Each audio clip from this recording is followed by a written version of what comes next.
Ladies and gentlemen, I apologize. Ladies and gentlemen, boys and girls, nerds, geeks, sci-fi lovers, Star Citizen enthusiasts, ham and cheese toasted sandwich enjoyers. We're back. 2 streams, ladies and gentlemen, back to back. You know what that means. Of course you know what that means. I am absolutely, the more I think about the Anvil Asgard, I love this paint scheme on this ship. It's absolutely phenomenal. The more I think about this ship, and I changed the title or thumbnail of the YouTube video, is this the new Cutlass Black? It's gunned up. It's gunned up. Look at that nose there. 6 size 3 weapons controlled by the pilot. The pilot also has control of the missile launchers, packing a huge number of size 3s. It has a turret sporting dual size 4s. So much like a Cutlass, you can bring a friend along with you. But unlike a Cutlass, you can put a nurser in this thing. And a couple of rocks comfortably. It's got an epic weapon rack. Way better than the Cutlass Black. This, or admittedly, it's much more expensive than the Cutlass Black, but the Anvil Asgard, I believe, is going to be my new daily driver. Now, ladies and gentlemen, we're going to be taking this ship out for a little bit of rock mining. After all, that is my forte. So we must find out what it's like as a rock mining vehicle, but you know what I was alluding to before. We've already had one stream tonight. It was a great stream. I thoroughly enjoyed it. But we start every stream here with a good old Tim Tam slam. And even though we're running these streams back to back, there's no reason why we shouldn't enjoy one of these heavenly biscuits. It is 2 chocolate biscuits with a little bit of chocolate in the middle. It's all wrapped up in golden chocolate. We're going to bite off the opposite corners of this biscuit, and it's going to turn this biscuit into a straw. Hard to believe, but it's true. I'm going to use our properly prepared biscuit straw to slurp up a little bit of our favourite hot beverage. Could be a cup of tea, could be a cup of chocolate, could be some coffee, could be whatever you want it to be. It's going to melt this biscuit on the inside, melt the chocolate on the inside, turn the outside a little bit gooey, and we're going to shove it in our cake hole before it falls apart and drips everywhere. It's going to be entirely delicious.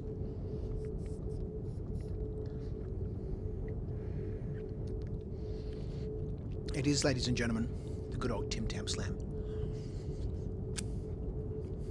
Let's go. Let's see what this vehicle can do.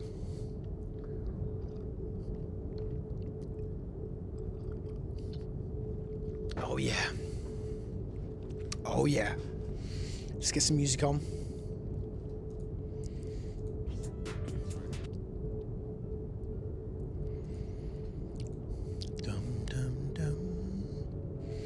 The Anvil Asgard, with one of the paints on it. I can't remember what it's called.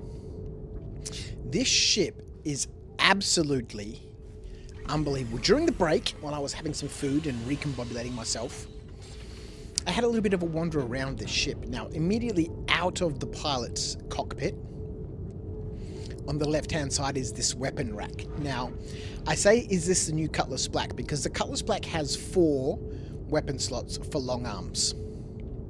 Right, these slots here, 1, 2, 3, 4. What the Cutlass Black doesn't have is any slots for pistols or tools, and it certainly doesn't have a slot for a large weapon like a railgun or a missile launcher or something like that. So immediately, straight out of the gate, this is better. Got a couple of suit lockers. We've got our little food vending machine. We've got our habitation quarters. Now, one thing I haven't had a look at in here is what the storage is like. I'm not sure if I've seen anywhere any internal storage, but of course it's going to have internal storage. It's a new ship. There's no reason why it wouldn't. It's just a matter of Crouch finding out where it is. Obviously our shoilet, shower and toilet. Quite a you know, a well-proportioned room. Maybe it's downstairs. Let's have a quick look downstairs. Downstairs, we obviously have a couple of spots for some jump seats, one on each side. And then forward, we have the turret underneath here with the dual size 4s.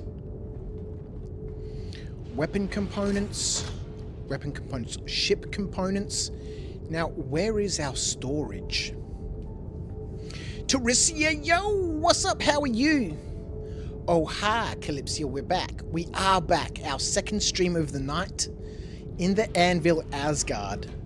Now, this is, in my opinion, the new Cutlass Black. Oh, here's our storage here. 750k on this side.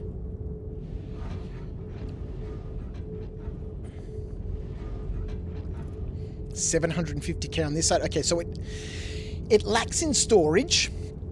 The Cutlass Black has 4 lockers to store stuff in. This one only seems to have the 2. But you can't fit a Nurser in a Cutlass Black.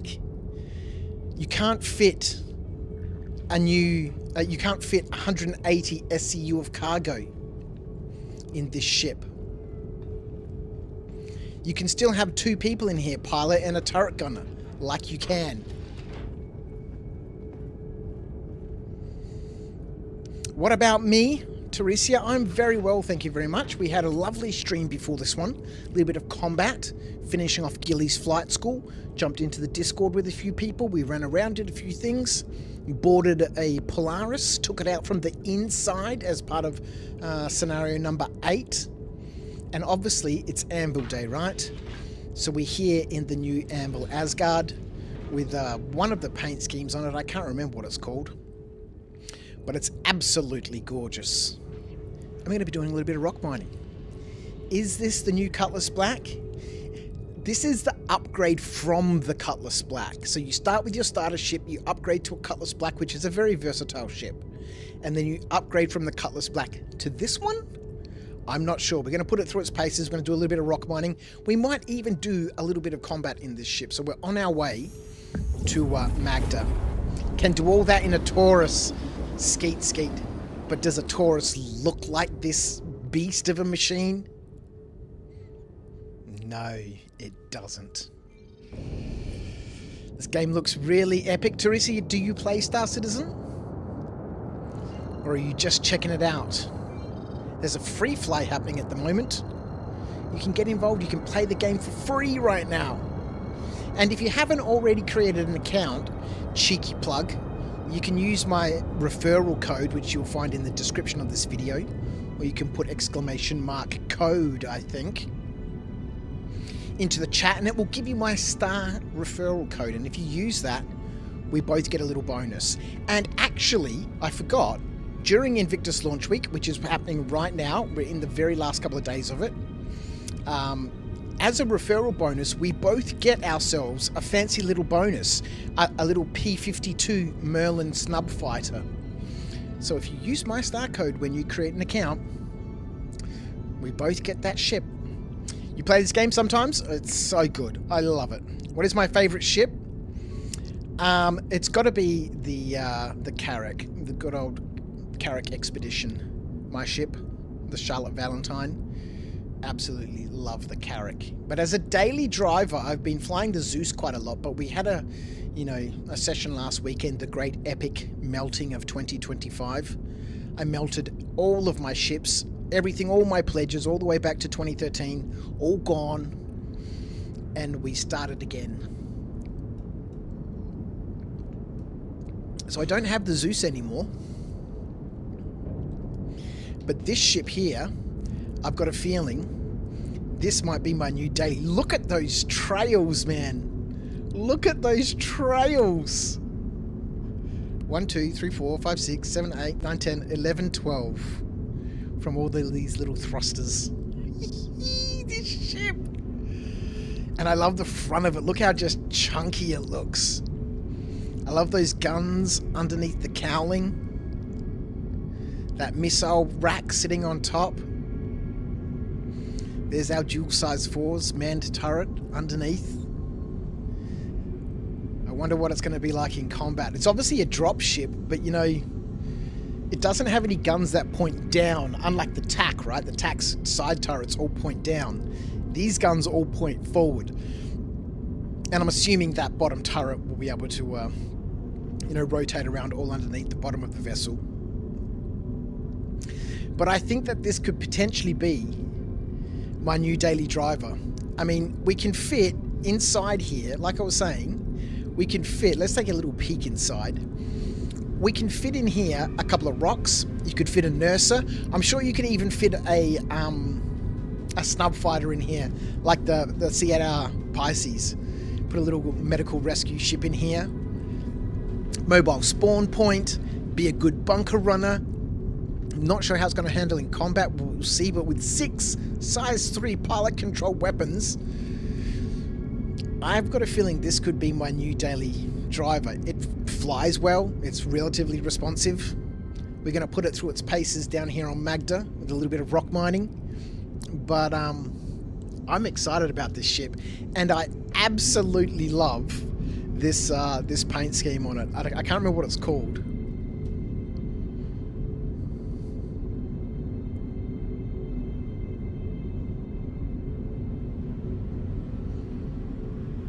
I love the Constellation series, and I spend a lot of time in my Andromeda.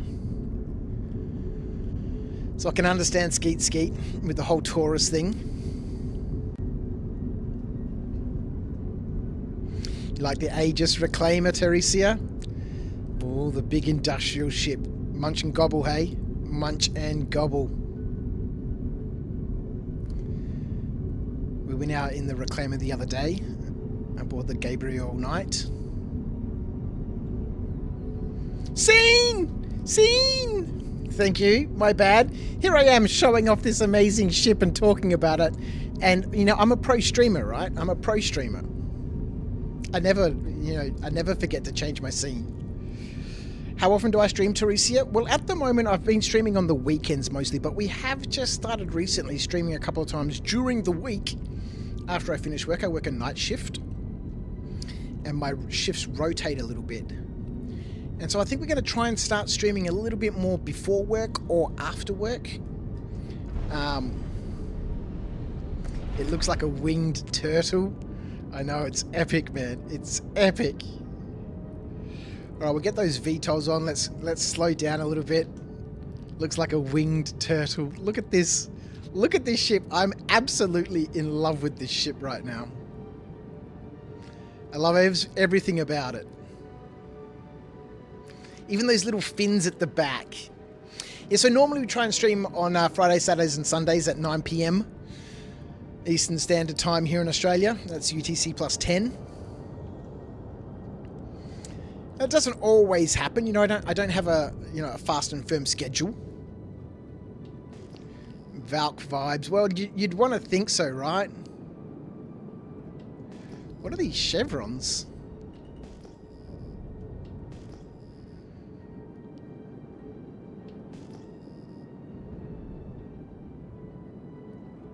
Are they some poles underneath the ground?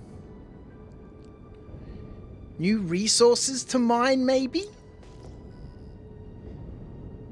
There's another lot over there. Huh. Interesting. Where's our RS signature, ladies and gentlemen? 8,680. Let's go check this out. You'll try to join the streams, will you? Well, Teresia, it's lovely to have you here. Thank you so much for popping into Twitch. You'd be most welcome. What do we have here, ladies and gentlemen? Bit of glacisite, hey? Oh my god, this ship turns back on itself like the Nomad. No, it doesn't.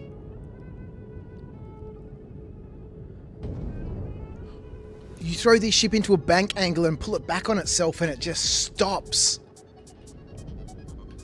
I mean, you'd expect that from what's supposed to be a drop ship, right? You expect it to be...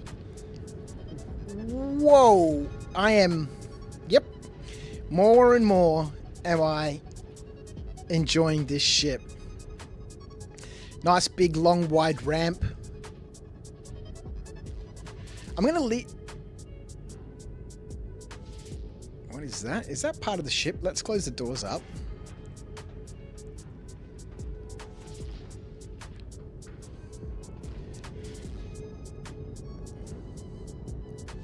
weird. Here we go. Let's turn this off. Teresia, you can ask me anything you'd like about the stream. I've got a feeling I know what it is.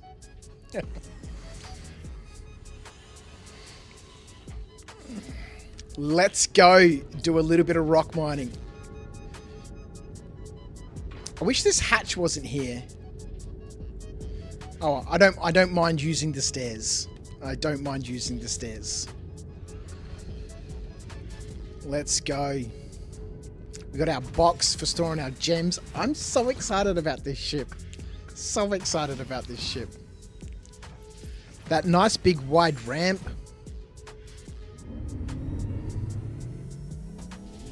Straight out the back.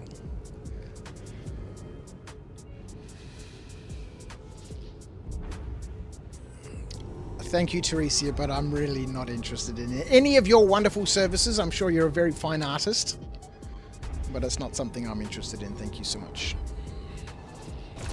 All right, let's go. A little bit of glacocyte. Certainly not the Fane Malign we want, but at this point, we'll take anything.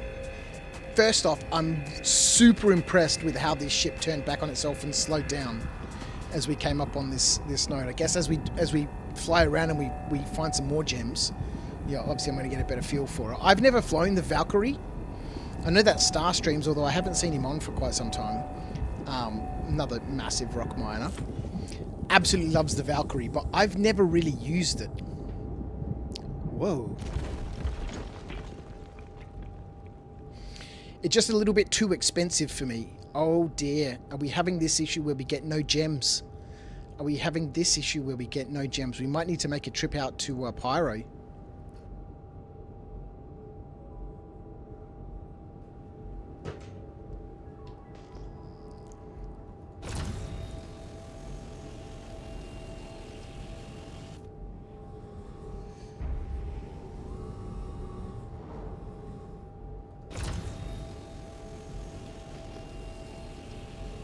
I think, ladies and gentlemen,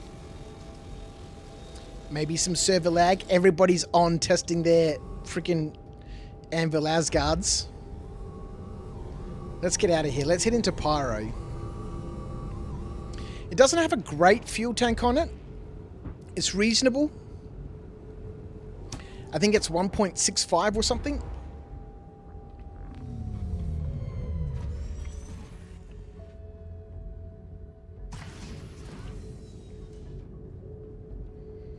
Let's go.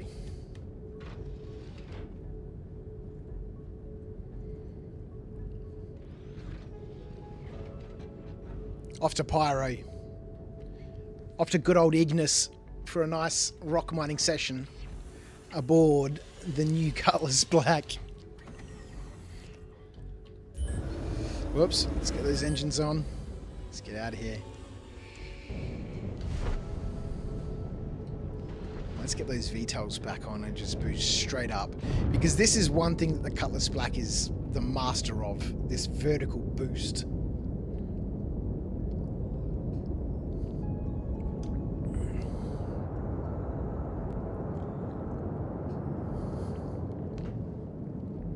Set a course for the Pyro Gateway. Acknowledged.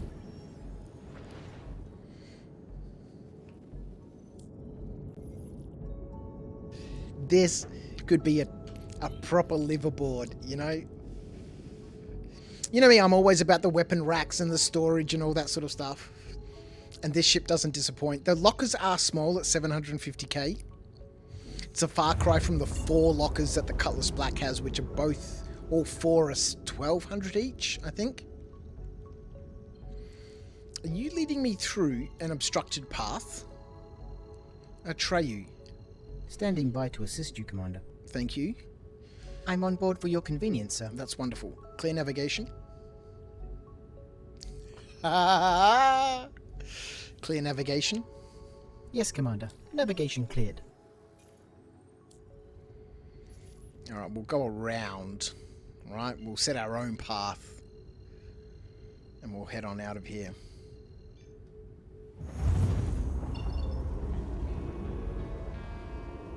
set a course for the Pyro Gateway. Acknowledged. I am really keen to see how this ship performs in combat with those 6 size 3s. Now, the Cutlass Black also carries size 3 weapons, but only 4 controlled by the pilot. It does have 6 size 3s, but 2 of them are controlled by the turret gunner. This ship has 6 controlled by the pilot, and 2 size 4s in the manned turret. 1.85 SCU of quantum fuel. And 97.5 SCU of hydrogen fuel. This thing is a rock miner for sure. For sure. I mean, we burn a lot of hydrogen when we're rock mining, flying around on the planets. I feel almost giddy.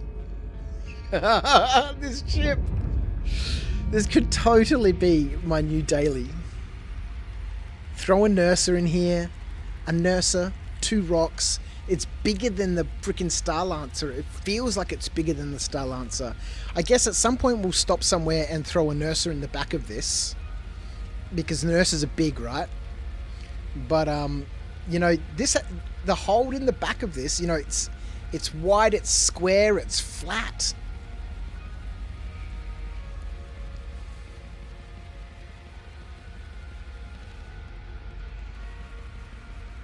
I reckon you could even get a Nurser, sort of a beam in this ship, sideways.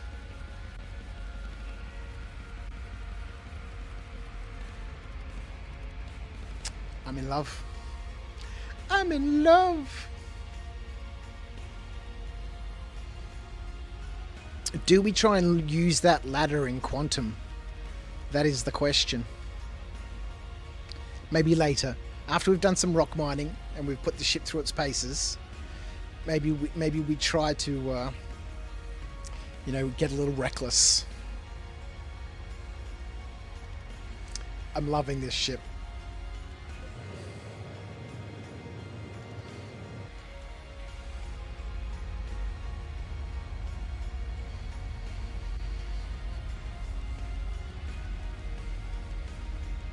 Look at that jet blast bouncing off the little winglets there.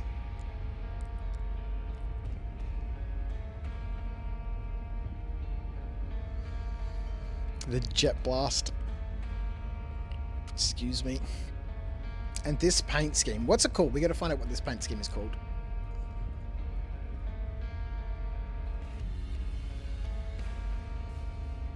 Because somebody's going to ask me, no doubt. It is the last light paint for the Asgard. I wonder if this last light paint is available for anything else, because I do love it.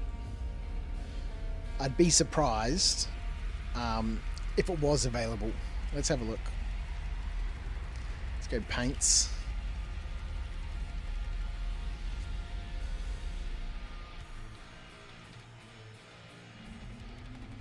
Only for the Asgard.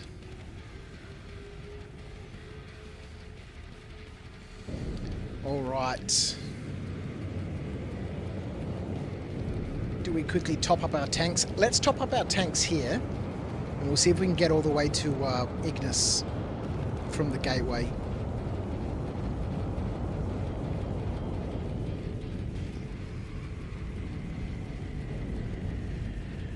Rhino would love this song.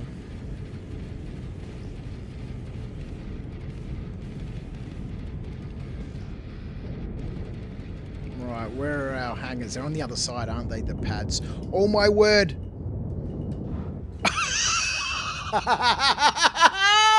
Epic! Epic, of course, crouch! Amazing! That's so good! Oh my word! This ship is doomed. When we took it out at the end of the last stream, I crashed it and, you know, we took off an engine. Oh my god. That's so epic. Oh my god, I come back to this. Calypsia, this stream has started off exactly the right way. The rock is still out there, amazing. The rock is fine, nothing wrong with the rock.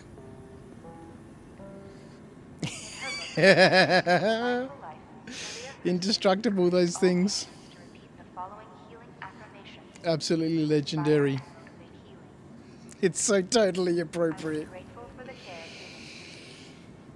Oh, do you reckon I can quantum to the rock? Can we quantum to vehicles, do you reckon?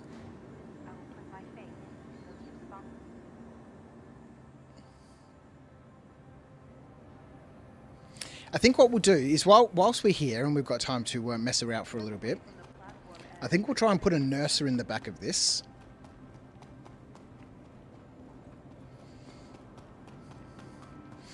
Brain damage bar!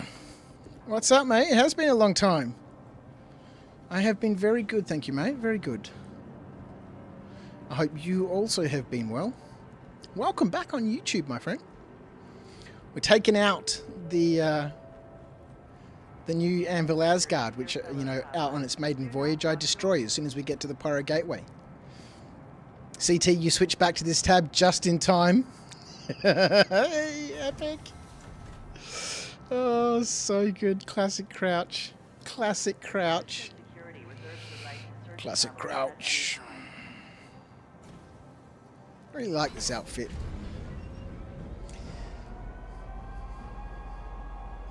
I like this helmet too. It's, what sort of vibes is it giving me? It's some episode of Stargate, I'm sure. I can't quite place it.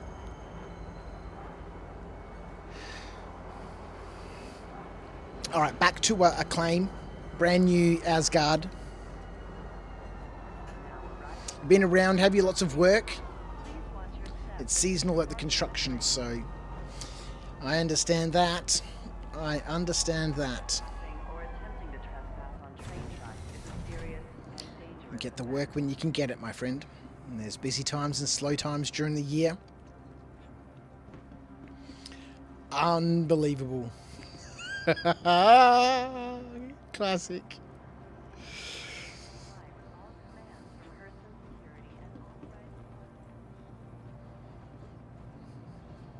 Oh boy. Let's get a claim going.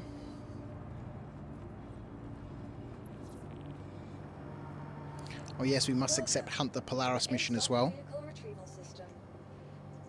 The Anvil Asgard destroyed. Let's claim that. Your insurance claim has been sent. Let's get ourselves... Do we have a nurser? Do we have a nurser? Oh, we'll need to go to the hangar to see if we've got a nurser. I'm not sure if I do. Of course I do. I've got one in my hangar. Can you pick up those bodies and bin them? No. You cannot. They are all the free flyers. Every time there's a free fly event, there's bodies everywhere. Of course I have a Nerva, because I have one in my little clinic here in my hangar. You logged in for a while, you got your Polaris as a rental for your Perseus. You could not even dock it. It's a great ship. Yeah, docking it is super fun. No, that's the wrong way. We want to go back to the hangar. Yeah, I docked my Polaris the other day for the first time. Super fun. Super fun. I've only done it once. So I'm sure once I get to the hang of it, you know, lining up all the little pips and stuff. And then once you get close, you can just hold N and then it auto docks, which is a nice thing. But you've got to line up the 3 pips so they all go solid, and then you can auto dock. Whilst we're waiting for that claim, absolutely legendary. What are we? Handful of minutes into the stream. Medical nurse. Okay. Let's get one of these out. Yeah, I can totally see this being my daily driver. With a nurser in the back there, a ROC, an Atlas. I've got everything I need for running bunkers, doing mercenary work, doing bounties, going ROC mining. As long as I don't crash the ship.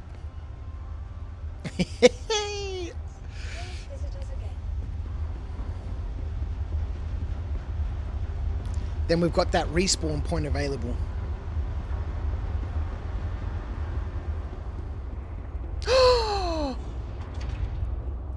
My rock is gone. Oh, does this mean my Ursa is gone? My Nursa is gone now too? Oh no, there's still a Nursa in there. Oh man, we've got to get a little rock back in my chill out room. It looks empty without the rock sitting back there. You gave up eventually? So I tried to dock on Microtech and it closed the hangar midway, so I got stuck and almost blew up. Oh dear God.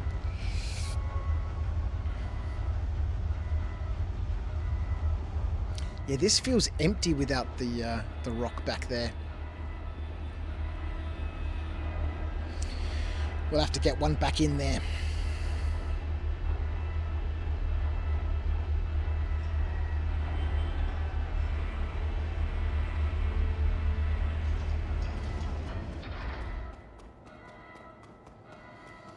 The great marathon to the middle of the hangar.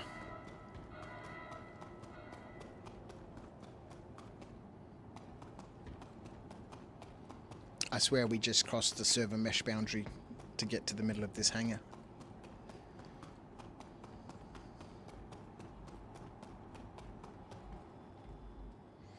Let's see how the Nursa fits inside the Asgard. Is the game bugged? Because I always get the biggest hangar, even if I take small ships like a Connie. If you're at your home base, you will always get the largest hangar. This is your hangar. You always get the one size. If you're somewhere else, then you'll get whatever hangar fits the ship that you're in. But when you're at your home base, you'll always get, whatever hangar you have to fit the largest ship. So obviously, the Reclaimer needs an extra large hangar. And so you'll always get an extra large hangar. It's not a bug, it's just the way the game is.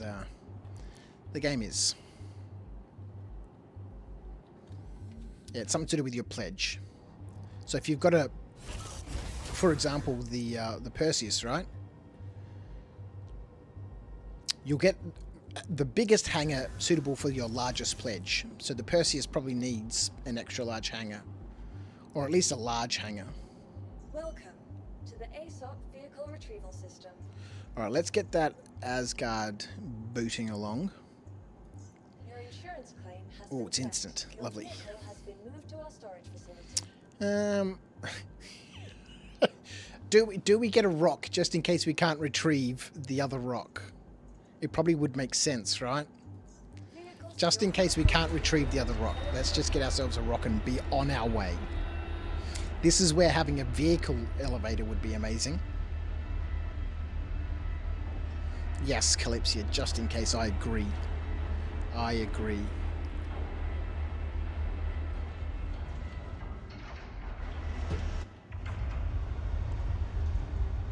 Please visit us again. Goodbye. We don't need any more issues right now. Alright, straight off to Pyro. I was hoping to just do a little bit of mining on Magda, but obviously, we had this issue last weekend, I think, where we did a little bit of rock mining. And during the free fly, things just here in Stanton weren't working out very well. So we went to Pyro and we didn't have any issues there, so I should have learned me lesson. So what am I mining? We're going rock mining. Is there something new, much more worthy than Hadonite or something? So the old minerals, Hadonite, Aphrite and Dolovine, are all now hand minables. You find them mostly in the caves. Sometimes you find them on the surface, but it's very, very rare. There's 3 new minerals: Beridom, Glaucosite and Fainmaline. In order of value, you will have Fainmaline, Glaucosite and Beridom. But Hadonite is by far still the most valuable. It's now kicking in at 585 credits per gem, whereas Fainmaline's rocking in at 397. So Hadonite's still by far and away the most valuable gem, but now you just need to go spelunking to get Hadonite. And without an E to get to caves, it's a bit of a challenge. I mean, if you use something like Herge-Quertler, Welcome to the oh my ASOC god, vehicle Verse fuel Guide, system. something like Verse Guide, then you could obviously find your way to the caves, Relevant location. which is where a geo comes in handy. Need to pick up a geo when it becomes available in game.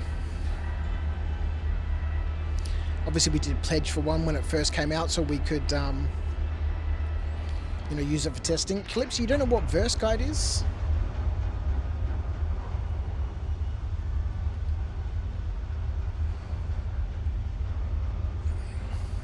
So Verse Guide, for example, we can go to Hurston.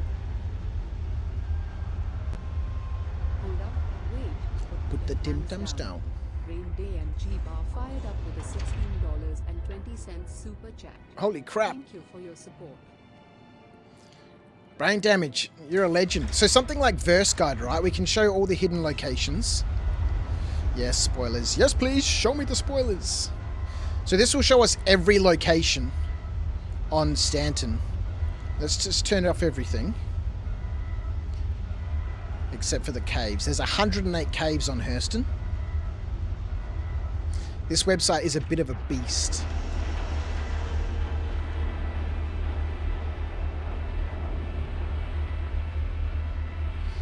So there's 108 caves on Hurston.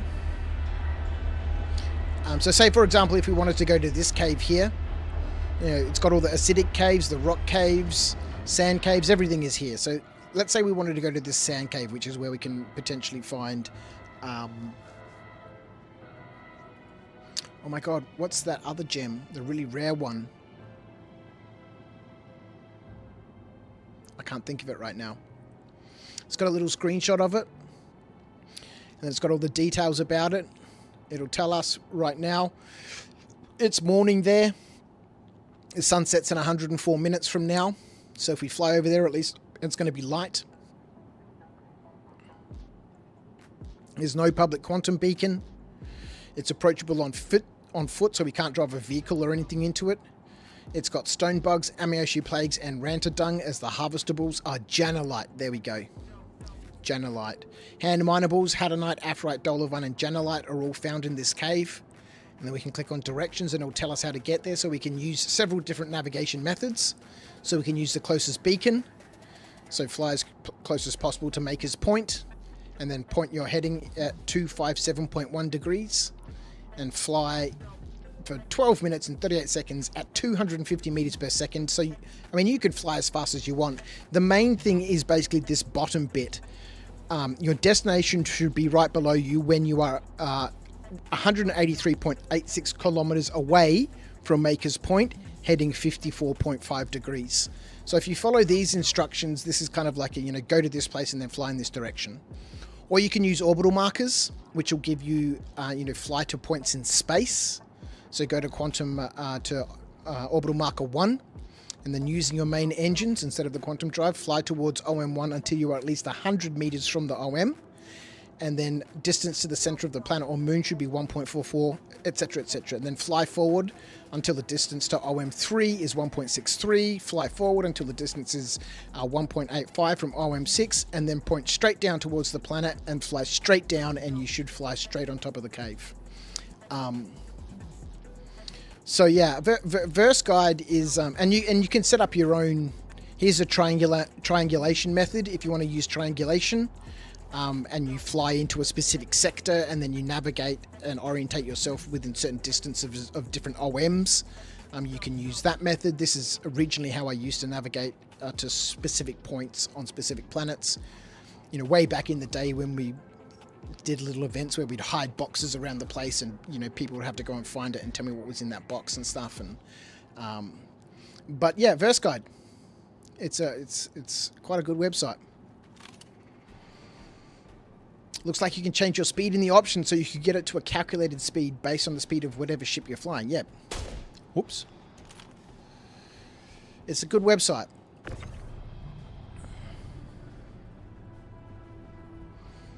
It's a good website. Don't shoot the rock. No, we need that.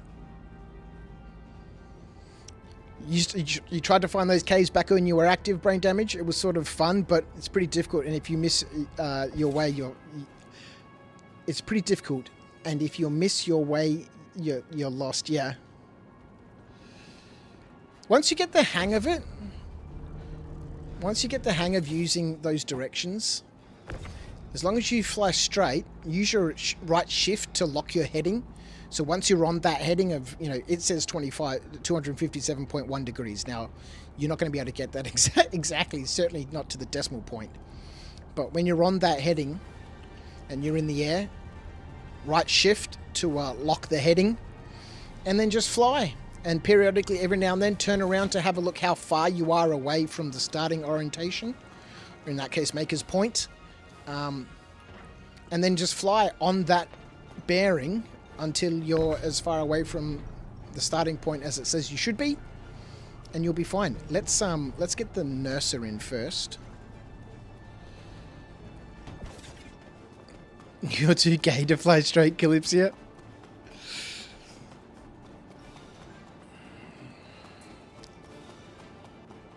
You can fly in whichever way you want to.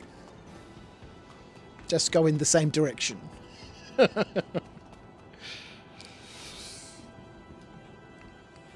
Alright, let's try and get this in there. Proceed forward. Got it, yeah. Exactly.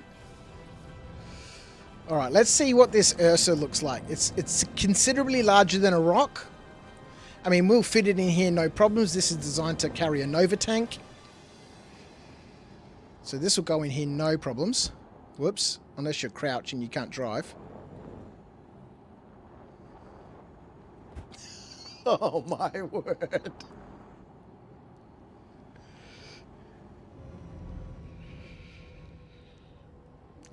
We kind of want to, I wonder. I don't know. I guess we could try, right? Let's do this. We probably want to go the other way.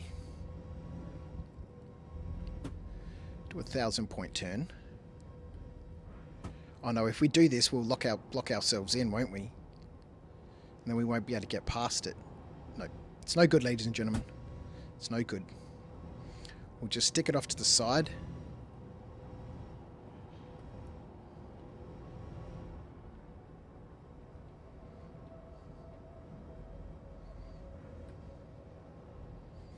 There we go, that'll do.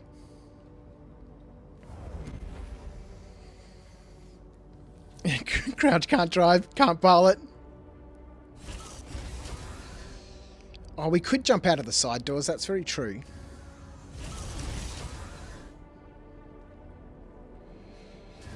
We could jump out of the side doors.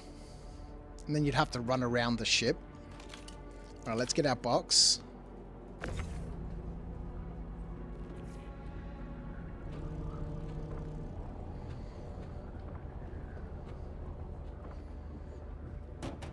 Okay, we can't snap it to the grid while the Nurser is back here. That's alright. Yeah, the Nurser takes up a lot of our grid space.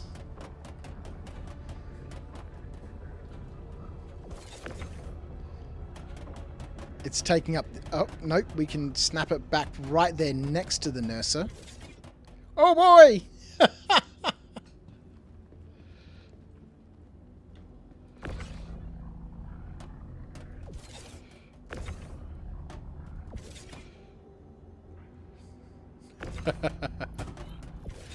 Amazing.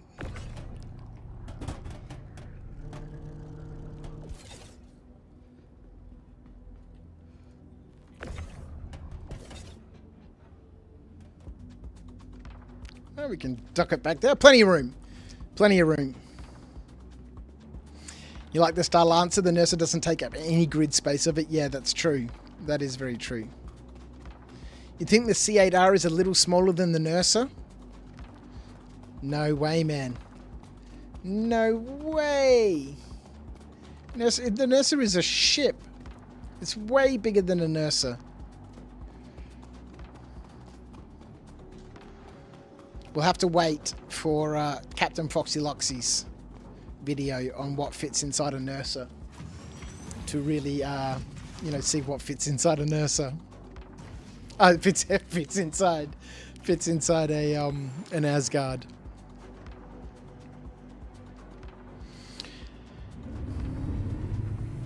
All right, round 2, ladies and gentlemen, round 2. No crashing into the Pyro Gateway, please. So we know you can't speak either. I'm a professional streamer. Oh, look at this. It's quite, you know, I could have parked that Nurser a little bit further back, which I think we might need to do.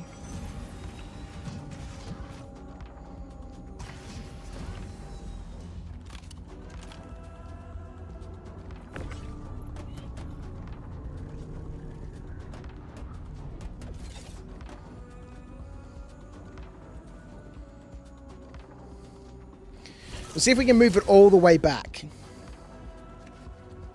I just can't do much of anything. Oh.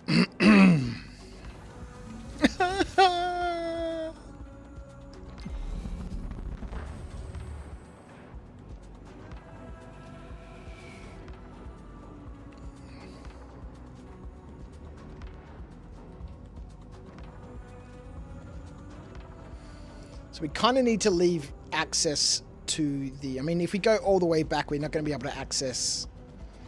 Oh, you know what we could do? I wonder if we lowered the back ramp on the Nurser, if we could drive the ramp all the way in to, like, that little gap. And so you'd have to go through the Ursa to get up the ladder. Alright, if we park it there, we should be fine.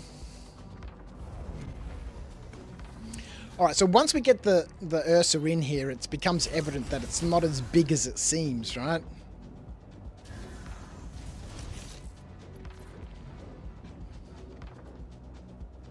I mean, you could still fit a couple of rocks in here quite comfortably. Quite comfortably.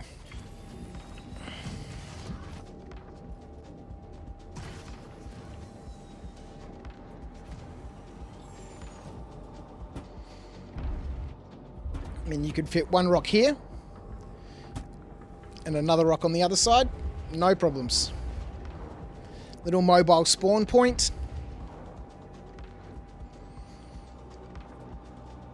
So, if you're locked to the Ursa bed, blow up another Asgard and leave the Ursa drifting in space, do you spawn in the spacebound Ursa? Yes. If the Ursa survives the explosion and your spawn point is set to the Ursa, then you will respawn there.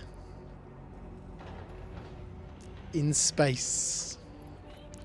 Alright, where's our box? Can we now get this a little bit closer towards our rock for convenience sake? Look at this. Look at this. So what we could do is we could put the box in front of the Nurser. Spot on the grid to put it? Not really. Let's just leave it there for the moment. Let's go, ladies and gentlemen. Do some rock mining, finally. 50 minutes in. Well, actually, that's not entirely true. We did a little bit of rock mining. I love this weapon rack. 4 long arms, 6 tools or pistols, large weapon. That's where you put your railgun, right? If you're a rock miner, you need a railgun out there.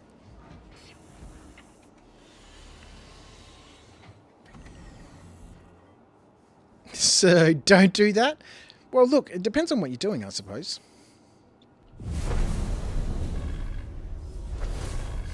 If we don't crash coming out of the hangar.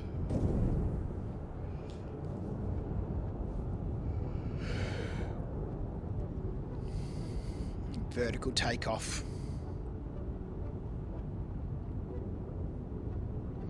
So now this is where an impatient person would turn to the side and then fly through the narrowest gap. But I'm a careful pilot, you know?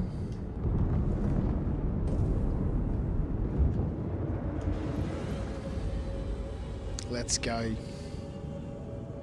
The new Cutlass Black, hey? The new Cutlass Black that can carry 2 rocks and an Ursa. 6 size 3 pilot controlled weapons. It's a ROC Mining beast. Well, I don't know. I'm hoping it is when we actually get to Ignis without crashing again. Set a course for the Pyro Gateway. Acknowledged.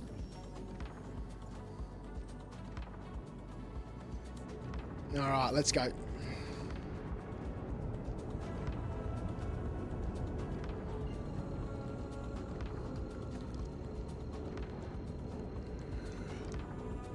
Oh boy. Alright, we've got maybe around 4 hours, I reckon, to chill out. I don't think my family will be up until sort of 9:30. Maybe 10. We need to leave the house at 1. Just to be sure. Take about half an hour to get to the airport. It looks pretty sleek though. It's sexy, man. Especially with this paint. Last light. Love those gold accents. Or those yellow accents. What do you reckon? Gold or yellow?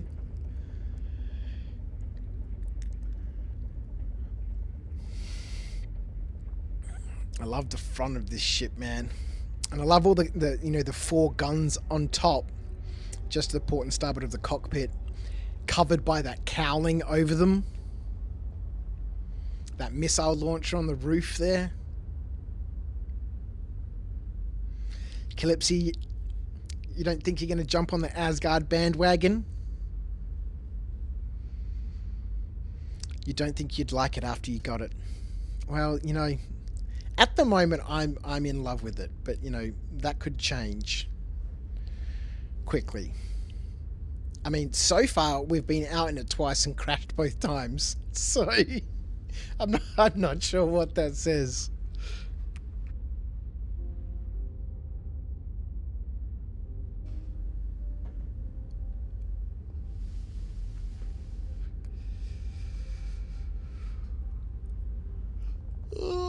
Chunky. When I get back from the UK, I'm looking forward to spending a little bit of time in SketchUp designing my cockpit, my sim pit. I don't know if I'll use this chair, probably, since I've got it.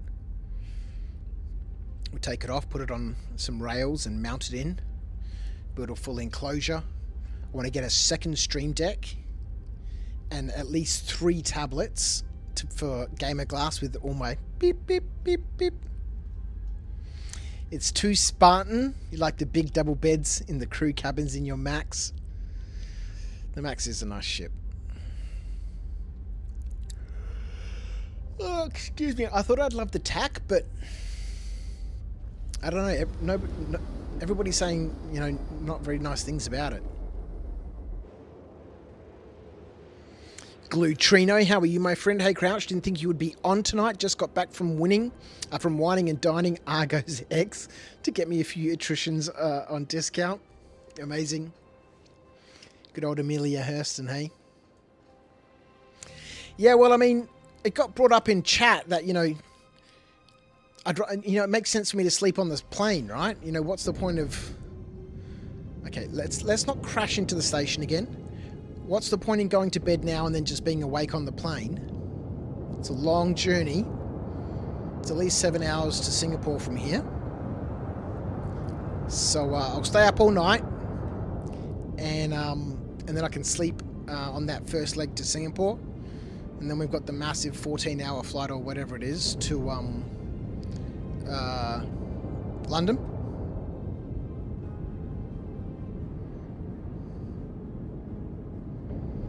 I love it when ships fly around like that. I mean, obviously that's what ships do, but can't wait for there to be more traffic. NPCs. Alright, let's quickly land at this hangar and we'll refuel.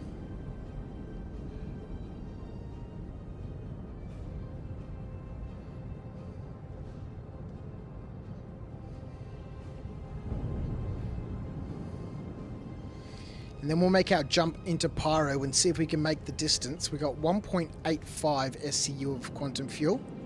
So we should be able to get all the way to Ignis on the tank. No need to stop at rods or something like that. Let's see if the pads are working. They are. Let's refuel. No damage to the ship, thank you very much.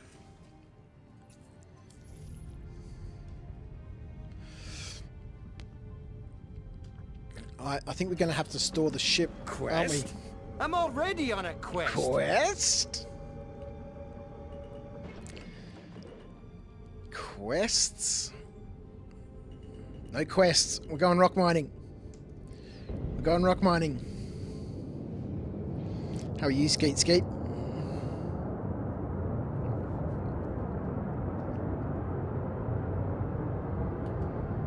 Tis a quest. It's a rock mining quest aboard the new Cutlass Black. We're going to have to take it into some combat a little bit later on, but first we're here to see how this ship handles as a rock miner. It's flying at 1,045 meters a second in open space. That's a reasonable speed. Don't hit the gate. The attritions are for my new Asgard. So what do you think of it so far? What did you fit in the back? So at the moment we've got a Nurser in there and a rock. You could easily fit 2 rocks. You could easily fit the Nurser and 2 rocks easily. You could fit the Nurser and 3 rocks at a squeeze. But we've got the Nurser and a rock in the back. I like the way that this ship flies. I like the way it handles.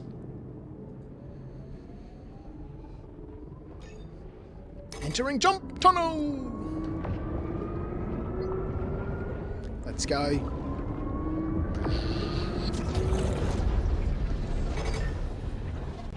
Whoa, sparkly.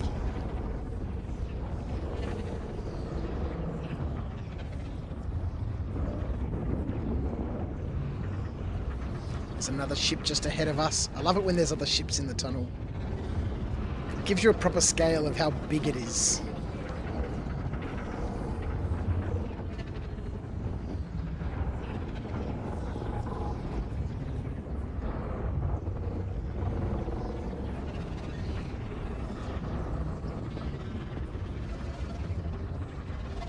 Oh, it's getting bright. It's getting bright. It's getting sparkly and bright. Crossing into Pyro.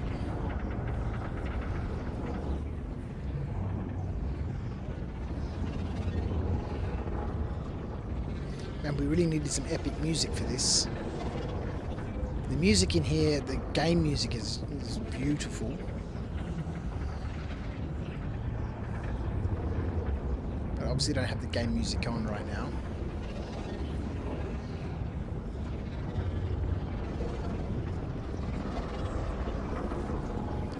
Oof.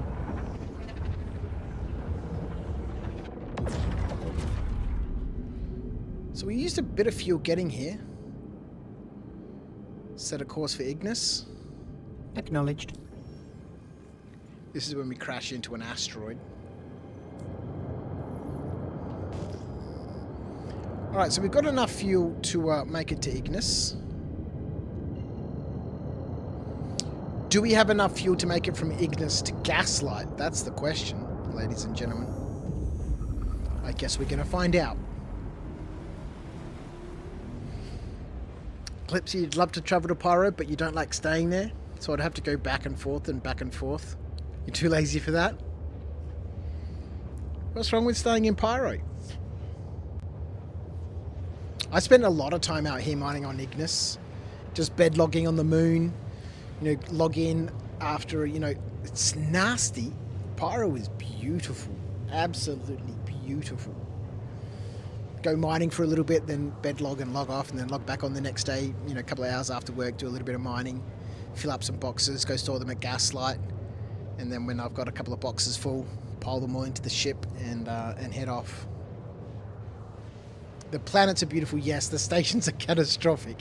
Yeah, well, I don't really go to the stations too much, you know, outside of Gaslight, just to go and refuel and store my stuff. But luckily, you don't need to spend too much time at the stations.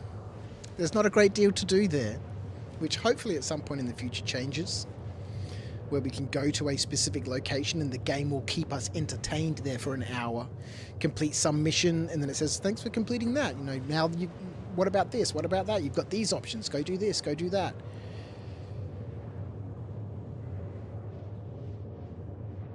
Sandbox is super fun, but I mean, you need the game to pull you forward. It doesn't need to hold your hand, but it needs to pull you forward. Once you finish a quest, certainly in a location like a distribution center or a large location like that, or in a space station, you go there to do some specific contract.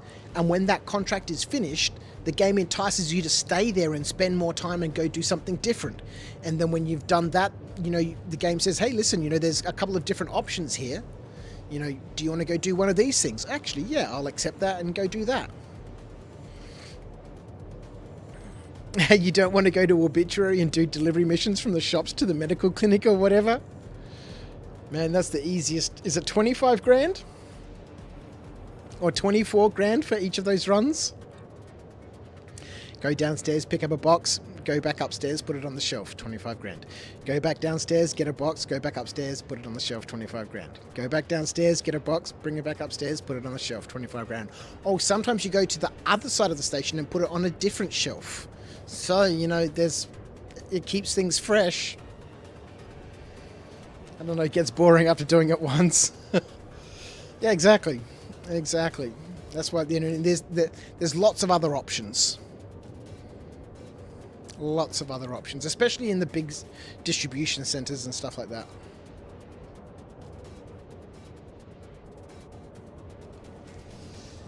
Blue tree note. What are you guys talking about? There's plenty to do as long as it's contested zones and box missions.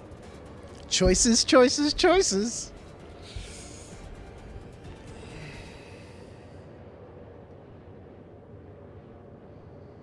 You shove boxes for 25 Gs every day, twice on Sundays.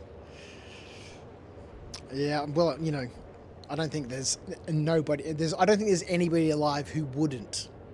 If you get paid 25 grand to go downstairs, pick up a box and bring it up 2 flights of stairs and put it on the shelf and you get paid 25 grand, I'd quite happily do that for 12 hours a day for a week, and then I'd retire.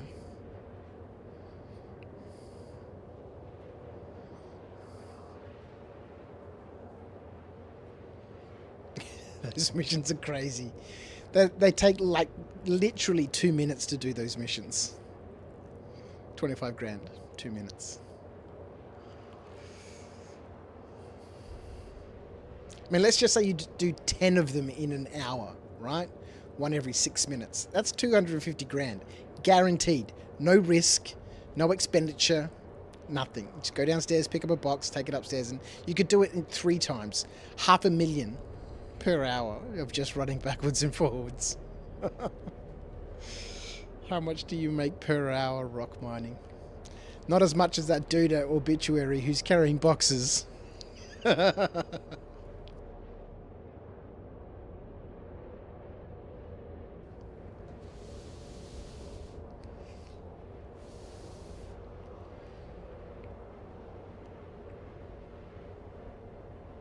Good way to top up the coffers if you're watching your favourite weekly show. Does anybody else watch Harry Mack on YouTube? Does anyone know who Harry Mack is? Oh, you know what we should also be doing? Is we should be having a look at that new video. Here we go.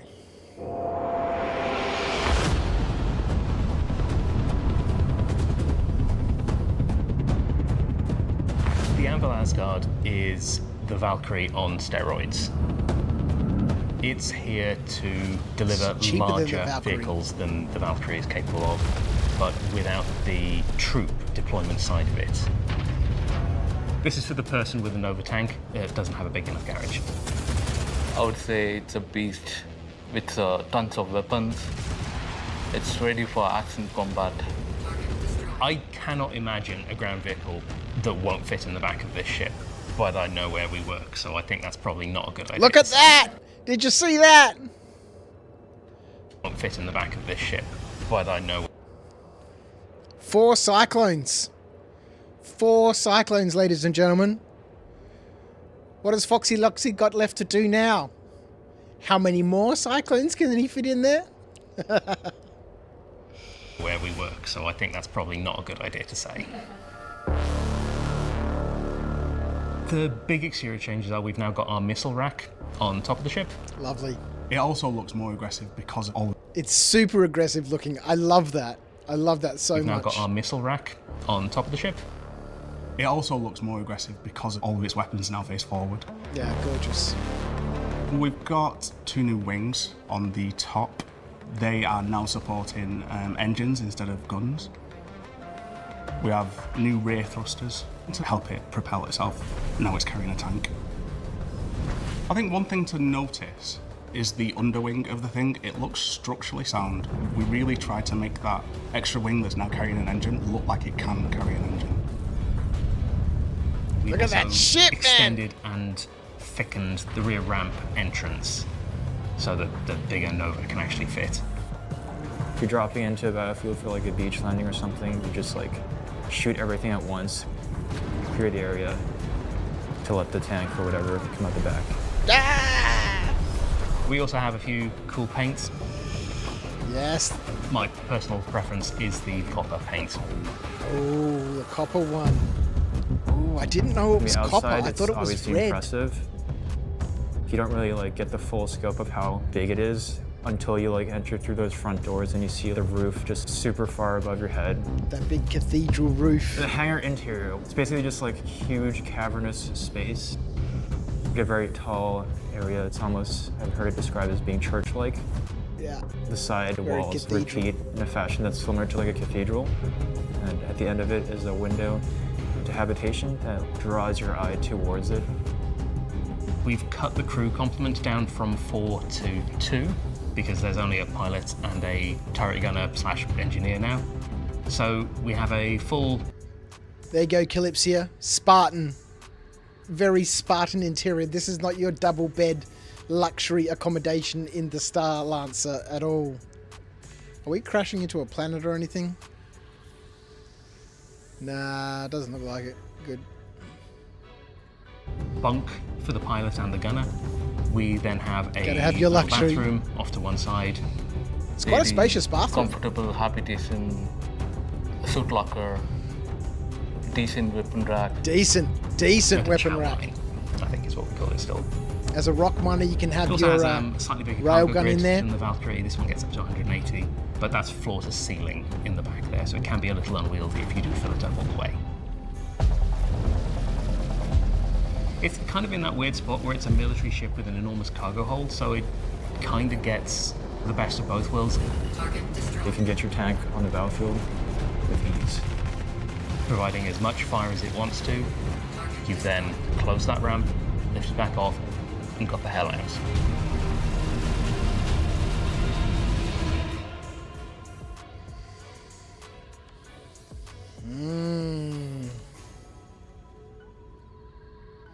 It's a beast. Like I said, it just Some needs dungeon entrances in Top Heroes are super sneaky. At they're Sentry super Tower, sneaky. most players just grab the Sentry chest Tower. and leave. But there's actually a basement entrance right there. Don't miss out the treasures inside. Don't miss out on the treasures. Don't miss out on the treasures. Like you said, it just needs a Colonial Marines APC in that bad boy. Yeah, well, I mean, what are the big vehicles called? Like the ballista and stuff? I can't remember what they're called. Unless you could use the Max as a base platform parked in deep space in Pyro. You could, indeed. It'd be so nice, like we were saying earlier in the previous stream, it'd be nice to have like full persistence or the ability to, you know, choose which shard you want to log on to. Oh god, that's very close. That's very close. Ah, stuff at what could possibly go wrong.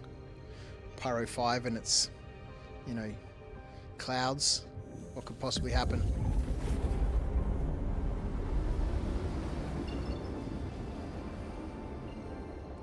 No EMPing my components today.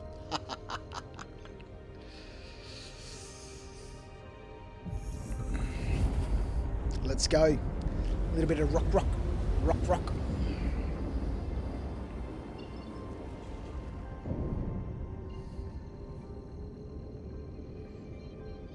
Activate cruise control.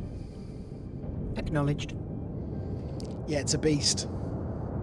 It's a beast. I can't wait to see what it's like in combat with those 6 size 3s, and with a turret gunner in there as well. Those dual size 4 manned turret. So what have we got in the back right now? Let's have a sneaky look in the back. So, you know, we've got a Nurser and 1 rock poked in there at the moment. I mean, you could fit another rock in there quite easily. You could fit a little hover bike down the side where that Nurser is. I think if you tried to park the Nurser sideways, it would just take up the full width of the... I think you'd be able to get it in there, but then I don't think you'd be able to get past either side of the Nurser. But plenty of space in there for more vehicles and boxes, and I mean, we've got 1 container in here at the moment just sitting down there between the 2 vehicles. It's really all we need at the moment. It's all we really need when I go rock mining. I normally just take 1 box with me now, fill up that box, bring it back to Gaslight, get an empty box, go back out. I mean, you could fit way more than that box in here. But we've got our mobile spawn point, our mobile clinic. You could probably fit a Pisces in here, a medical Pisces, a Sierra. Oh shit, are we going to crash into the planet? Not yet. Ages to go. Ah, boy. That'd be amazing, wouldn't it? Traveling at 1,075 meters a second. Don't crash into the planet. Let's not do that. That would not be good. The 3rd trip out in the Asgard and the 3rd crash.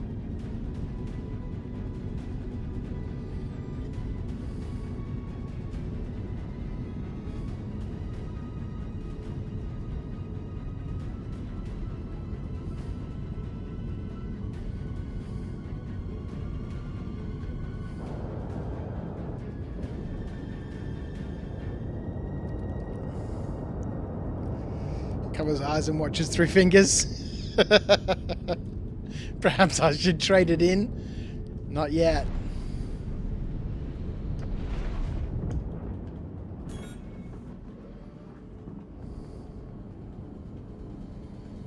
Not yet.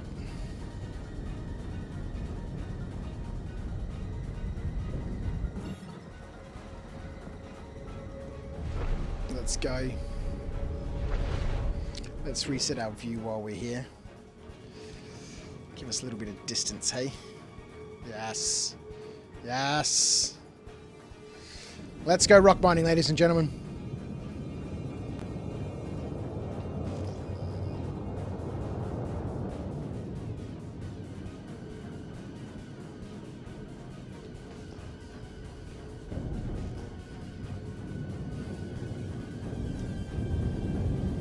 We're in the desert.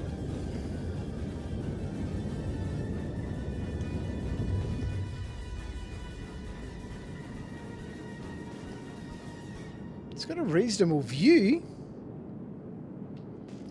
Love that big moon roof. Look at that.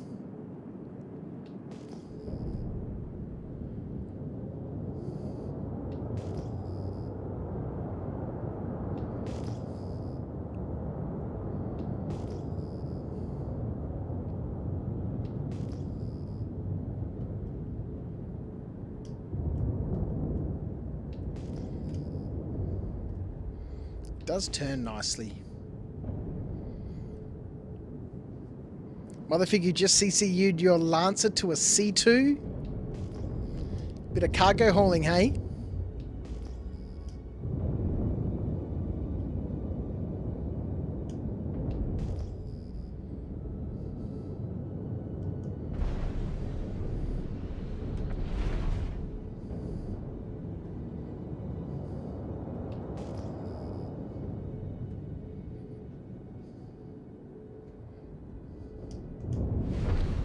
A little bit of fame line, that's what we're looking for.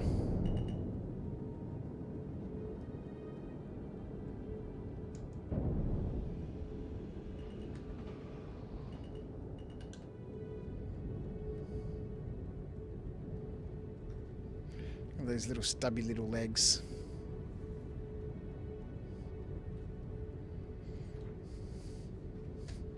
You just did a couple of hauling missions to get back into it.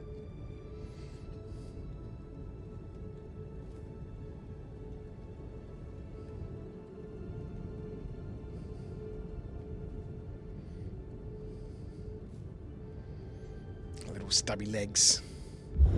Papa Zuzu, how are you, my friend? Thing of beauty.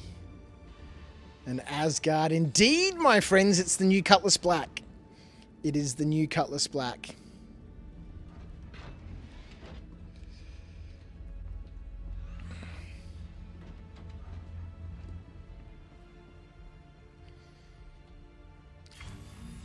Better rock mining indeed, motherfig. You're going to swap to the TV, brain damage, and crash in your bed and have this stream as my bedtime story. Long week behind me. Hope you'll have a nice weekend. Thank you, my friend. You too.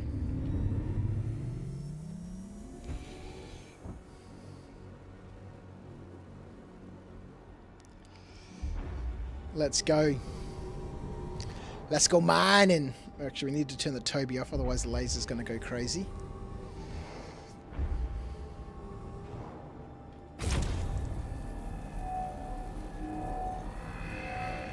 Oh my god, I forgot how little power Fane Malign needs.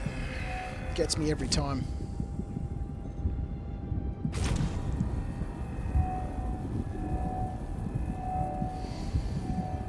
It's a thing of beauty. It is indeed. Papa Zuzu, it is indeed. You're not far off, motherfig. A little bit of a rest. Got to get up for overtime tomorrow.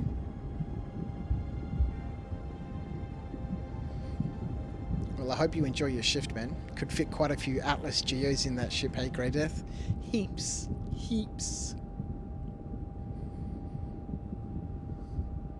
Oh, what's happening out here on Pyro now? Too many Asgards flying around, the server can't cope. This might be a good plan. You've melted your Prospector, hey Calypso, so you got store credit. And you can CC your C1 to a Star Lancer Max with some of the store credits. Indeed. Engaging quantum drive. No. Hold fast, sir. No, that's unnecessary.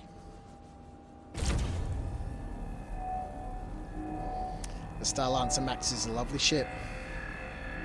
And keep the Cutlass for doing fun combat stuff. The Cutlass in combat is so much fun. I had so much fun the other night when we were on my alt account, on Curtis's account, in the Cutlass Black doing bounty missions. It was so much fun. So much fun.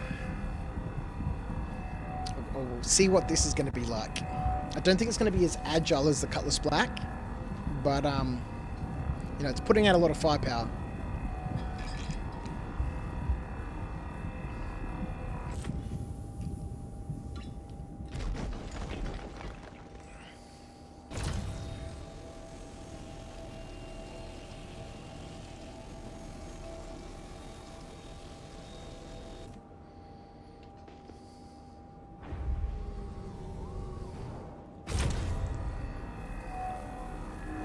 Bit of the old rock mining. Hey, the prospecting the other night in the mole was so much fun. I really enjoyed that. It'd be super fun to do that in a big group. You know, I should probably join somebody else's group instead of trying to start my own, right? You know, established, got a number of players. The only issue I've faced, especially when I first got involved with Tomato's crew, the GII, the Garden Interstellar Initiative, was that all the events that they were running at that time, I'm sure it's different now because they're much, much larger, all the events just didn't suit my time zone.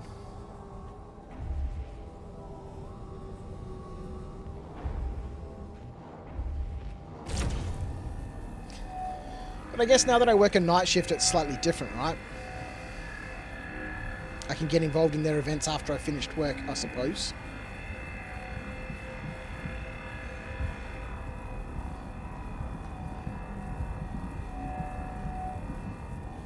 But it would be nice to have my own little group.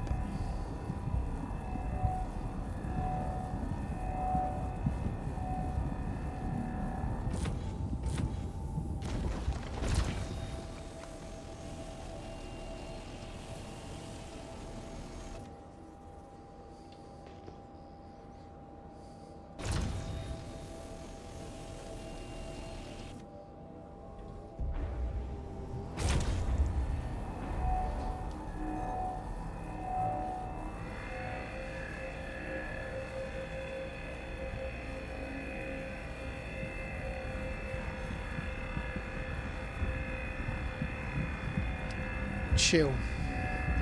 Oh.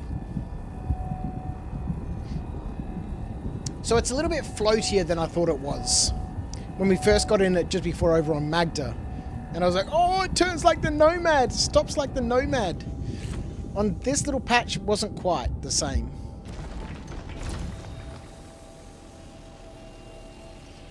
But, you know, being able to carry 180 SCU of cargo, being able to carry several vehicles, packing all of that firepower.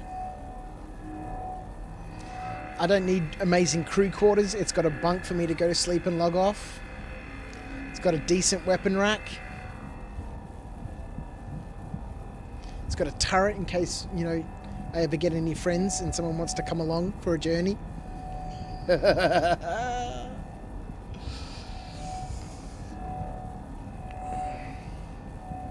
Be good multi-crew mining vessel with a couple of rocks and some geos.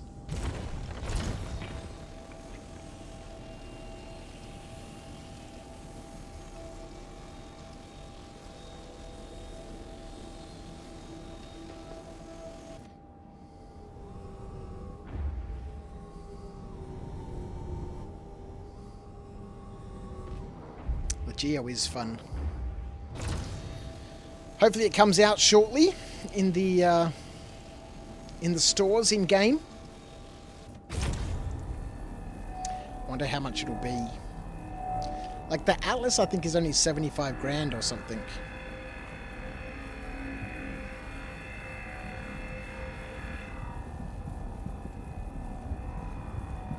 Something like that. So the Geo may be 105. You're going to be doing an upgrade to the Asgard and melt a few ships, Ubersmith. It replaces several vehicles in your fleet, and the ones it doesn't replace are just because I like the style. Look, you know, there's a reason why I'm calling it the new Cutlass Black. You know, it's packing a huge amount of firepower, more than the Cutlass Black. It's got that turret in it so you can take somebody with you, just like you can in the Cutlass Black. That turret in itself is more powerful than the Cutlass Black, packing the dual size 4s, whereas the Cutlass Black's only the dual size 3s. 180 SCU as opposed to the Cutlass Black's 48. Can fit a Ursa in it, or a Nursa, which the Cutlass Black can't do. Plus it can fit a couple of vehicles as well as the Nursa. It's got a better weapon rack than the Cutlass Black does. 4 long arms, 6 sidearms or tools, and that large weapon slot, which is, you know, you don't get that in too many ships. And, you know, everybody says that rock miners need a railgun. You can put that railgun in that weapon rack when you're not using it. Store a second one in the ship. One on your backpack.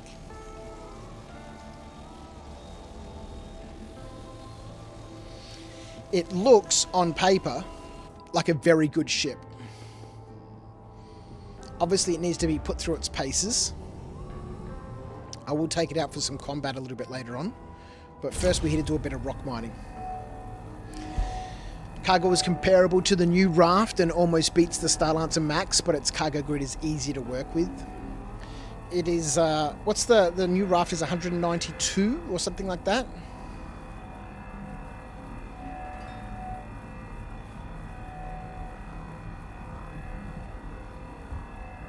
The vehicle loadout manager for the Asgard all show is empty. Yeah, I've seen that on some of my ships sometimes, but then I just close everything down and open it back up and it seems to be fine. When I use the vehicle loadout manager to put the paint on, you know, it wasn't empty. That all worked fine.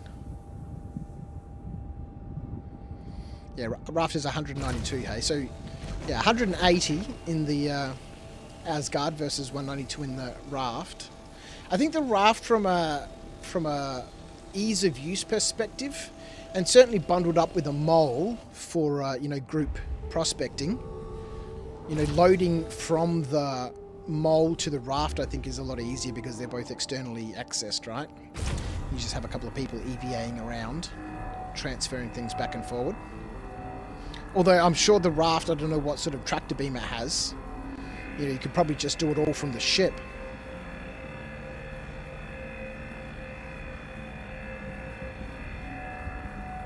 No need for anyone to go outside.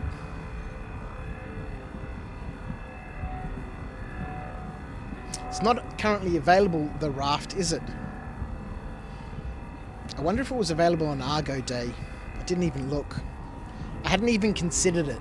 But after going out in the mole the other day and bringing my C2 and thinking about it from a multi-crew perspective, from a logistical perspective, you know, the exterior, the externally accessible cargo grid on the raft, you know, it just pairs so naturally beautifully with the mole.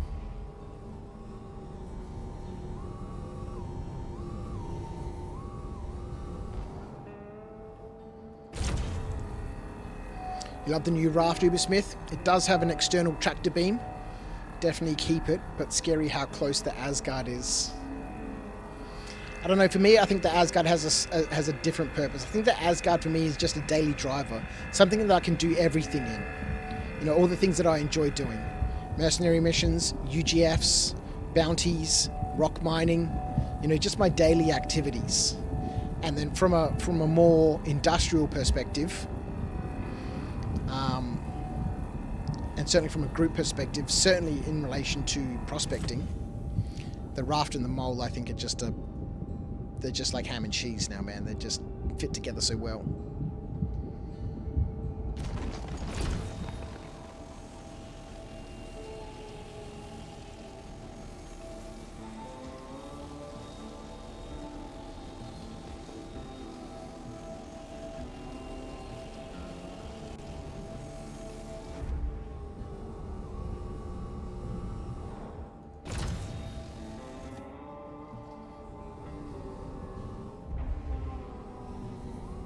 It's that big wide ramp for me from a rock mining perspective.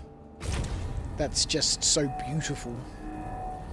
You know, trying to get a rock into a Cutlass Black, you know, it's manageable and you can do it, but, you know, in relation or in comparison to something like a Starlancer Max or a Valkyrie and certainly the Asgard, or even for that matter a Zeus or a C1, you know, the Cutlass Black is right at the very bottom of the list.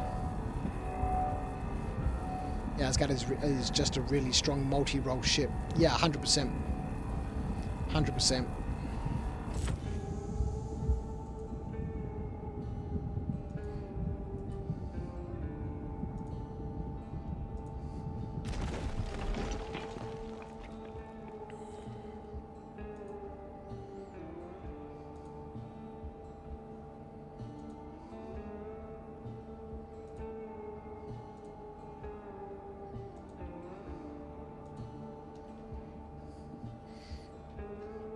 Bear with me for just a minute.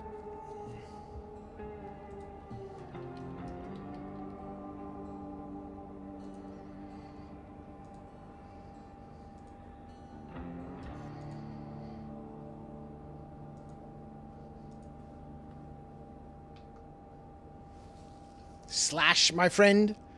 Gone, peasant.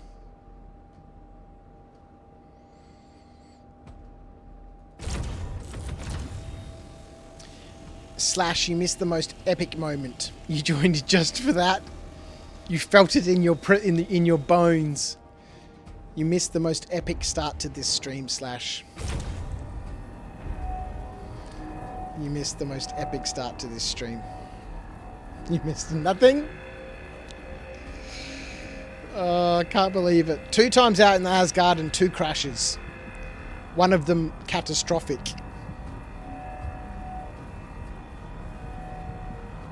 Can't be too good, considering it's just you. I am formidable.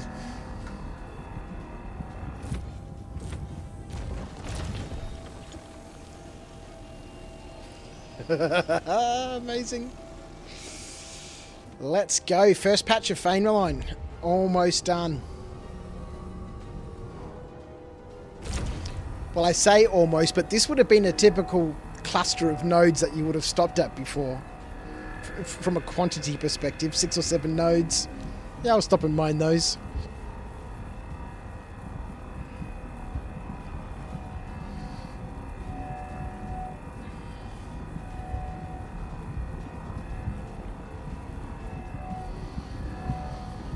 So back to my previous question.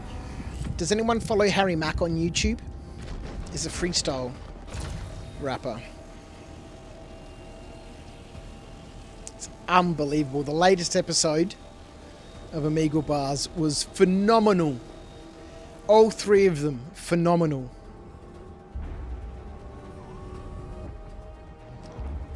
You know, every now and then you'll get an episode of Omegle Bars that's just where all of them. Sometimes it's usually 3 freestyles, sometimes 4 on a lucky day.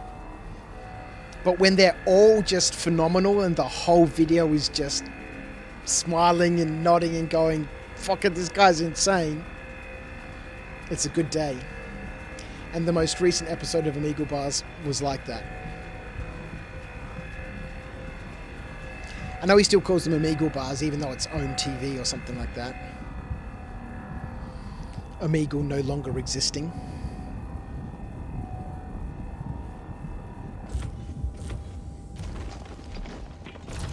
Just slash, hey? Just slash. It's too good, man.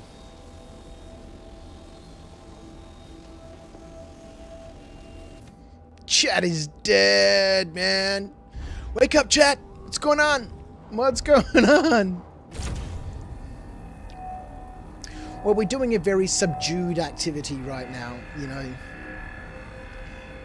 What is there really to be too excited about? Yeah, we're just breaking and taking gems, man. Breaking and taking gems.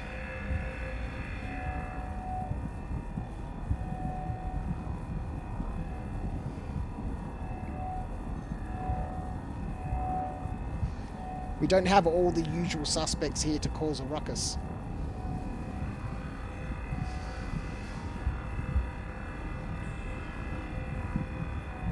Everybody's too busy flying around in their Asgards. Hey, let's go!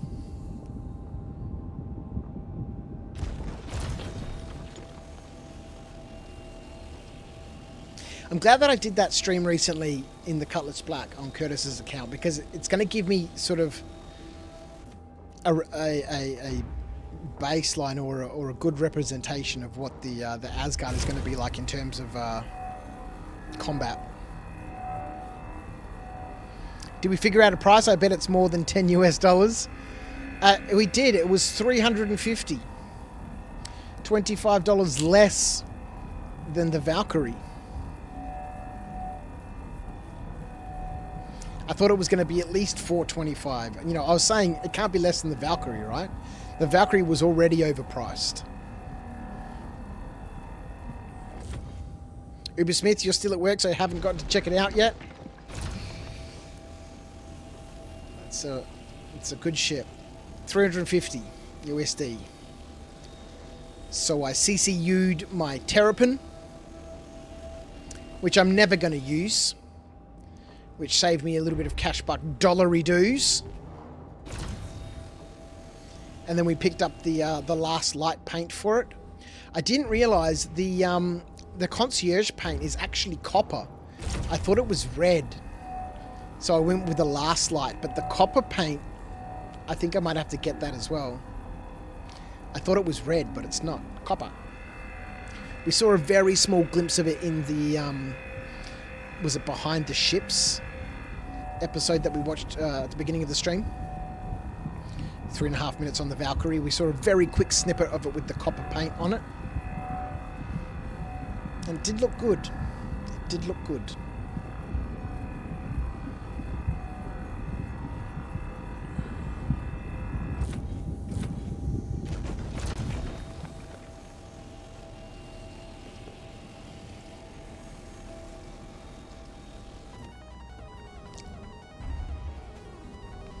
I think it's time to change the playlist. You got the coppery paint, Potato. It does look good.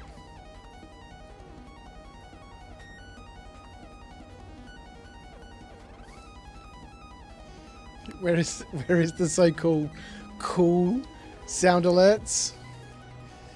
Look, just because I say something cool, you know what marketing's like, man.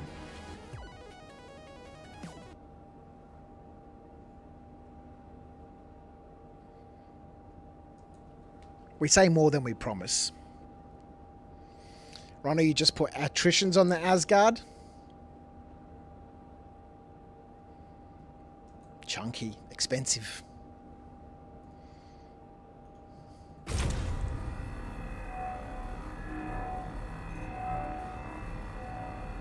I'm gonna save up some cash buck dollary dues from this ROC Mining to outfit the Asgard with some new weapons.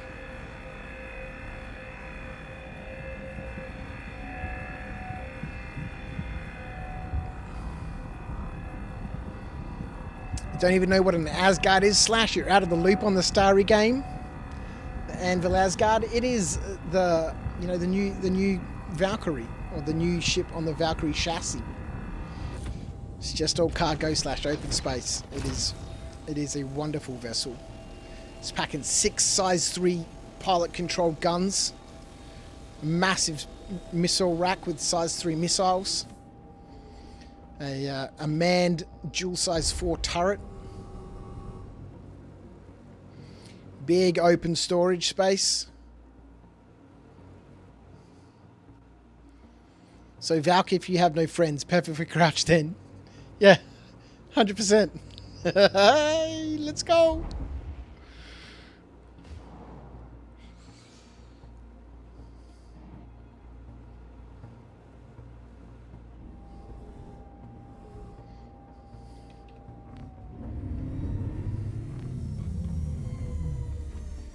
Three size 2 coolers, 4 size 2 shields, and 2 size 2 power plants.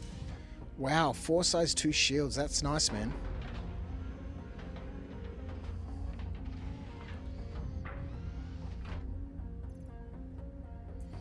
What have we got in here that's going to cause us some complications? Let's go stash this stuff away. The lockers on the Asgard aren't huge. There's 2 of them at 750k versus the 4 lockers on the Cutlass Black, which I think are 1200k each. Does it store a rock? How many rocks can it store? That's the question. That is the question. You could fit 4 comfortably. 4 comfortably. 6 at a push if you wanted to be silly.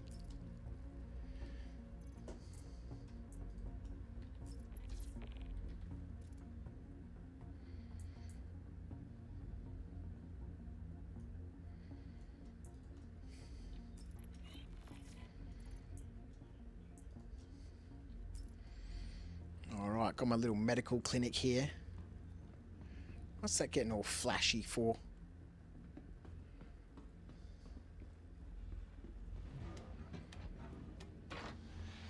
Sounds like something you would want, Slash, if you had monies. Look, it's a good ship. It's a good ship. It's got those 2 side doors just like the Cutlass Black does. Although the disappointing thing about those is the little ramp that gets deployed, it doesn't have like a grab ledge, so you can't, vault onto it like you can in the Cutlass Black. All your monies are being spent on your rig at the moment. Mm-hmm. That alley ain't cheap, mate. That alley ain't cheap. The Cutlass Black. The Cutlass Black.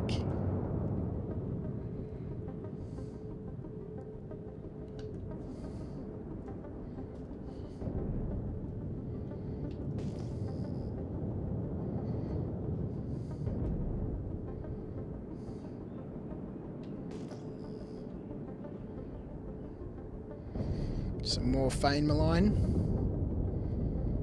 Good old Ignis, delivering the goods. I mean, it does stop pretty quick when you roll it over. It does stop pretty quick.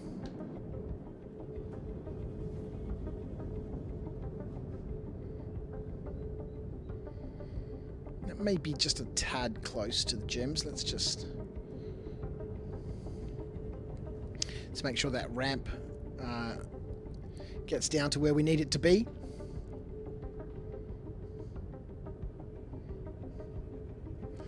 That's not where we need it to be.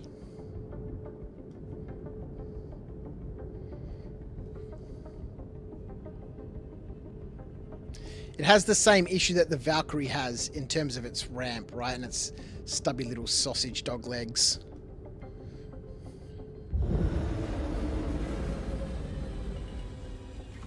No such thing as too close to the gems. You're up past your bedtime, Slash? I know, man. I'm surprised your mum's letting you up so late. It's a work night.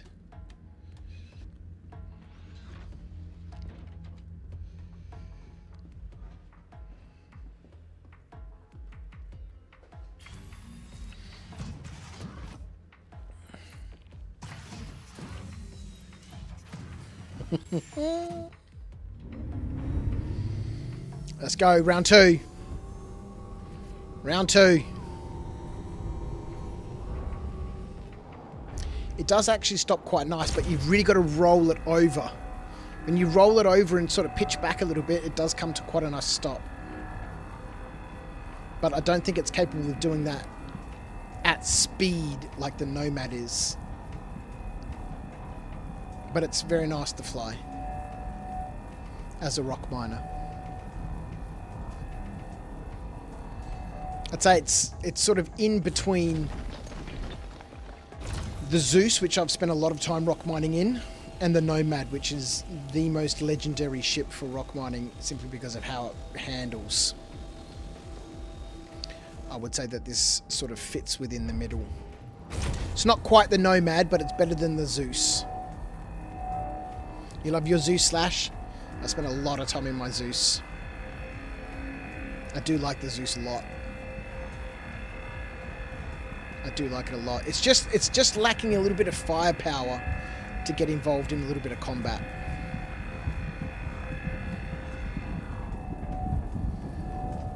But not this one. 6 size 3s, man. Pilot controlled. Plus that dual size 4 manned turret. One day when I get a friend, they can come with me.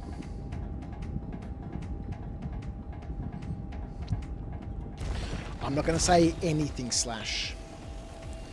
Nothing. We can all do it. I before E, except after C.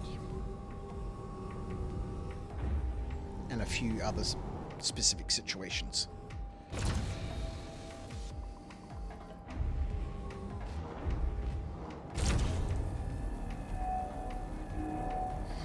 Ubersmith, you're hoping the Zeus finds a role as a stealthy cargo hauler for Pyro and the like?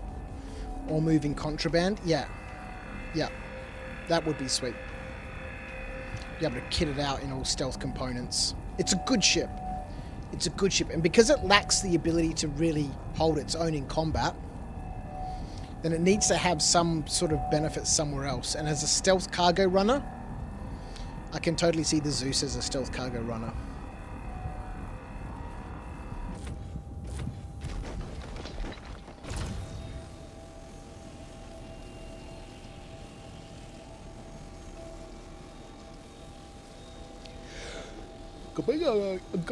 Going.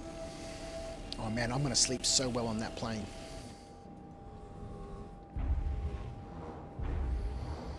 Get on, settle in, get a book out, do a little bit of reading.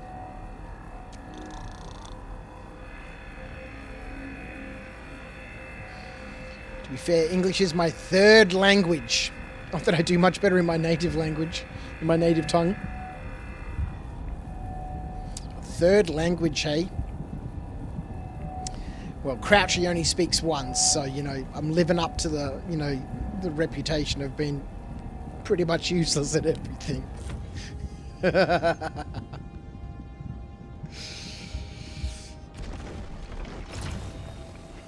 Zeus is a good ship, Ubersmith. You like it more than you thought. Even though the grid sucks, just has a nice look and feel to it. Yeah, it does. It has a real nice filter. I really like the inside of the Zeus.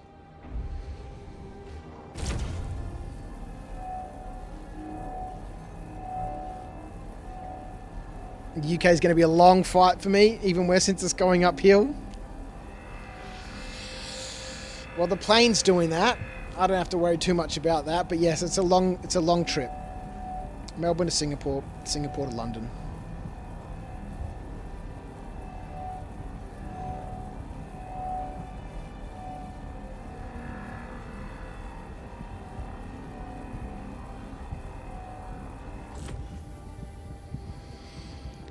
Oh boy.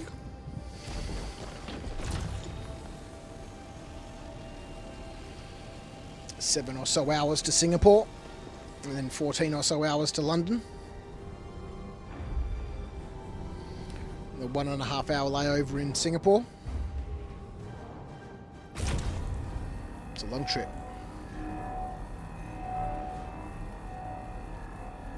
When I get there, it'll be yesterday.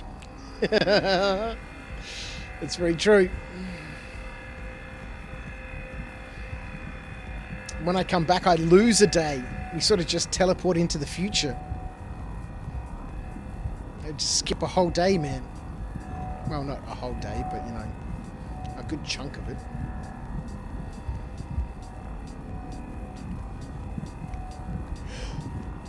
Oh my goodness me!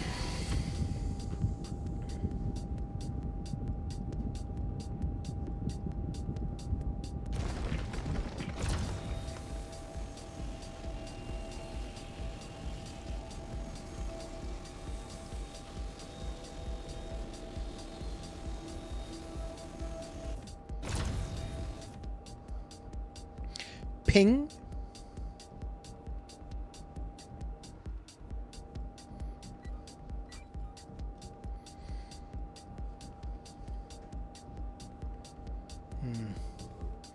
You're not working.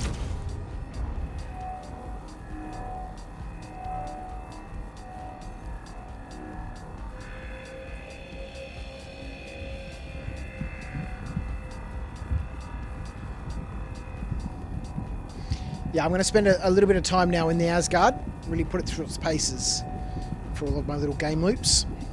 You know, it's not too big to take down to bunkers. The fact that it can fit that nurser in there and give me that, you know, little med clinic or respawn point. It's got a good, you know, weapon rack. It's only got the 2 lockers, obviously, because, you know, it's only got the 2 beds. 2 crew, 2 lockers. Whereas the Cutlass Black has the 4 beds. Why it has 4 beds, I have no idea. It only has 2 crew positions. I mean, you could argue that the Asgard needs 4 beds because it's got 2 door gunners, right?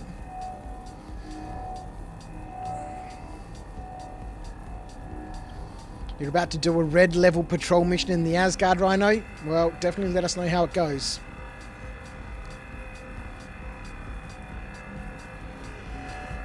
Oh, boy. Oh, goodness me.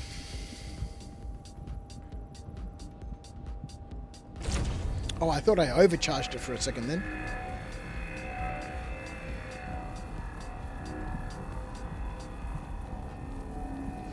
We barely even hit the optimal.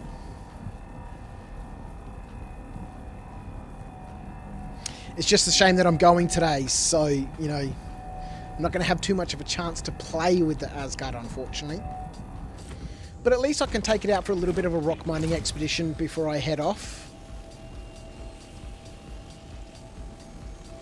Don't forget, if you're watching on YouTube, to hit that like button for YouTube's first rock mining stream in the Asgard. I'm sure no one else could have done it.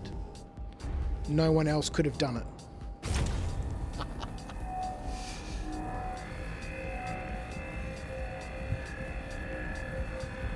I'm sure plenty of people have been mining in the Asgard. I think it's been available in the PTU.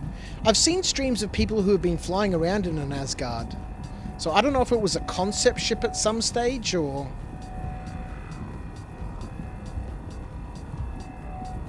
I think I was watching info runners the other day. And Algrid had an Asgard. And that was a week ago. that him and Execute took out for a bit of a journey.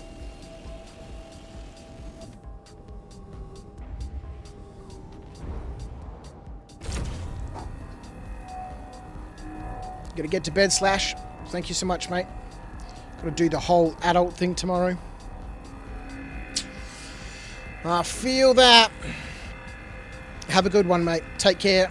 And I will see you in sort of a week and a half or so when I get back. And I shall be prepared for the content, buddy. I shall be prepared for the content. So get it ready.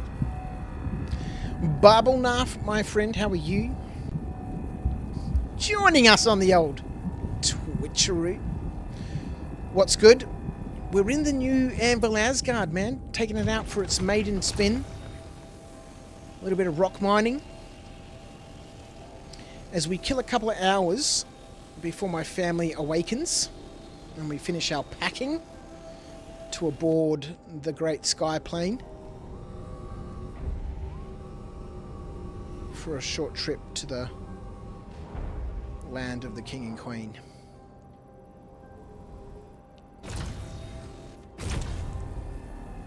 Well, at least our King and Queen, right? You know. You are content, Slash. You are a content generation machine. Good value. Good value.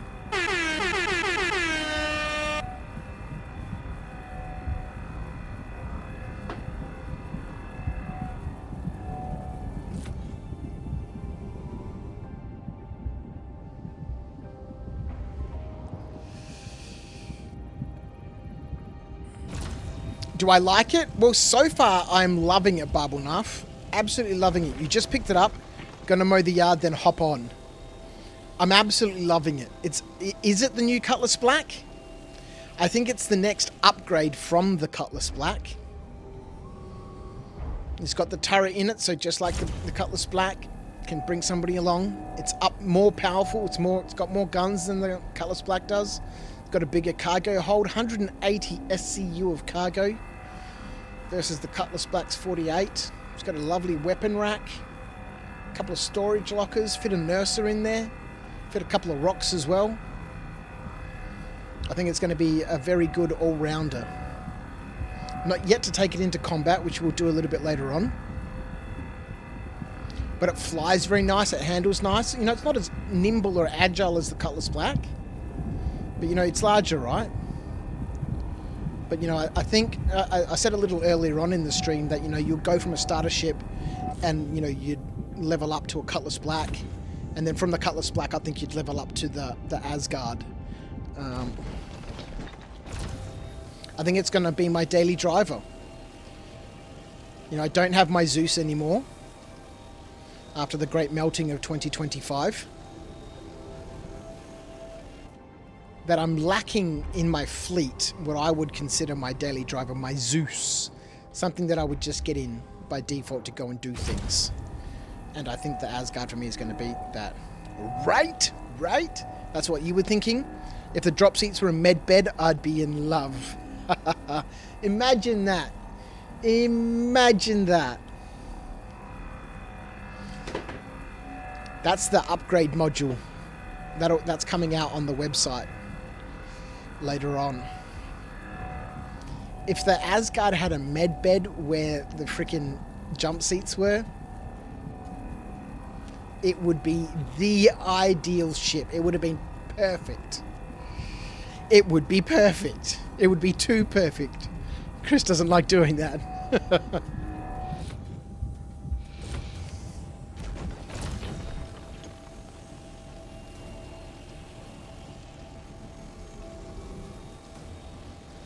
It would have been the ultimate daily drive.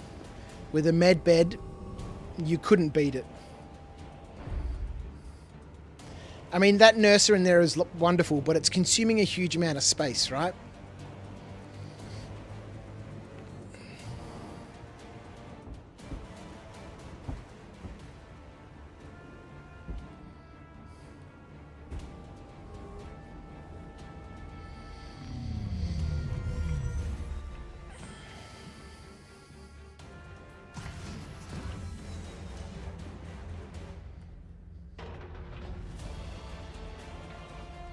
That confirms what you were going to do, Bubble Narf. It fits an Ursa in here. I'm pretty sure you'll even fit a Pisces in here. If you wanted a little medical snub.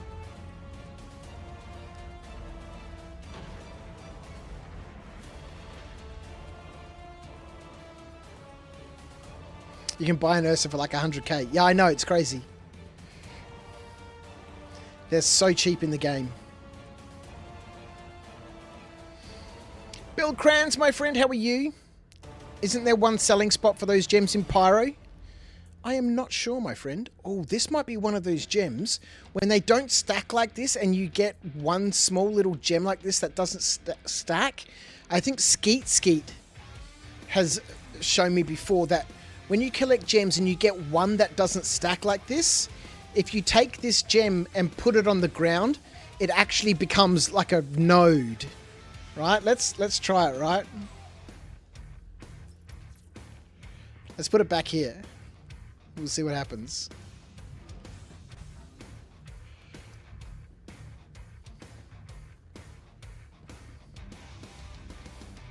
Well, that was disappointing.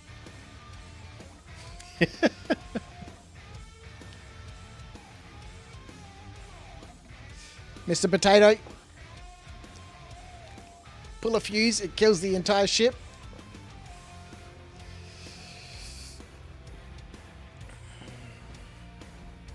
Well, at least I know I can put some of these around my hangar.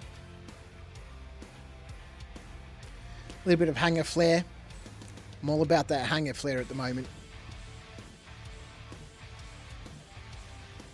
Yeah, Ursas are insanely cheap. I almost did a CCU for an Ursa. Changed my mind though.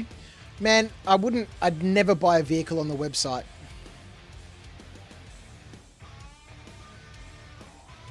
They're so cheap in game. I'd really put my money towards ships. You've got $25 more credit. You don't know what to use it on. Well, don't use it on anything. It's not going anywhere. Grab your favorite paints, Calypso. Or, you know, pick up some hangar flair if you like decorating your hangar like I do. Or maybe a cool suit of armor or something from the pledge store. From the gear section.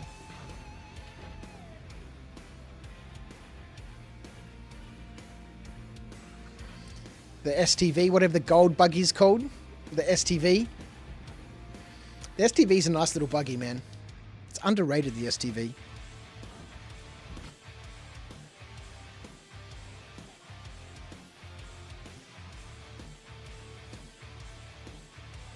It just looks so mean at the front, man.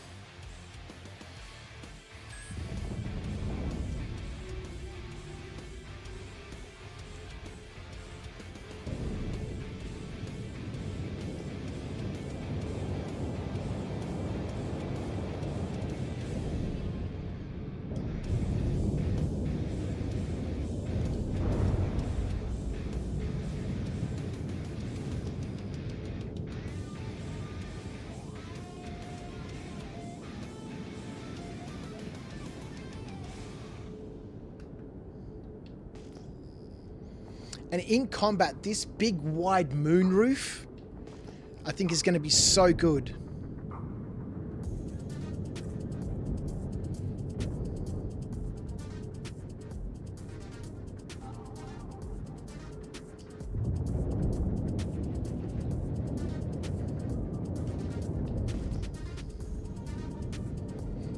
The tack was too clunky for a daily bubble knife. Yeah, I agree.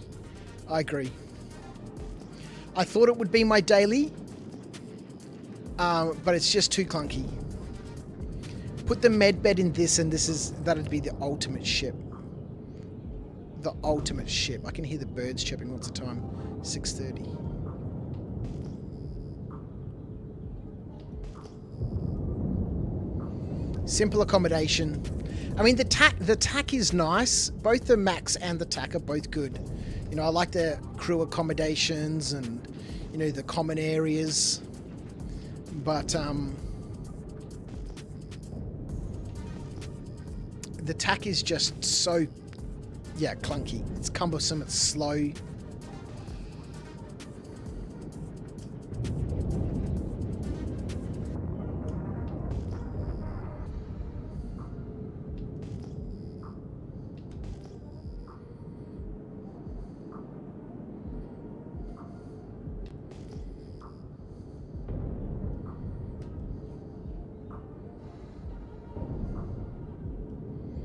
What have we got down here? Another little patch of Fane Malign. That's what we like to see.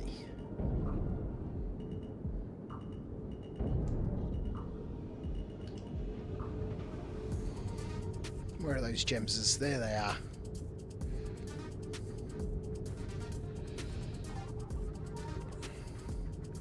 It is nice to fly this ship. Looking forward to taking it into some combat. Attack and max get a speed boost to 4.2. Yeah, I saw in the patch notes in 4.2 that they're getting a bit of a boost. So that might help make a difference to how they handle. Don't like being this close. That'll do. Yeah, so we'll see how they handle in 4.2.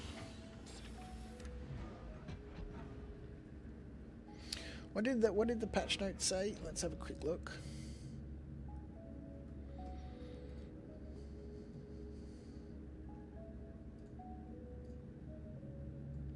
Ships and features. Starlancer series, SCM nav boost max speed increases. So across the board. Boost, nav mode and SCM.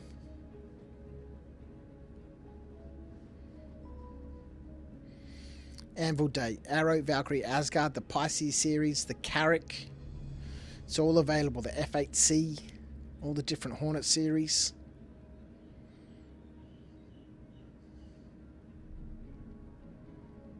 Oh, the Atlas series. That's the one I'm talking about. You know, that big ground vehicle.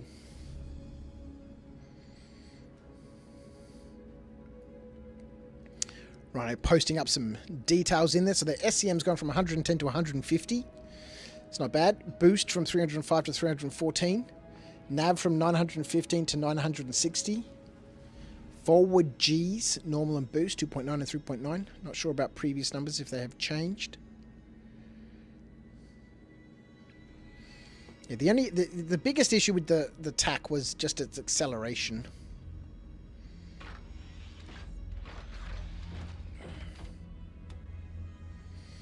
The TAC and the max are too big for ROC Mining, you reckon, Bill? I don't know, man. You know, as a liverboard daily driver, I think they both work quite well. I don't think they're too big for ROC Mining.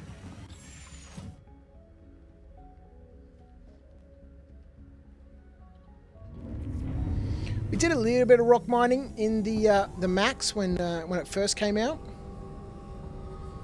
I don't know why I still have access to the Max and to the TAC.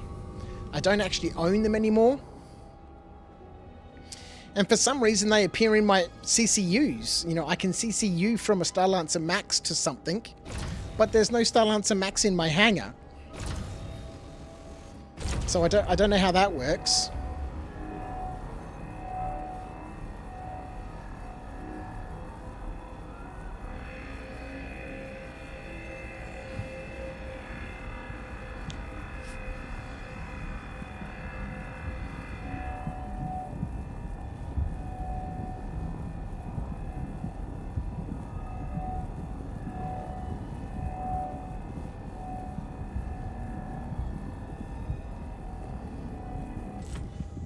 You know what, the ROC really needs a turret on it.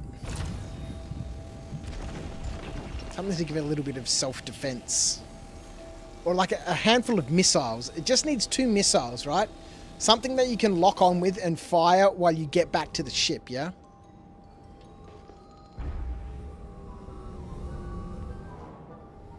Size 2 missiles on the ROC. There'll be a blade for it soon, I'm sure.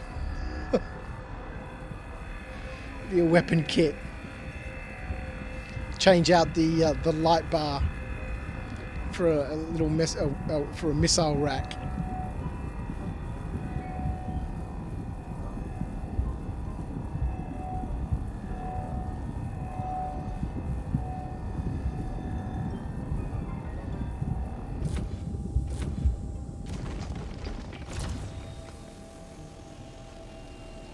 I might have to make a coffee shortly.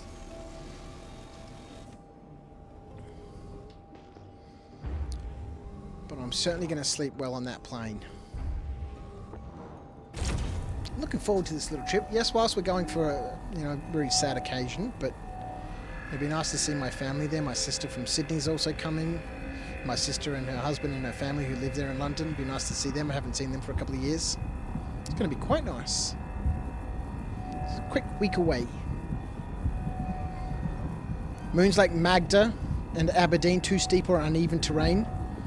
The biggest you run is a Corsair, Bill. I don't do a lot of mining in Stanton these days. Normally out here on Ignis in Pyro, it's, now that we don't have any more Hadonite to mine on the surface, the most valuable gem that we can now mine on the surface is this Fane Malign. It has replaced... Ignis still holds its position, right? At least in my view, in my experience. It was the Hadonite mecca. And that's now been replaced with this Fane Malign. So I normally do all my mining out here. Although I think there is another place. I think Rhino had mentioned a couple of streams back that there's another place in Pyro that's supposed to be better than Ignis.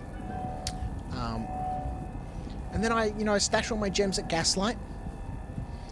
And then when I've got a reasonable collection at Gaslight, I'll haul them all back to Stanton. To sell them to the brokers.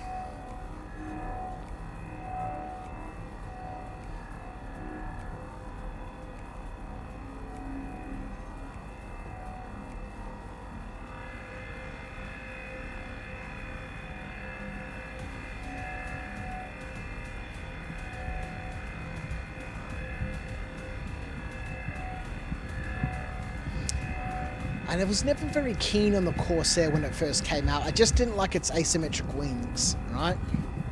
But it has grown on me. I've never flown one. I've been aboard a Corsair, but I've never flown one. But I think its style has grown on me. That I think it is for one of my alt accounts, for Curtis Crouch. I think that's his progression path from the Cutlass Black to the Corsair.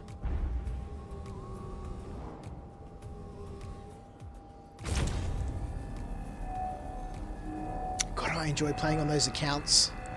Only one ship. I'll never pledge any money on those accounts. They'll only ever have the one pledged ship. So having to work through to, to buy ships in game. I like just having the one ship, it really restricts you to, just that one ship, right? YouTube is broadcasting a subscriber alert. Ooh, Bull Crans! Thank you, Bill Krantz, for subscribing on YouTube. How are you, my friend? Thank you for the subscribing over there on the old YouTube. I don't think we've had anyone subscribe on YouTube for a while. It's been quiet on YouTube lately. But I appreciate that. Don't forget to click that like button. Let YouTube's algorithm know that you're enjoying the stream.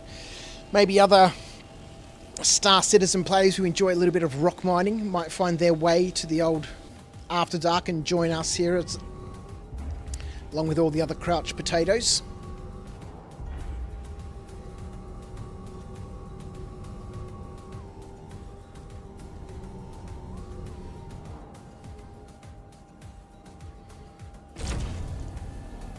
We've got to build YouTube to the likes that Starstream had. 100 people viewing on YouTube. Let's go, YouTube. 100 people watching a rock mining stream.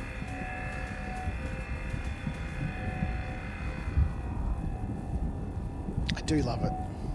It's just such a simple, chill activity that makes a reasonable amount of money with no output. We're not having to buy anything. Very little risk.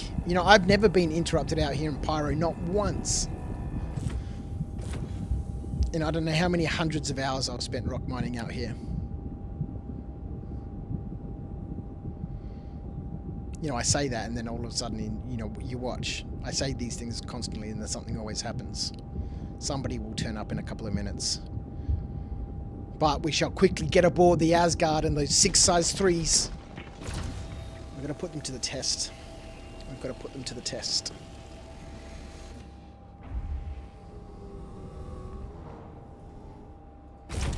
And I need to sit down at some stage and go through Verse Guide and, you know, pick me a selection of caves that, you know, I can consistently and repeatedly, you know, visit to go do a little bit of cave mining. Top up the Hadonite, which is now at a staggering, what is it, Rhino? 583 credits per gem or something?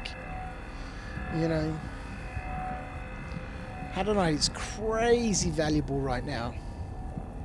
And I don't mind a bit of spelunking. I guess it's more valuable because you're getting less of it, right?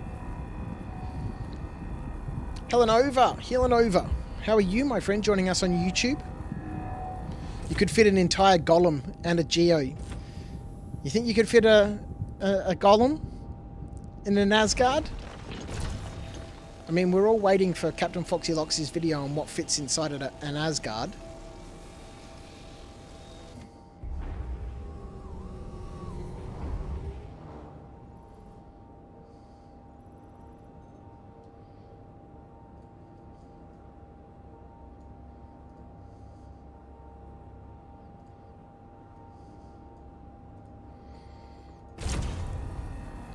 But a golem? You reckon you could fit a golem in there?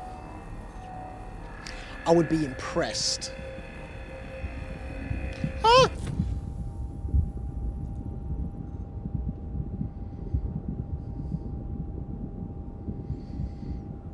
You can? You stuffed one in yours and 6 golem pods earlier? Incredible. Incredible.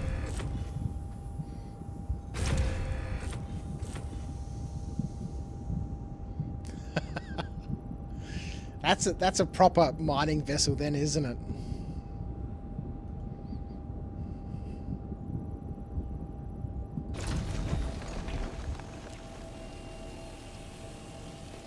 Go around, do a little bit of rock mining using the geo, and whenever you come across, you know, something worth busting the golem out for, that rare bit of quant that you find, it'll be a nice pile of gold.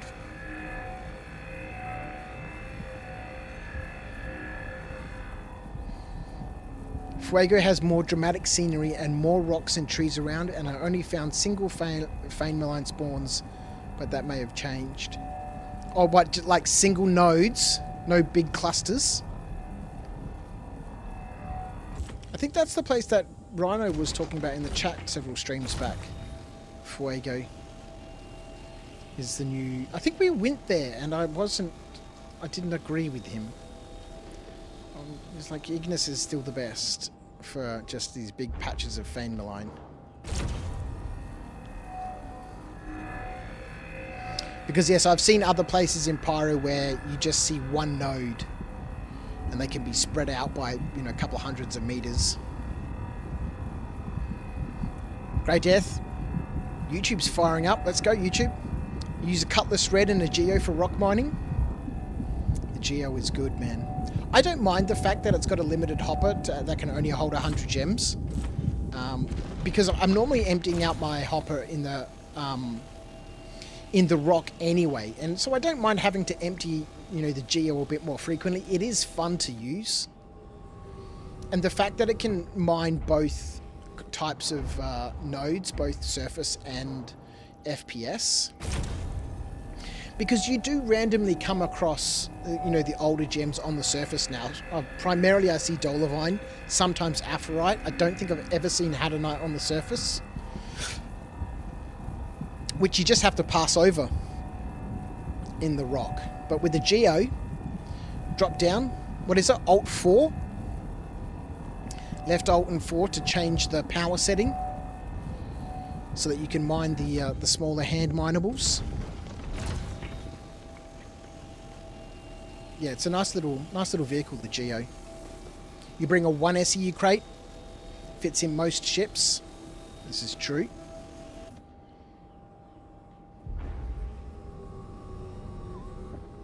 $1,000 gems is nothing to scoff at. God, 1,000 gems is nothing to scoff at. I still remember the days, man. You'd half fill a rock and freak out I'm going to go fill it. I'm going to go sell it because, you know, 30k or something's going to happen and I'm going to lose it all. Now we're out here for days and days and days filling up 10 SEU of gems.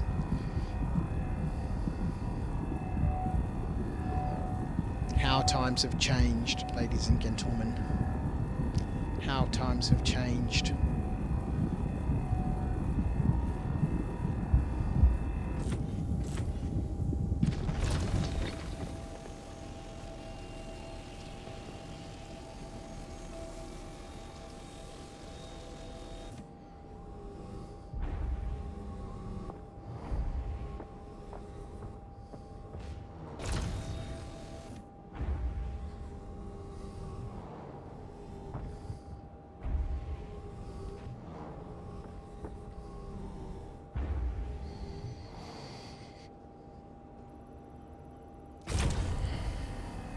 Do I bedlog on the surface? All the time, Bill. All the time. Especially, you know, if I'm just going to spend a week rock mining. You know, now that we're streaming a little bit more during the week, obviously not while I'm away in the UK, that's not going to happen. But now that I'm trying to do a few streams during the week, either before or after work, just some short streams, 2.5 hours or so. Before that, you know, during the week, I'd just be bedlogged here on Ignis. And I'd come back after work and I'd log on, I'd watch some YouTube, catch up with my favourite channels, and go rock mining for a couple of hours, and then climb into bed. You know, bed log, and then I'll climb into bed. And then the day repeats, and I come home from work, and then I wake up and, you know, mine for a couple of... That's how I collected that 10 SEU of gems over, you know, like a, you know, 8 or 9 day period. Just, you know, bed logging on Ignis, and, you know, mine for a little bit. A couple of hours, you can fill up a 2 SCU crate. And go take that hadnite back, put it in the warehouse at Gaslight. And we got some Fanemalite inside these rocks here. I think we might have to give those a miss. We can kind of see the top of one of those nodes inside that little rock mound. Bad luck, my friend. How are you? Do you have to do anything during mining, or is it just clicking rocks? It is literally just clicking rocks. Clicking rocks and, you know, controlling the power of the laser using the scroll wheel. That's all we're doing. It's super chill. It's rinse and repeat. It's very mundane. It's certainly not an exciting activity, but it's a lovely way to pass a few hours, especially if you're watching a movie and just chilling out or something. And, you know, it can make a reasonable amount of cash buck dollary doos. But Mr. Bad Luck joining us on the old Twitcheroos. It is not the most exciting adventure. You know, it's much like salvaging, right? You know, you're just sitting there scraping away on the panels. Rock mining is very similar. The only difference being that, you know, in between nodes, we got to get out and we got to go find new ones, right? So at least we get to fly around a little bit.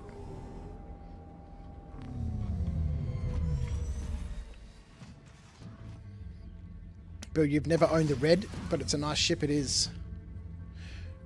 Hey, Grey Death is saying the Red is nice because of the cargo grid. Oh, Arian, man, can you do ERTs with an Asgard? I've no idea, man. I've never leveled up my rep high enough to actually do ERTs. But I guess if you've got a friend with you, you know, it's packing those 6 size 3s, right? Pilot control, plus a whole bunch of size 3 missiles. And then you've got the dual size 4 manned turret. So if you crewed an Asgard with a friend, I think you'd stand a reasonable chance. Letting off 8 guns. With a whole bunch of... I can't remember how many missiles it has. But it's a reasonable number of size 3 missiles. Let's jump in my little clinic here.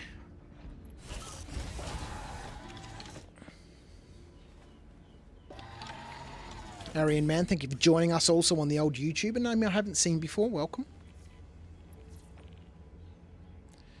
I don't need any treatment.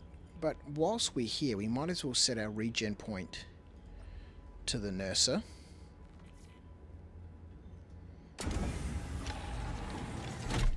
I can totally see this vehicle being my daily driver.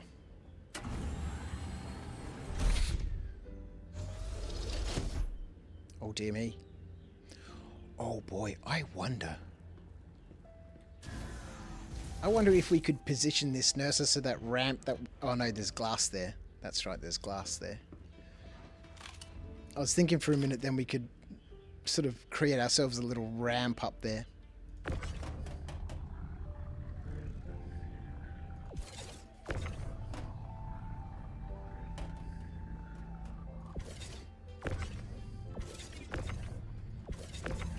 Nurse is too heavy for us to lift with a max lift.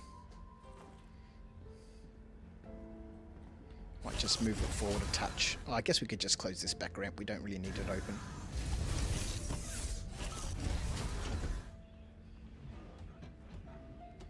Yeah, we're going to do a little bit of combat in the Asgard shortly. Another cluster or two maybe. It's almost 7 o'clock. We've got at least another 3 hours, I reckon, before my family's up, and then we really need to start buckling down and making sure that we've got everything packed and ready for heading off.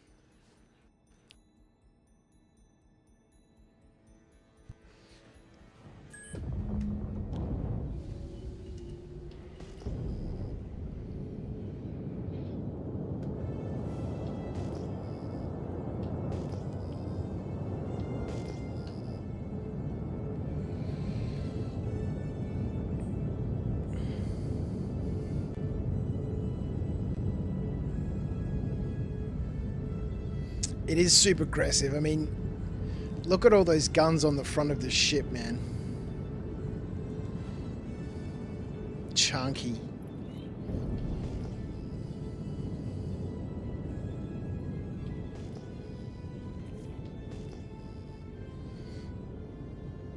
Yeah, I don't know, Arian, man. Drop a cheeky follow, a sub over there on YouTube. Maybe at some stage I'll level up my rep to be able to do ERTs.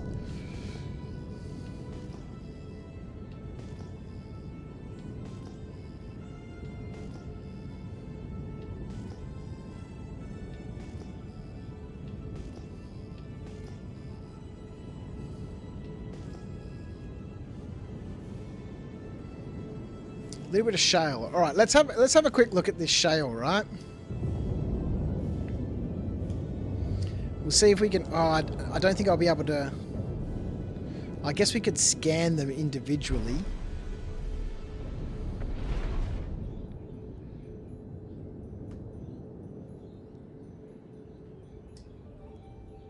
Can I scan it?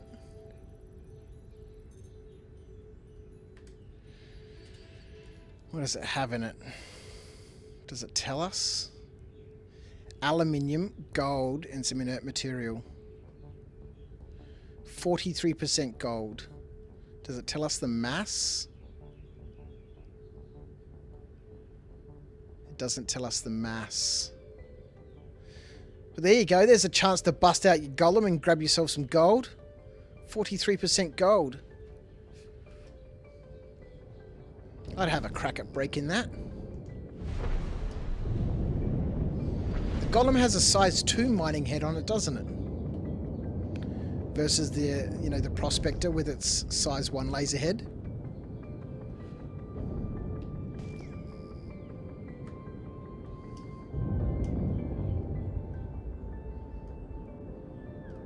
Shit.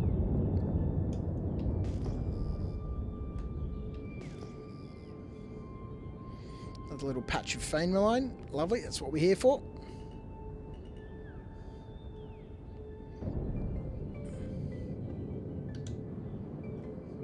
Let's get our view back. I really need to set up my views on the little hat toggle switch on my stick here.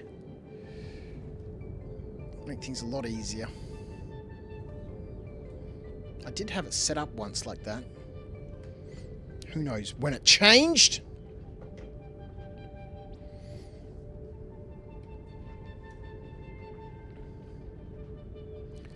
Let's go check that ramp. Ah, yeah, that looks alright to me.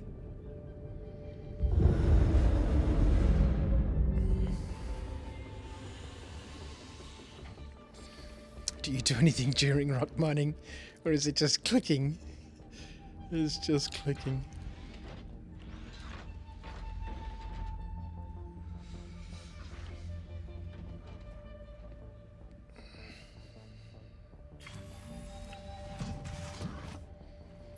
Alright, we'll have a bit of a crack at this patch, but then I think I need to get up and have a little bit of a stretch and a move around, make myself a coffee.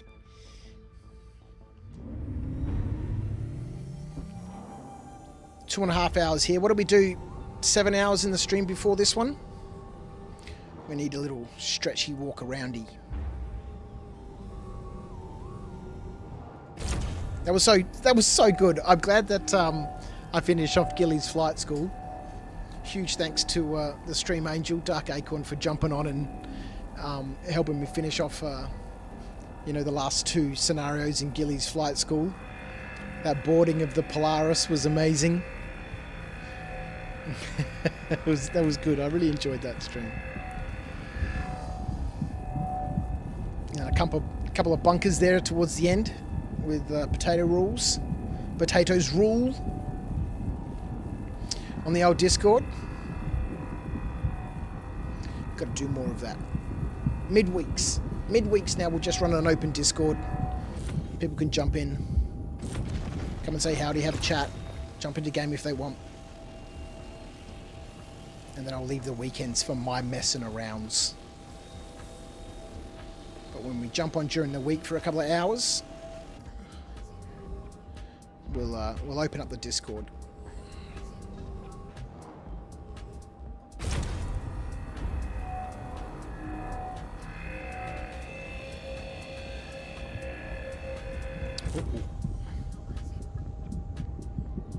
Too much power, Jimmy.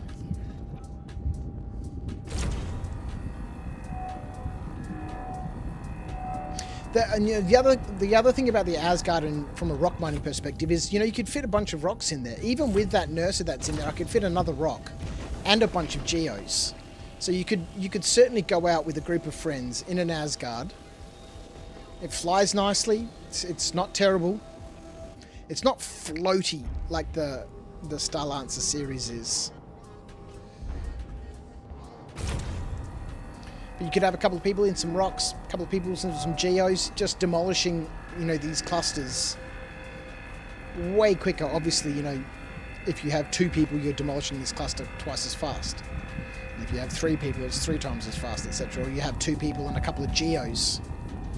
You could gobble these up and make a whole bunch of money super quick. Obviously, you'd split that between everybody, but then you get the social aspect of a little rock mining expedition with some people.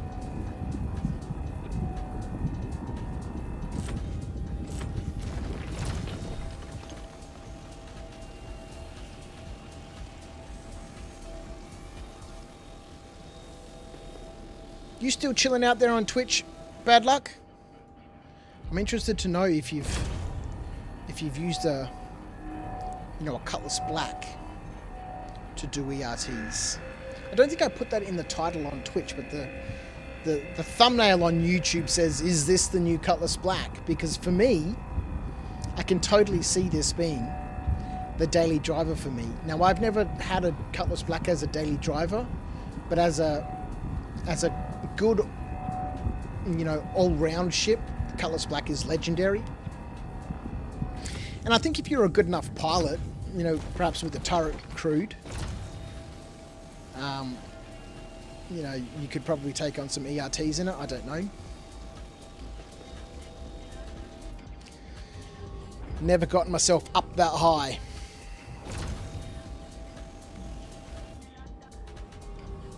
Maybe I'll get there with the Asgard. I think after this cluster, we'll have a short break. I'll go make myself a cup of coffee, have a bit of a stretch, do a bit of a moving around, and then we'll jump in and go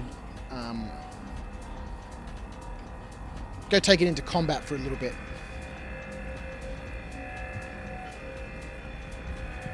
And then we'll finish up with a little bit more rock mining, and that should kill the next couple of hours. Then my family will be up. We can all get ready, make sure we've packed the last of our bits and pieces, charging cables, toothbrushes, passports.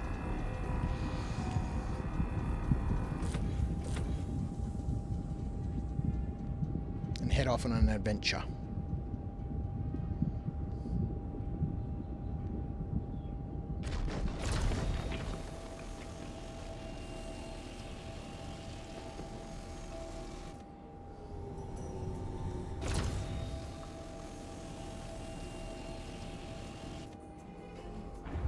Hello. Casual but fun. How are you, man? It's a long time no see, man. Hello. Good evening, people of the internet. Welcome to the corner of the internet where all the crouched potatoes are chilling out.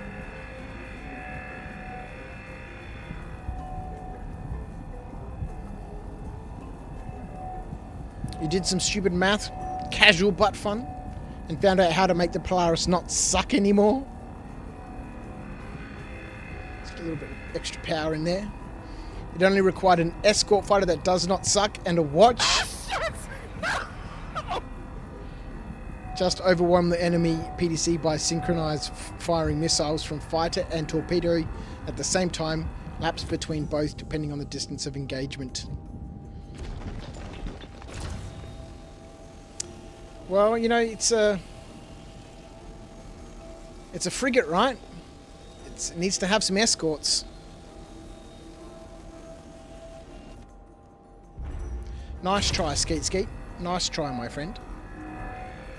But I am still awake. And now that I've decided to stay up for the whole night and sleep on the plane, I shall have to stay awake. Because it is far too late to go crawling into bed. There will be no quality of sleep, and there's still a few things to pack and organise. So we're here. So I do appreciate the jump scare. Keep me on my toes a little bit. What the hell is this music, man?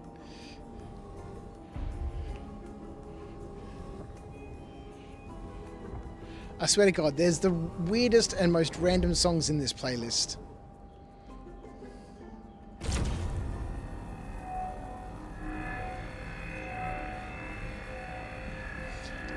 I think I can turn up the sound alerts for me, while at the same time keeping them at a reasonable level for the chat.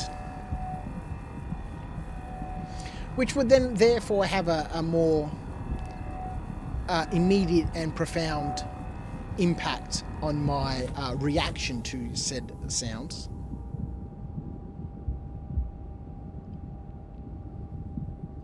Which I think would be entirely appropriate, especially for the jump scares, because we do want those jump scares in there.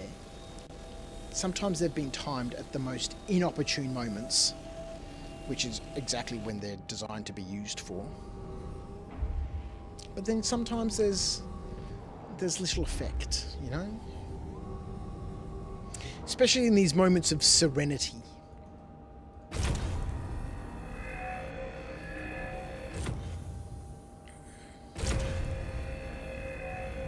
Oh, do not install an update right now. Stupid Windows. What's the time? 7:06. Why is it trying to install an update at 7 o'clock in the morning?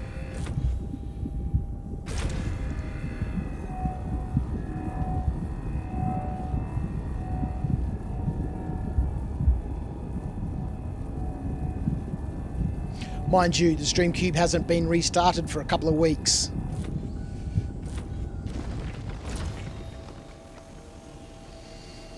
For example, if you fire a torpedo from a Polaris from 15 kilometers away and have my escort at 10 kilometers from the target, first fire torpedo, then have the fighter fire a missile salvo 53 seconds later to overwhelm the enemy PDC with small missiles to get a guaranteed hit with the torpedo.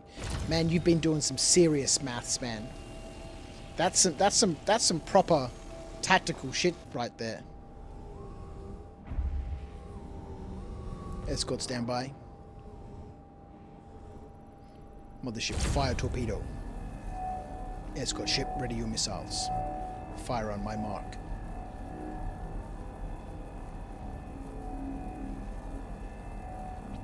3, 2, 1, fire. That's some coordinated stuff, man. I like it. That's dedication to the craft of, you know, the art of warfare, the craft of battle.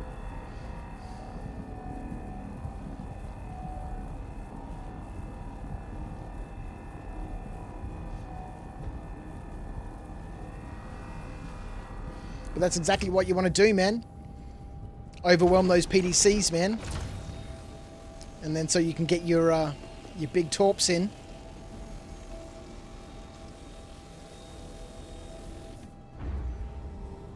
Skeet, you would spam a fart button?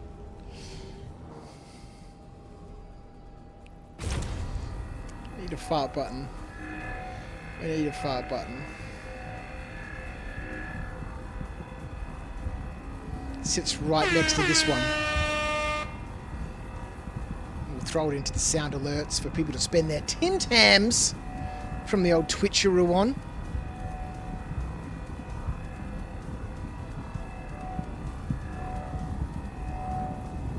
Would be entirely appropriate, as was called out last night when I was unashamed and unabashed to fart on stream with even a little, you know, movement, you know, just the lifting of a butt cheek to help, you know,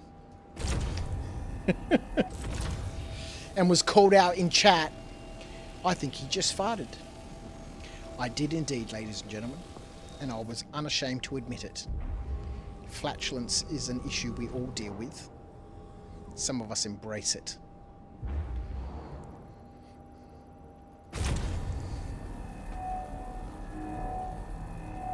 Love how Twitch just dropped 2-minute ads when we post a message in chat. Oh man, did it? Normally it gives me a notice that there's an ad break coming up. Stupid Twitch, man. Alright, so back to your comment then, casual but fun. I was praising your dedication to the art of warfare. You know, specifically timing the missile salvo from the escort to overwhelm the PDCs, whilst your two torpedoes already in flight, then your escort fires off a salvo to overwhelm the PDC as the torp just sails straight in. I was admiring your dedication to the craft of battle, to the art of warfare, and the synchronizing of forces to overwhelm the enemy. I was very impressed. Down to the 53 seconds. Not just a short time after you fired the torpedo, but very specifically with distances and timings to the second. There's a lot of pre-made ones in sound alerts. Yeah, there are. There are indeed. I'll find one for you, Skeet.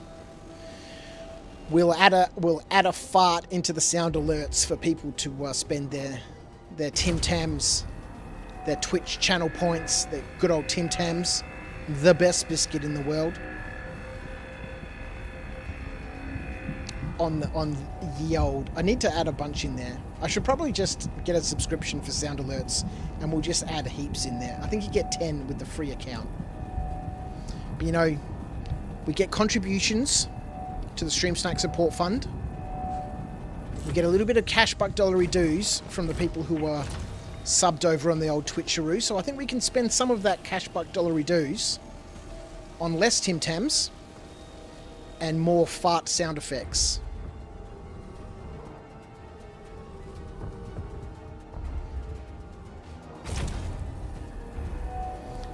We need to put that cash buck dollary dues back into the stream, peoples. That's where it belongs. The content, the entertainment.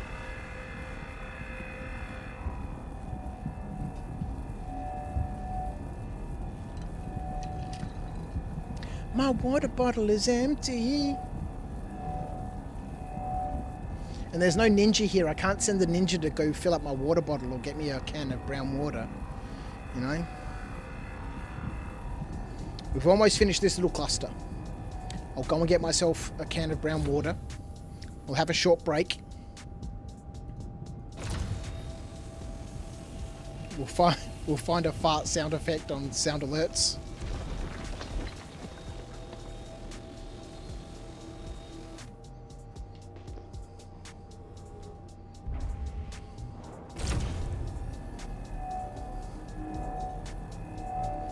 We might put some Harry Mack on while I organise that sound alert. It's so good, man. Today's episode of Amigal Buzz was just fire, man. Okay, it continues.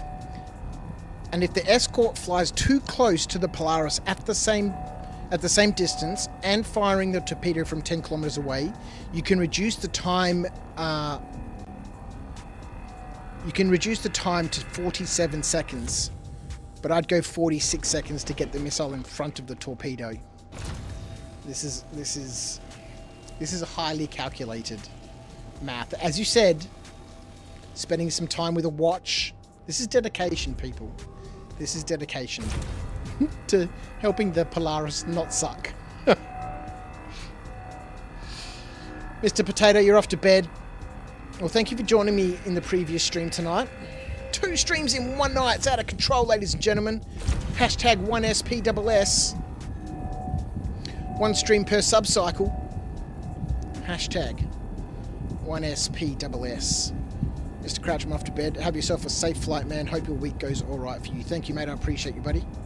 Thanks for joining me in Discord earlier on, running a couple of bunkers and doing a little bit of pew-pew. And I'm sure we're going to have a wonderful week with the family.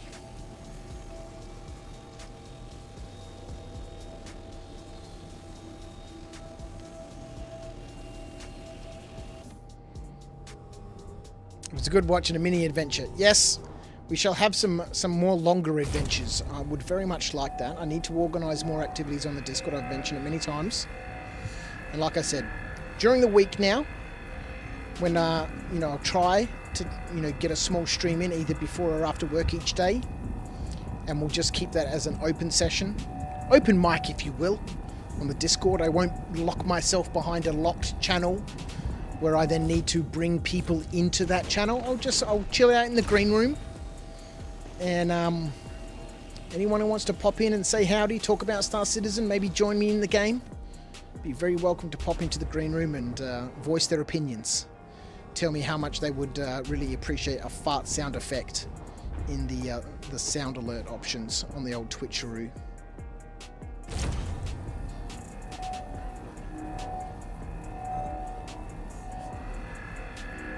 You're not dedicated to the art of war, casual but fun. You're dedicated to ruining someone's day. Before the Polaris, I used to do Yellow Cancer Cruise. I don't know what the Yellow Cancer Cruise is. Now that pissed more than one bounty hunter at the time. What is, explain to me please, Mr. Casual But Fun, what the Yellow Cancer Cruise is. Because I'm unfamiliar with this pursuit in the causing of misery and disruptions and grievances and annoyances to other people's day.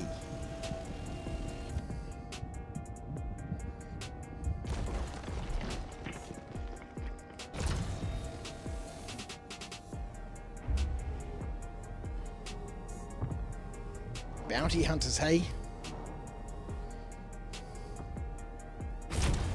Never hunted anyone's bounty. And I think I've been hunted once. that was because I got a crime stat 3 because I shot a guard in a bunker. And they responded to that crime stat super quick. I didn't even get a chance to get out of the bunker before some bounty hunters showed up. That was amazing. And then we had a short firefight outside the bunker. I did kill one of the bounty hunters. They were trying to take me out in their ship, but that wasn't working, so they landed. And I got one of them, but not the other. This was pre-Korea days, right? So you could go to any of the security UGFs on the various moons and stuff to clear your crime stat. So you had lots of options for, going somewhere to clear your crime stat. I miss those days. I can't be fucked with Korea. Now whenever I get a crime stat, I just go and surrender.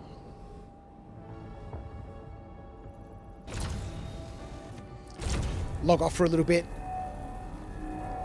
Go do something in the real world and then come back. Although I did shoot somebody the other day, a couple of days back. Was I on stream? I don't think so. and went and surrendered. Went and landed at City Gate number 1 at Lawville. Went on the inside, surrendered at one of the terminals there, just inside the city perimeter gate. Woke up in the old clasher, walked out of my hab, which was on the ground floor. I had a ground floor hab. That doesn't happen very often. And I walked out into the little centre circle, the little common area. And there were bodies everywhere of inmates. And so I checked one to loot it. And he had heaps of gems and stuff in his backpack. So I gathered all of that stuff up and I went to the terminal to go cash it in. Cashed it in, and the dear warden informed me that I had completed my sentence due to your hard work. We have reduced time on your sentence. Congratulations. You have earned your release. So I was there for probably 5 minutes, and then we left. All right, here we go, ladies and gentlemen. The Yellow Cancer Cruise is getting your crime stat at max level to get a bounty on your head, then fly an MSR at max speed in Yellow's asteroid belt with 2 crewmates manning the turret. You see, at the time, the MSR had the max speed of most of the ship. So when you're at max speed, the only ship that could catch up to me were racing ships with very little shields. So no problem for the turret at that speed. Not even the Arrow could catch us. Well, it's supposed to be a runner, isn't it? The old MSR. It's supposed to be the smuggling ship, man. You want a smuggling ship to be quick. Actually, let's reverse this in. That'll make life a little bit easier in terms of emptying out that hopper. And so that's called the Yellow Cancer Cruise.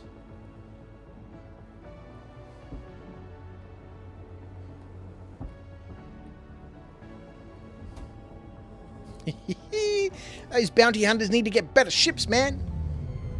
But I'm assuming, because you said, where did you say? You see, at the time. So I'm assuming that at the time means, historically, and thus, therefore, the MSR no longer has the same capacity or capabilities that it did at that time. These being new times.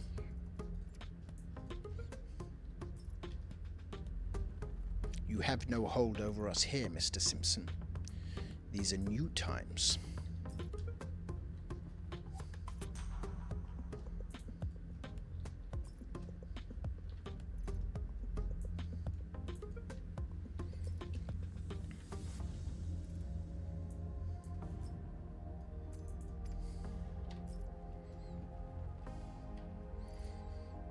All right. Got ourselves a little box. How many gems? Let's stack them all. Stack gems. Atreyu. Atreyu. I am listening, Commander. How can I help? Stack gems. Stack all. Yeah, he doesn't do it anymore. It's totally useless, man. I don't know why he's on board. It's more hassle than he's worth, really.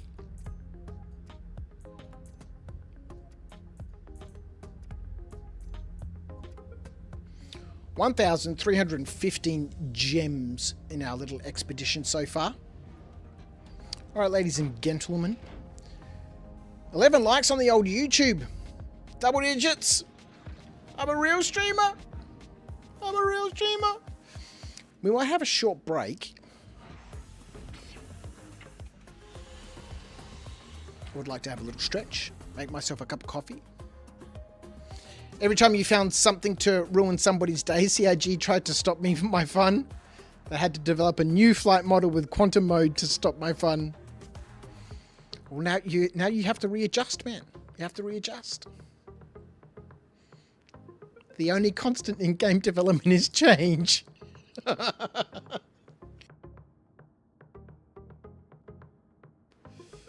All right, ladies and gentlemen.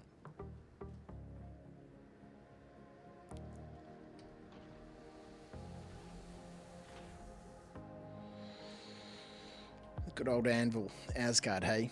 The good old Anvil Asgard. I'm really enjoying this ship at the moment. All right, I'm going to have a short break, a bit of a stretch.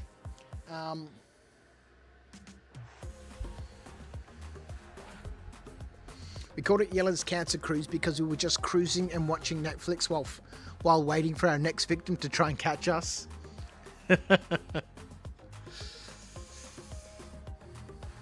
I like it. I like it a lot.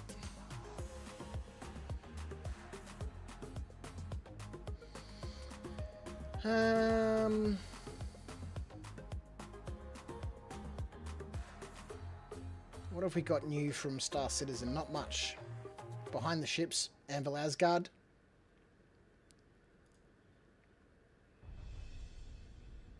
Maybe I should just leave you here for a moment with this scene of darkness slowly descending upon Ignis. I shall be back in a minute. Maybe I'll just leave the empty chair here so people know that I'm not currently here. I'll be back.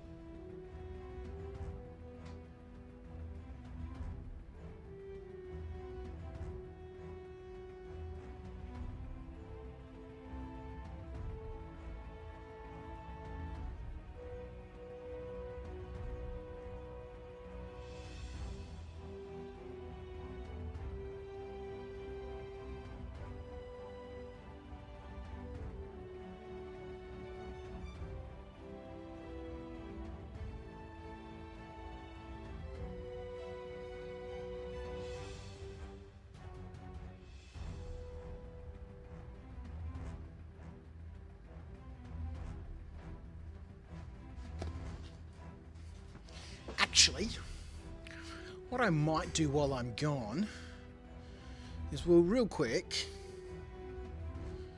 we will pop in here. I really should set something up for this.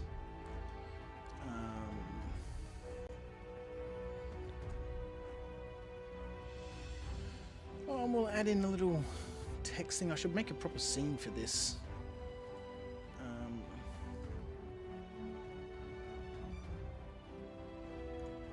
This will do for the moment.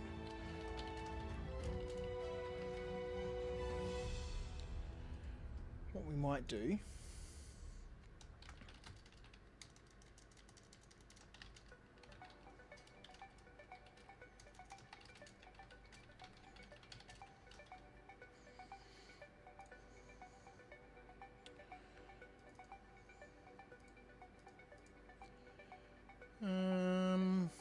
I'm just going to pop up maybe a little bit of the previous stream.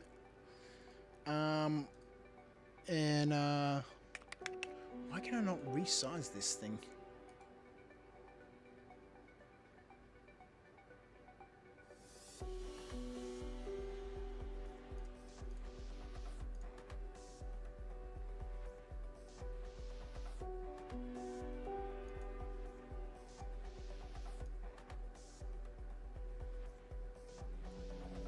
That'll do. So we'll switch that over. Haha, not live, on a short break. Back soon. I'll stick on a bit of the previous stream while I take a quick 5-minute or so break while I make my coffee and have a little bit of a waddle around.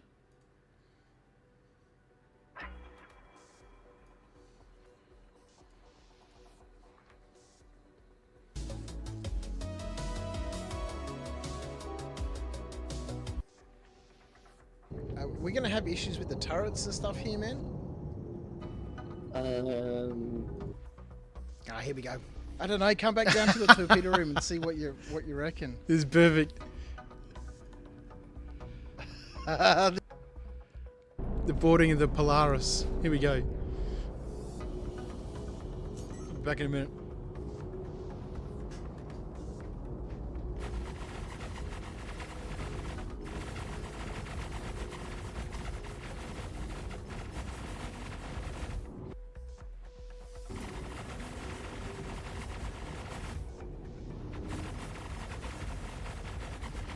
That's a big asteroid. Yeah.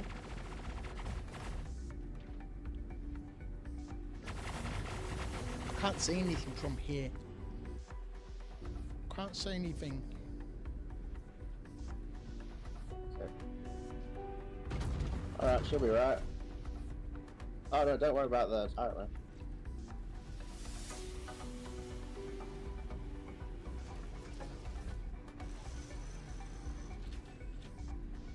I think try and get in the top turret. Mm-hmm. You can.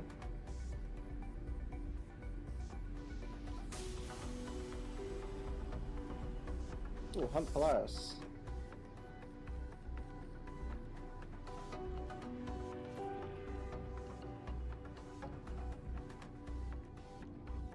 Yeah, get in the top turret and shoot what you can. That's Polaris, we can ignore that. That's a Corsair.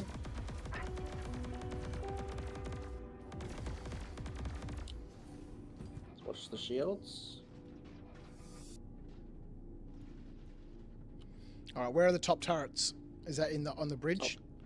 Top turrets, the main hallway, and then the red. Oh, that's right. Yeah. The red doors. Yeah. Just focus the Corsairs, and then once the Corsairs are done, we can board the Polaris.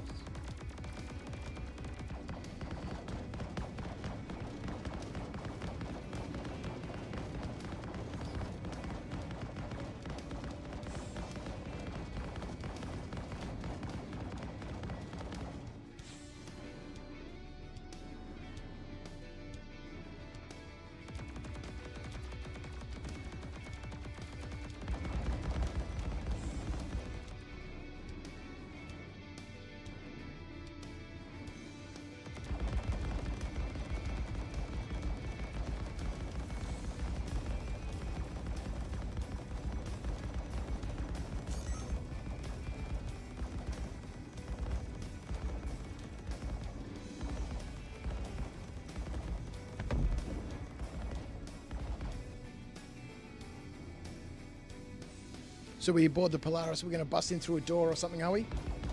Yep. So we don't need to fire out the Polaris anymore, it'll make it mad and start moving. Okay.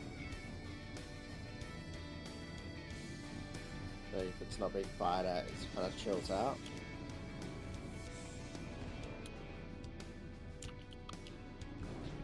So you can follow me now. So hop down. You out of your turret, are you? Yeah. Oh, let's go.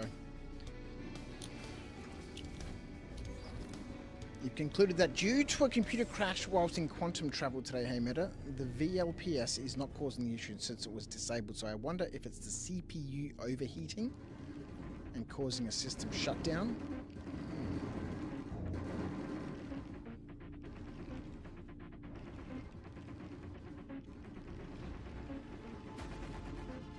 I don't have any weapons.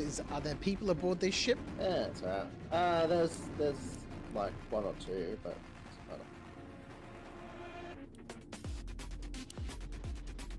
Just hope it goes slow enough.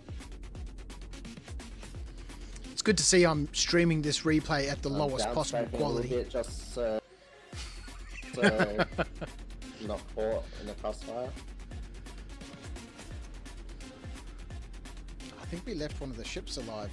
One of the Corsairs. Yeah, we did. Because he was like hiding behind the asteroid. So. Sneaky business. Yeah, it doesn't matter. You reckon the shields are going to hold on that Polaris? Yeah, I think so. Oh, we haven't gotten to the boarding yet?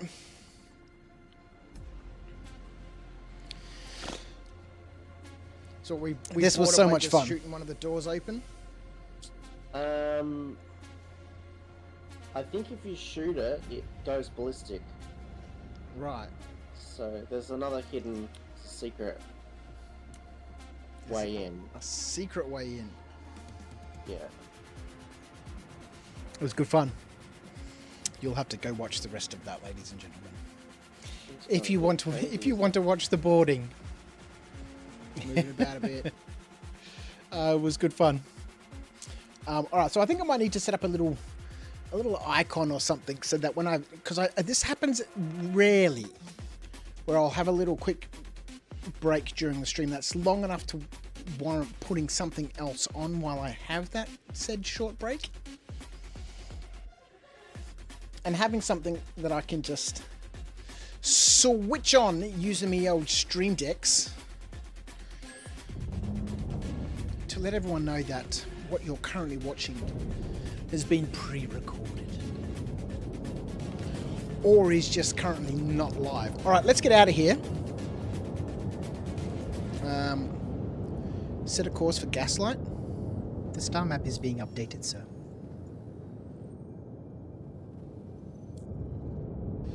Oh, what happened then? What happened then, Atreyu?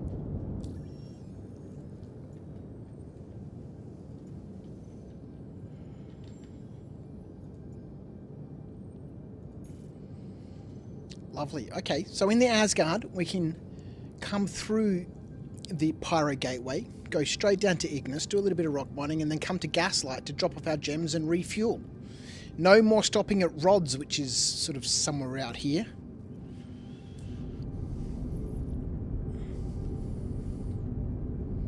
I like that. I like that a lot. All right, we'll go drop off some stuff at Gaslight. We might cruise back into... I guess we don't need to go to Stanton. I guess we could see what's here from a combat perspective. I don't really do a lot of combat out here in Pyro. But I guess we could. Obviously, we're in Pyro, right? So there's not going to be bounties as such. Collection missions for Wicklow. I think we'll do things here for Headhunters or CFP. Want armor look like tree? Bring 1 Wicklow favor, an Ace Interceptor helmet, and 14 Grassland Quasi-Grazer eggs. Make Space Navy armor. No you humans like your Navy, Wicklow understand. Very big ships, powerful too. Wicklow can give armor set that look like Navy color. Very easy to make. See what Wicklow need? Get and bring to Wicklow Emporium Kinga Station and it will be yours. 1 favor, an Ace Interceptor. Are we currently moving? Oh my god, we are.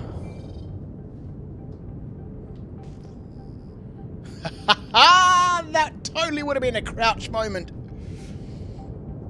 Looking at something else while we just fly headlong into the station. Calypsia knows me. This is how you crouch. Indeed. Legendary. Alright. Contact landing services. Acknowledged. CLS has been contacted. Awaiting confirmation.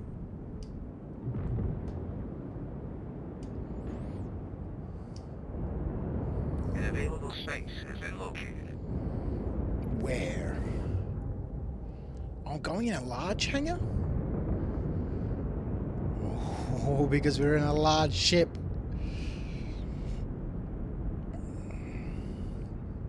Alright, so how do we get those Ace Interceptor helmets? We need to do certain missions, right? To spawn those Ace pilots. And from what I understand, people are saying that the unverified missions have a higher chance to spawn those Ace pilots. And I'm assuming there's some way to recognize that they're an Ace pilot so that, you know, you can soft death them.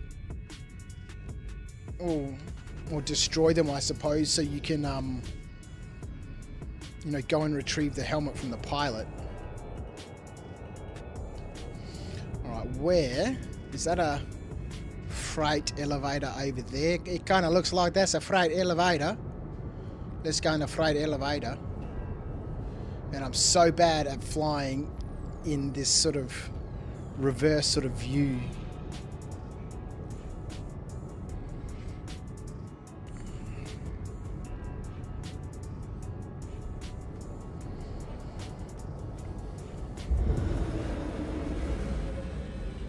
Alright, we'll dump our gems. And we'll go put this ship into a small combat scenario.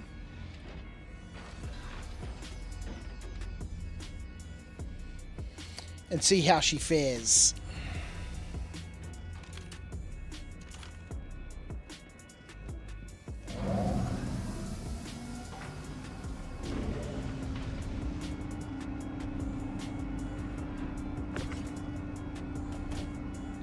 And if we get exploded, I don't mind losing the rock or the nurser. But, you know, all the hard little work of just clicking and waiting can be somewhat saved. We'll send that down.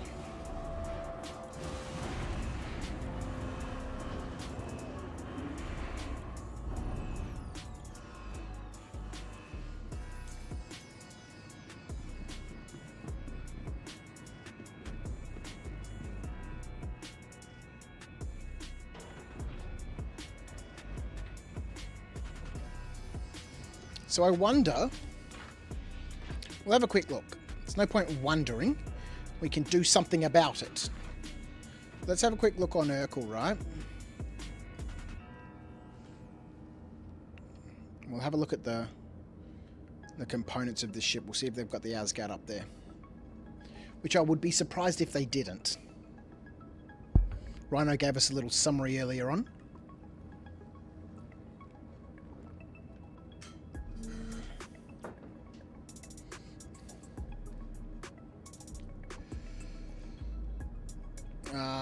Let's have a look at the Anvil. Oh, it's not here. They've got the Valkyrie, but not the Asgard, hey? Oh, hang on. It might be at the top of the list. Asgard. Alright, so from a components perspective, military grade Cs. Is that 4 size 2 shields? Chunky. Military grade C power plants. 2 of them. Military grade C, again, coolers, 3 size 2 coolers. And a civilian grade C quantum drive. The radar. I don't know if we can upgrade radars and stuff. I don't think there's anything that's currently available in the game for radars.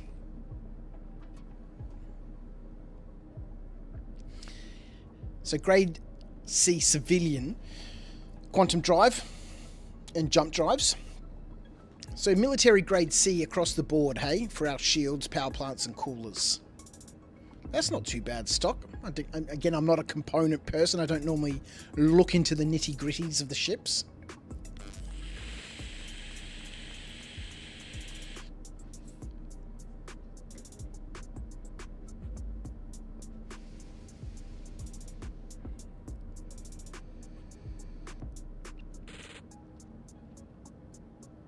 So we've got our size 3 Panthers, 6 of them. 4 independents and then 1 dual turret. And then our 2 size 4 Rhinos. Here we go, 16 size 3 Arrestor missiles. 16 size 3 missiles, hey? With a 1,500 meter to 25,000 meter range, so 1.5 kilometers to 25 kilometer range. 40,423 damage, flying at 857 meters a second.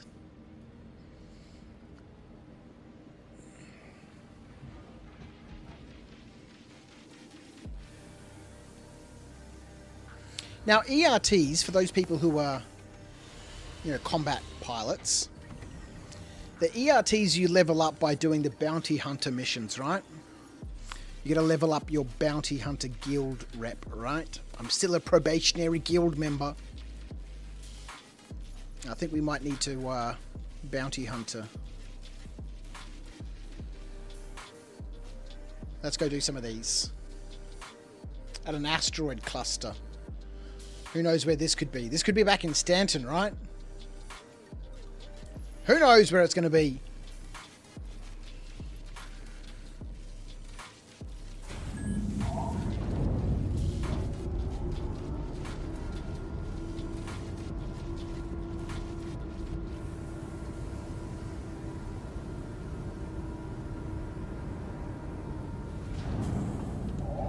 Let's go find out. I really like this last light paint. I like how it's wearing, right? Look at that wear and tear on the paint, man. What's full power to our guns? It's 107 shots. 107 shots.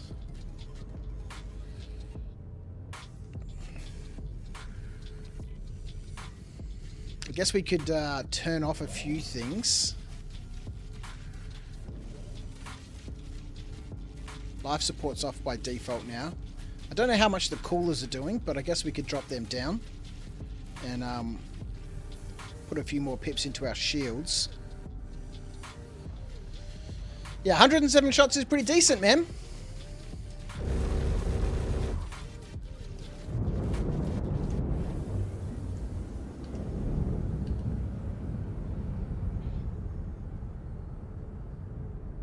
I'm not familiar with this cockpit yet.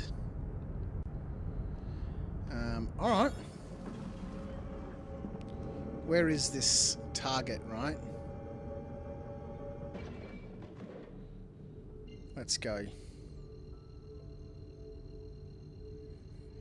A very low risk bounty. Maybe I just need to spend some time doing some bounties, right? We'll have a bounty hunter rep stream for leveling up my bounty hunter reputation, so we can get access to these you know, harder bounties, right? I don't think I've ever gotten up to the point where I can do ERTs. I think the highest I ever got was HRTs. I don't think I think you can go to VHRTs, right? Let's go have a look.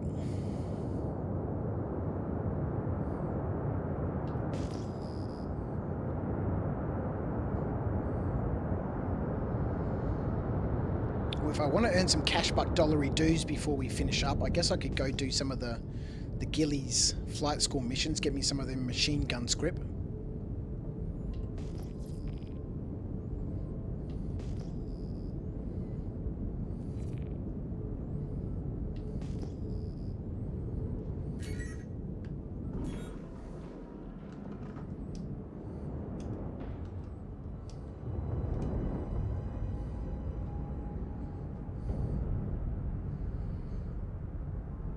I really wish it would tell you when you've locked onto a target what type of ship it was, because I'm terrible at knowing the silhouettes.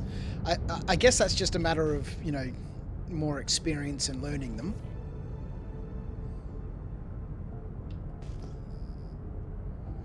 It was a Titan skeet.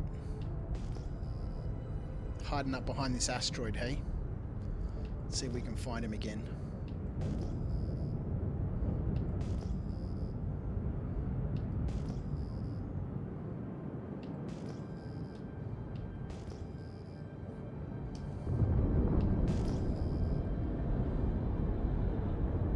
Where's he gone?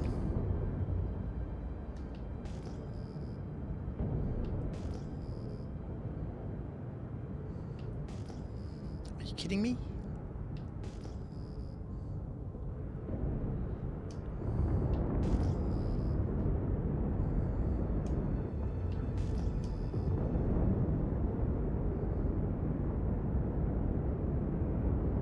It's moving about a bit, hey?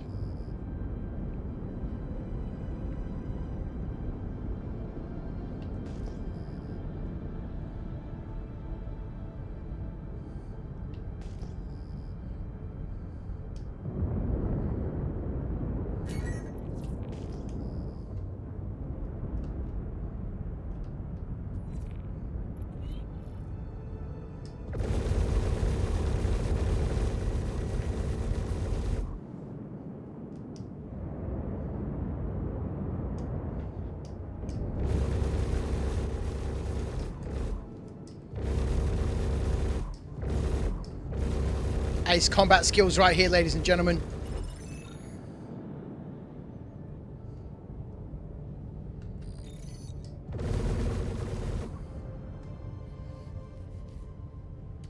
Okay. I think if you were a better pilot and you could get your shots on target, you could have wrecked him a bit quicker than I did.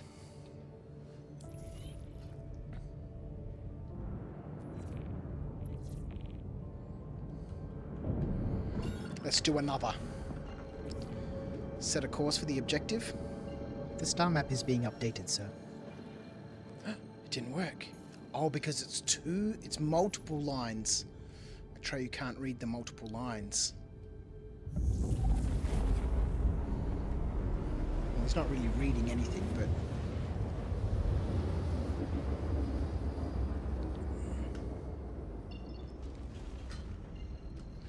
Alright. Into the cluster we go.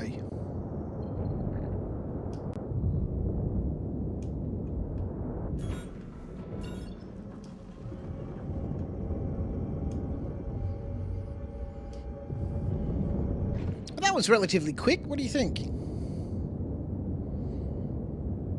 If I was a better pilot, maybe I'll have to watch some videos on YouTube about how to actually be a better combat pilot. It's not really my bag, you know? I guess it could be my bag. Where did we get that? Here we go.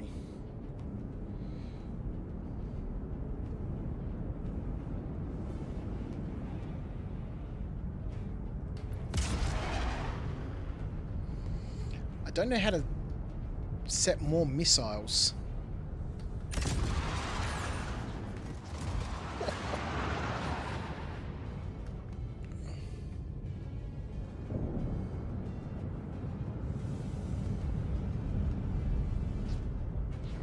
Lock onto him. Why can I not lock on? There we go.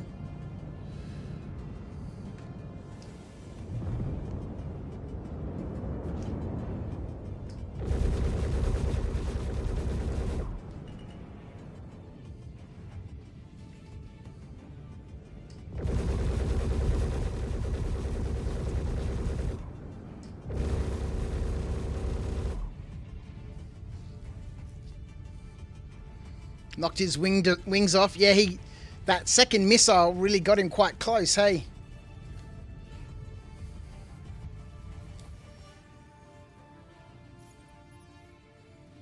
I know more bounty hunter missions. We've cleaned up all the bad dudes. We've cleaned up all the bad dudes.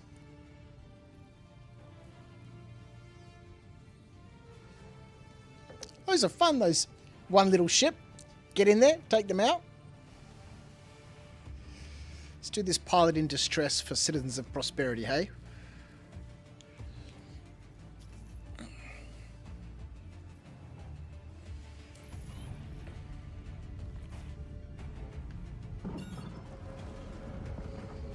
Set a course for the objective.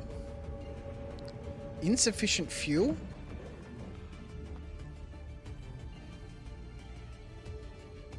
We didn't store the ship. Oh, we still have this fuel issue.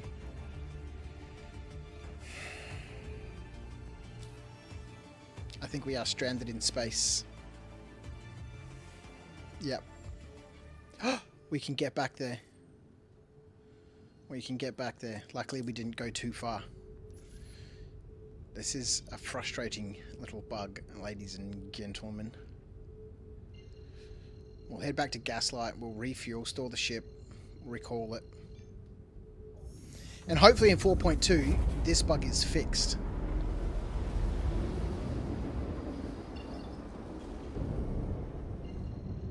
Unverified contracts, you reckon, Skeet Skeet?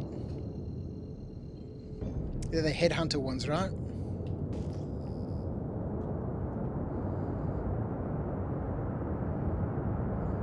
That's the surprise. You're the pilot in distress.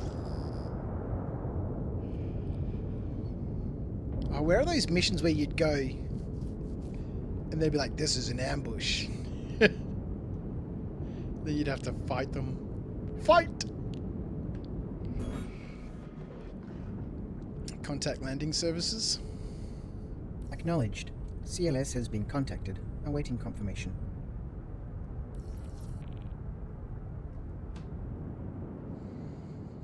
Oh, medium hangar this time.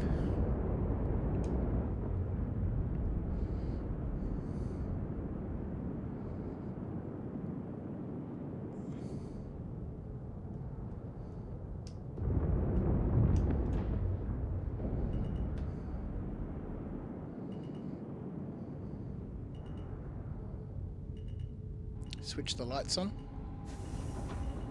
Oh my god, crouch.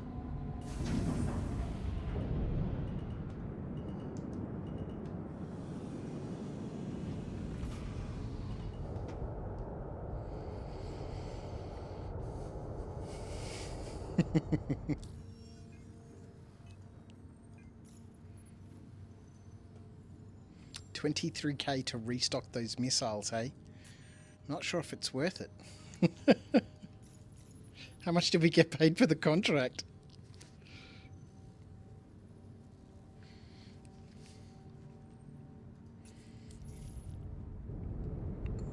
Alright, let's store the ship. Why have the doors not closed?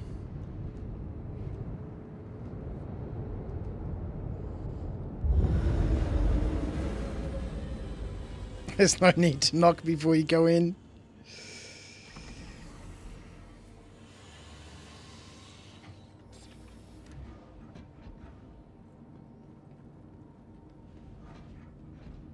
Just here would have been a great spot for an elevator.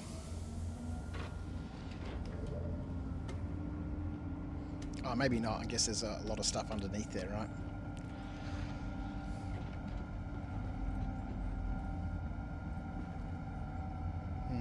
Side door open.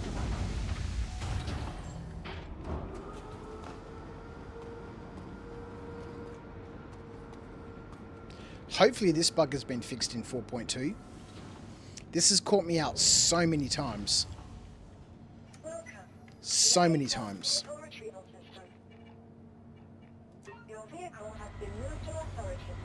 It's a mild inconvenience.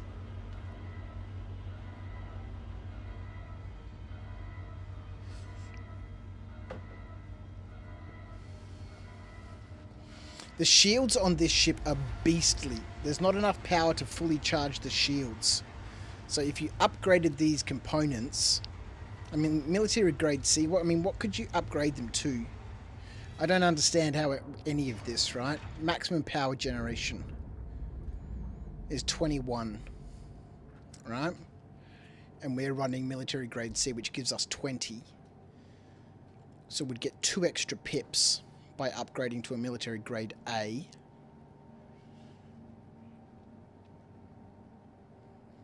I mean, even upgrading to a military grade B, we're going to get the same amount of power generation, just slightly more hit points. Take a little bit more damage, hey? Extra step citizen. Yes, indeed. 180 SCU, man.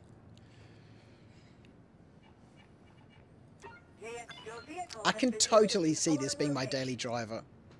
And they did say in the video that if you're fully stacking it all the way to the roof, it can be a little bit difficult to, you know, get the crates all the way up there. But 180 SCU, that's nothing to scoff at. Are you going to bring the ship up? Yes. Here we go, ladies and gentlemen. I don't know why I keep saying gentlemen. There she is. Let's go. Refueled, rearmed, repaired.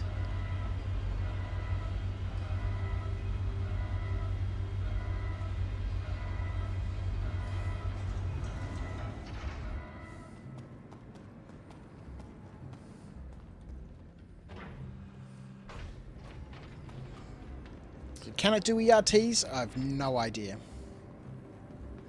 I'm still doing very low risk targets.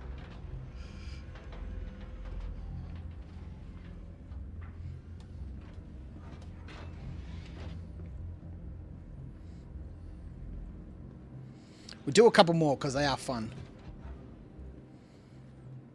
I always forget how much fun ship combat is. Like I said a couple of times already, I really enjoyed that stream on Curtis Crouch's account in the Cutlass Black. That was a lot of fun. Where can we eke some more power out of?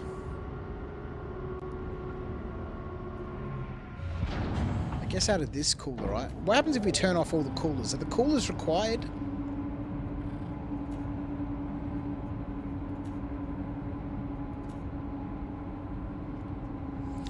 Are coolers functional in the game at the moment? Is the ship going to overheat?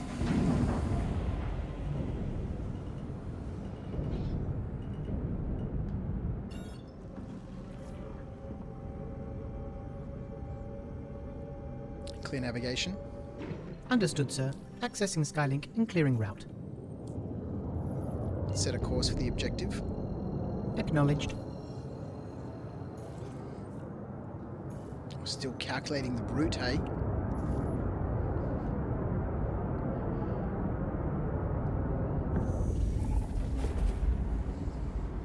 Atreyu's not patient enough. What happens if I turn this off? Bang, yeah. Engines and stuff start overheating. One of them explodes and falls off. Oh, I guess I needed those things. Look at all this damage on the paintwork.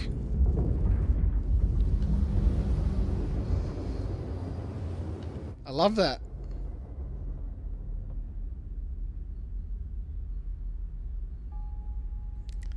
That's all that space dust out there chipping off me paint. Well, there should be some around the front of the ship, right? Certainly on those cowlings there at the front. Alright, let's go wreck this guy.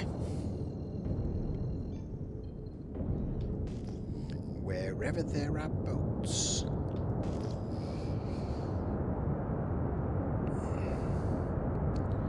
What's that red dot out there? There's a red dot out there, ladies and gentlemen.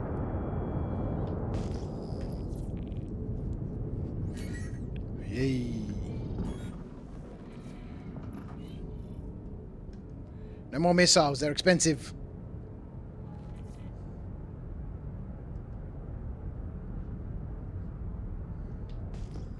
We gotta protect this ship. Oh yeah, it's a pilot in distress, I forgot. Oh man, there's dudes everywhere! Oh, there's freaking heaps of them. There's heaps of them. Here we go, this is a test, ladies and gentlemen. This is a test.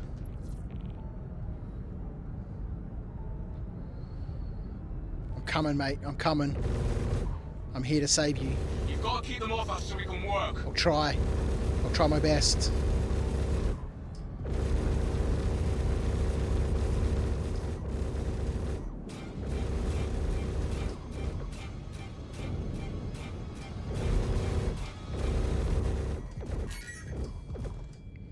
Go guns, recharge!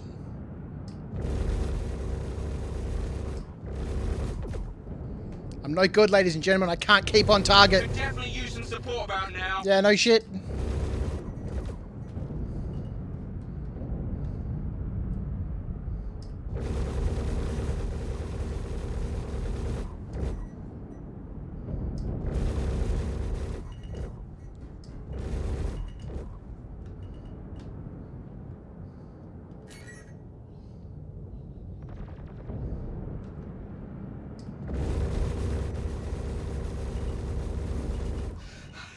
I can't hold on much longer. No! Where is he?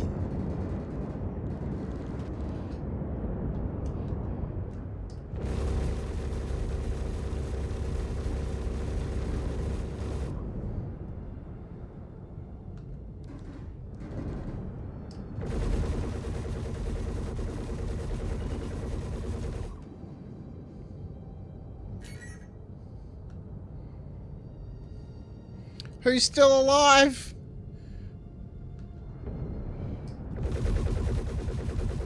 We're taking too much damage. We can't work like this.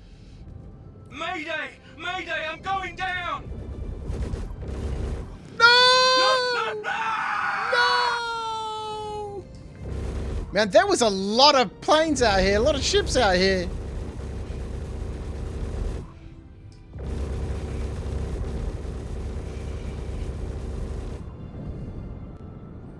I think if you were a better pilot, I think that was the last one, right? Oh, what a bummer. What a bummer. Listen to the music, it's gotten all sad.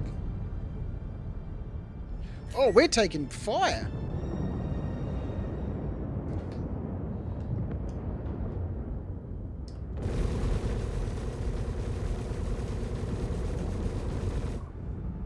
There was a lot of bogeys on this one.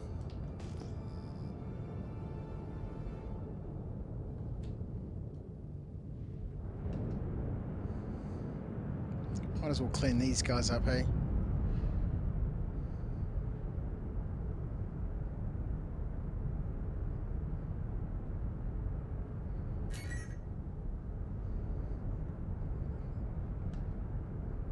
There's a lot of ships out here, man.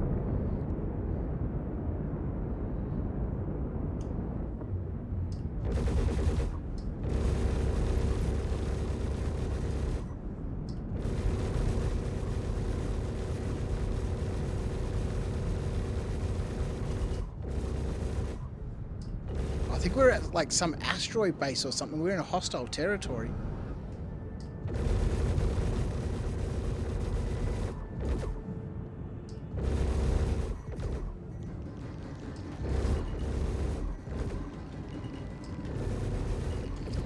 Critical shield warning.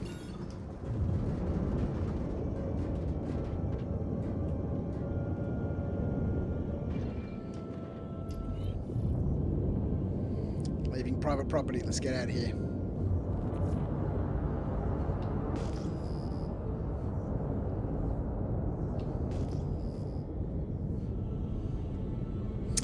Man, that was a bummer, man.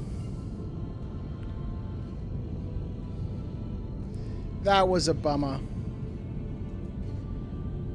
I'll be able to go missiles earlier and take some out at range, but it's a lot of enemies. It was a lot, man.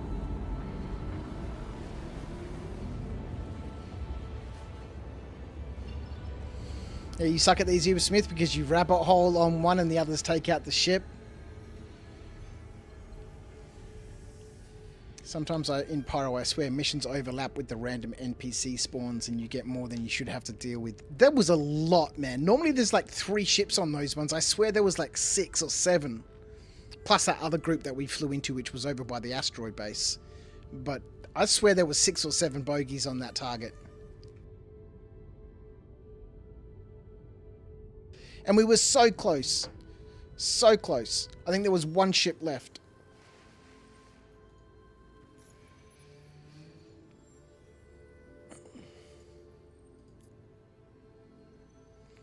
No unverified missions. We're in the middle of deep space. There's nothing out here, ladies and gentlemen. Reach the target's location? What is that about?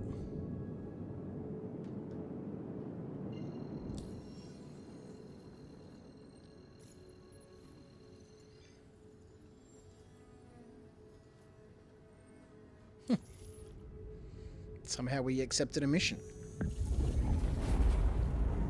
Let's go clean this guy up. How do we accept this mission? It's just given it to us. I want the... you know, it would be really nice if the game just led you through, you know, 4 or 5, you know, missions or contracts in a little chain. Rather than, you know,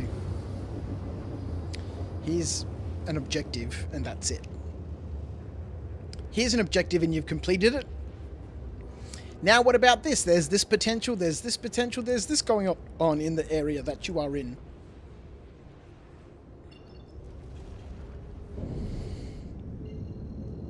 That would be sweet.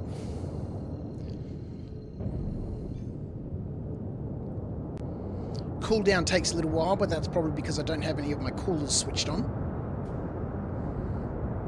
I don't know how much of an effect coolers actually have. I see people sometimes saying coolers don't make any difference. You can just turn them off. At the moment they don't do anything.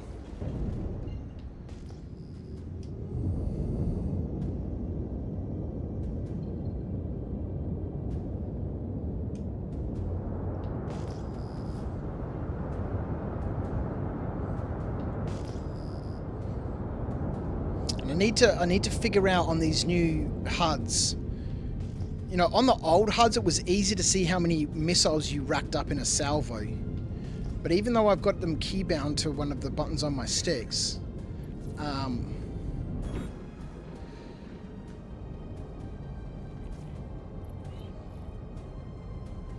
see, for example, I should have 4 missiles racked up now, but that doesn't seem to be the case.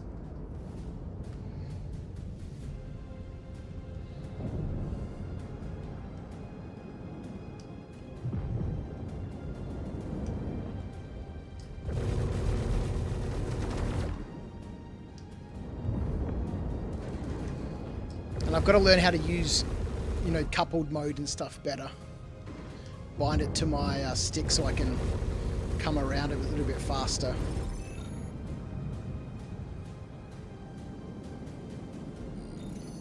Well, versus these single fighters, this ship's not too bad. In the hands of a better pilot, I think it could be quite good.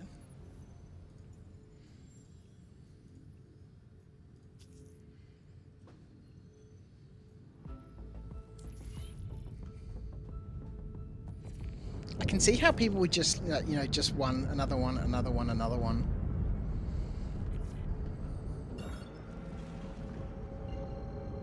Set a course for the objective. The star map is being updated, sir. Oh, it's 2 lines. It's not able to click it. We just manually go there.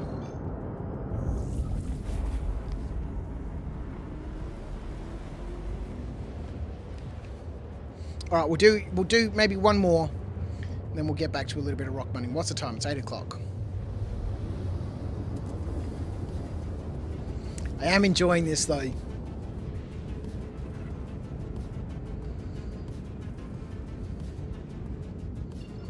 I've never, you know, for the last, I don't know, probably since 3.18, I've never worried about updating components, but this is the first time where I'm like, I want to see how much I can squeeze out of this ship, you know? Can I upgrade its power plants to get a couple more pips? Can I upgrade the shields just to give me that little bit of extra, you know, hit points?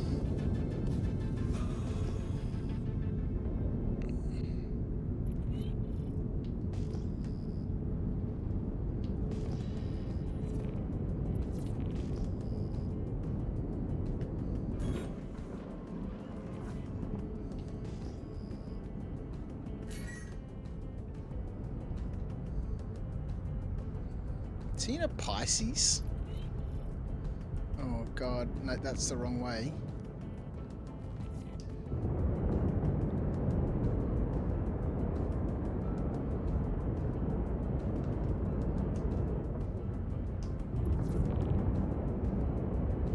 Where's my target?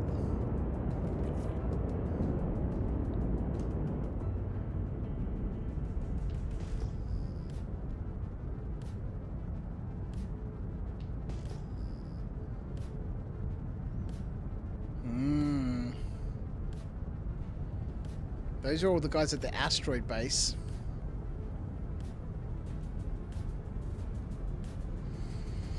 With 3 coolers, you can probably get 6 pips back from going with stealth coolers.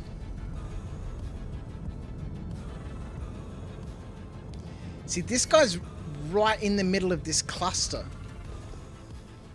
Am I going to have to fight all of these guys?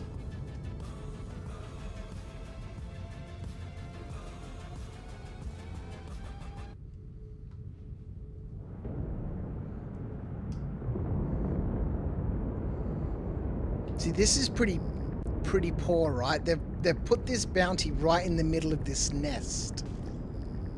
So now I have to deal with all of these other guys as well for what's supposed to be a very low risk bounty. This all of a sudden is not a very low risk bounty anymore. Entering outlaws controlled territory, proceed at your own risk. So now I've got to fight all these guys, hey? Neutralize the target. Oh, he's up here.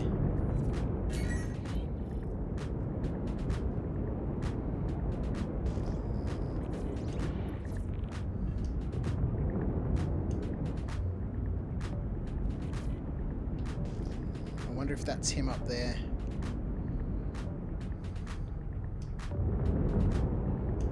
Whoa!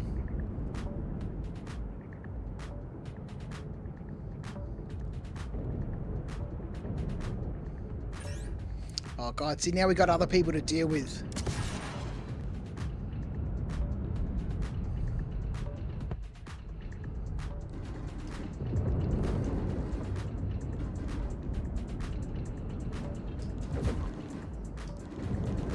Rocky in scan mode.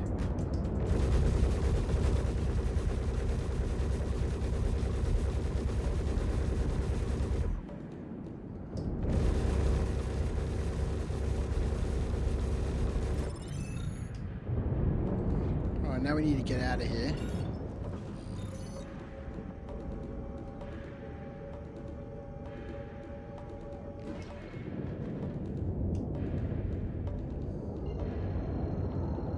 I don't fancy fighting all of those guys for no point.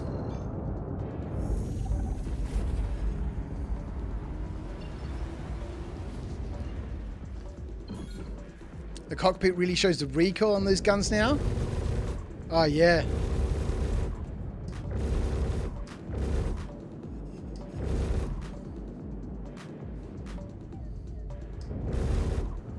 What affects the recharge rate of the guns? It's your power plants, right? The power plants give you more shots because you can put more pips into them. And is that what affects the recharge rate? What component affects the recharge rate? You think you can adjust the recoil? I like it. You know, you got all these guns just going off, man.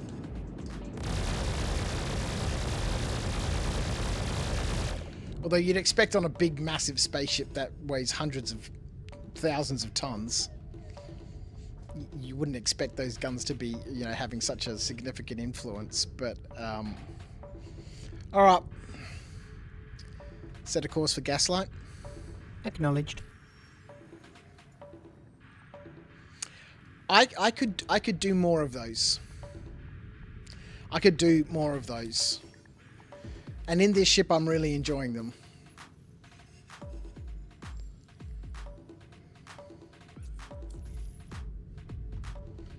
How many pips you have to power in guns affects the number of shots you have, but not sure if it affects rate of recharge. Yeah. Yeah, I know it affects the number of shots you have.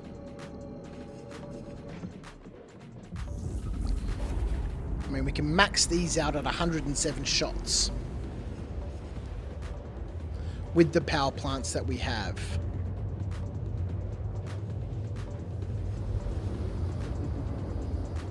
And the only one that gives us more potential for more pips is the military grade A, which people are selling for ridiculous amounts of money. Does anybody know if you upgrade to like a military component, right? So a JS400 or something like that,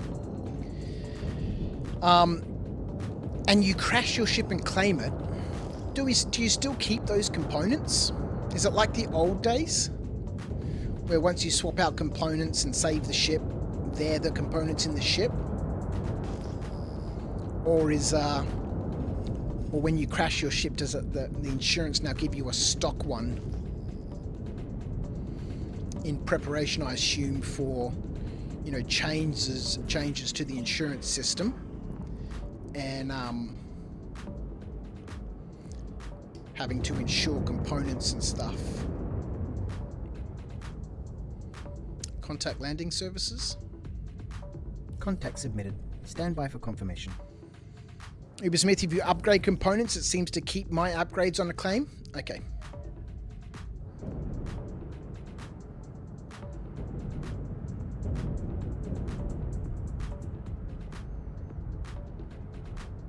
But of course, they rarely survive a patch. Yeah. And, you know, with the number of the patches that we're getting, the frequency of patches right now, which is amazing, I'm not sure I'll worry too much about component swappings. I'm enjoying this ship as it is. Let's not knock on the door again. We'll head back in.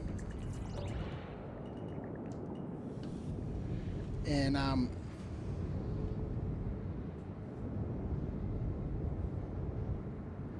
we'll pick up our box. Oh my god. I'm so uncoordinated in this reverse view, so to speak. We'll go do a little bit more rock mining. We'll see if we can fill up this box, and then we'll go and sell it. Need 800 more gems. Another couple of patches. 3 more patches.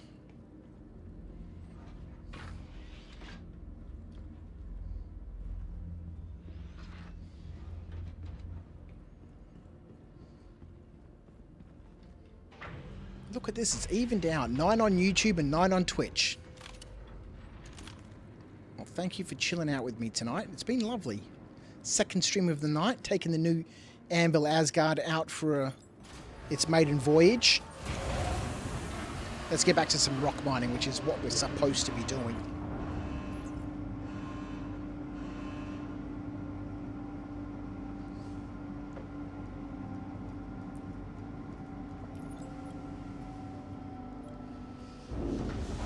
But I can definitely see myself. Let's get that camera back on. Forgot that I turned that off. I can definitely see myself in this Asgard on a daily basis as my daily runabout. 100%.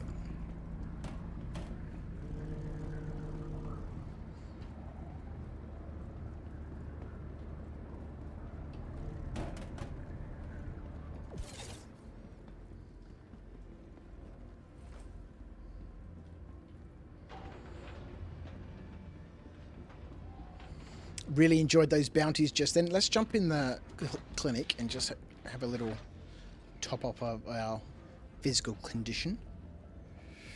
Really enjoyed those bounties. Obviously they were just very low risk bounties. Very easy ones, single ships.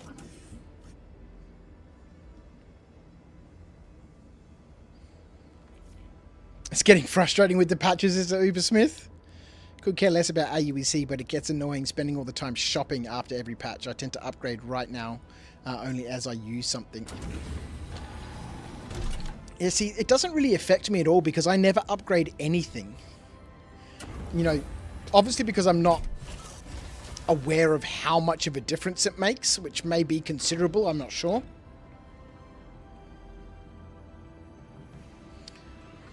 So I never upgrade anything, I just take everything out stock.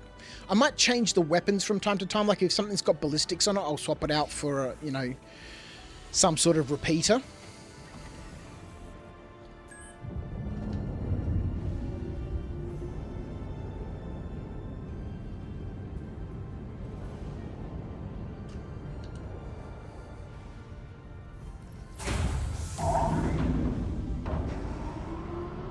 But yes, for the price of components now, if you're regularly updating your ships, like who was in chat? Was it Calypsia or Commander Alice?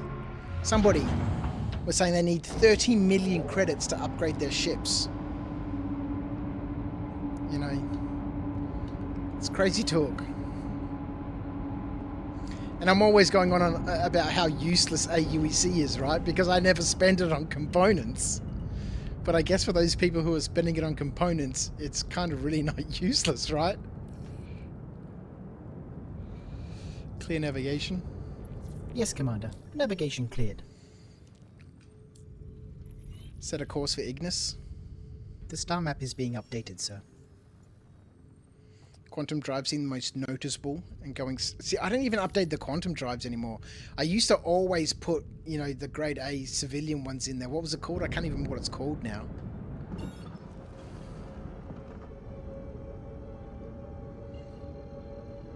The Atlas? I used to put that in everything. My Pisces, you know, the Vulture. Going stealth for some things can be helpful in Pyro.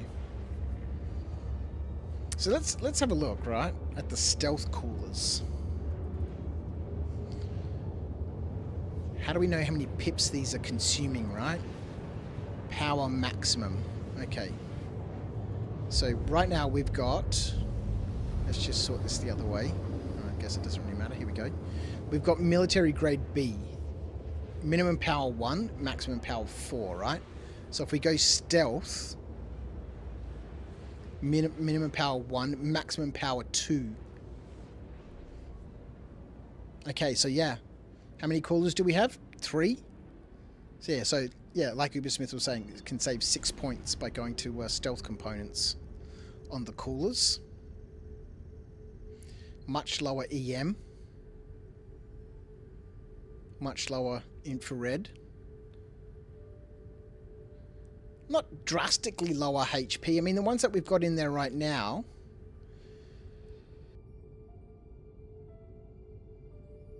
Excuse me. What have we got in here right now? The icebox? No.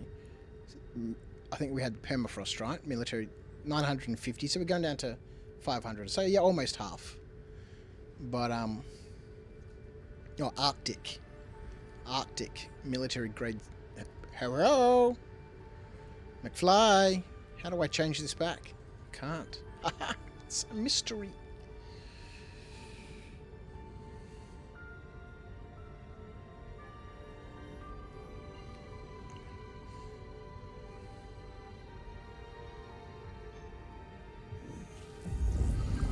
You even salvaged a lot, Uber Smith.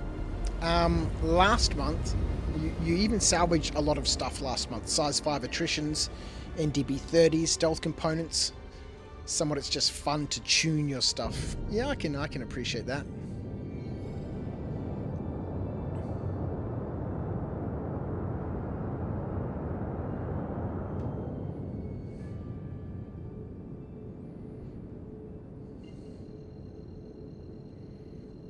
You can technically just run those militaries at 1 to 2 as well, I think.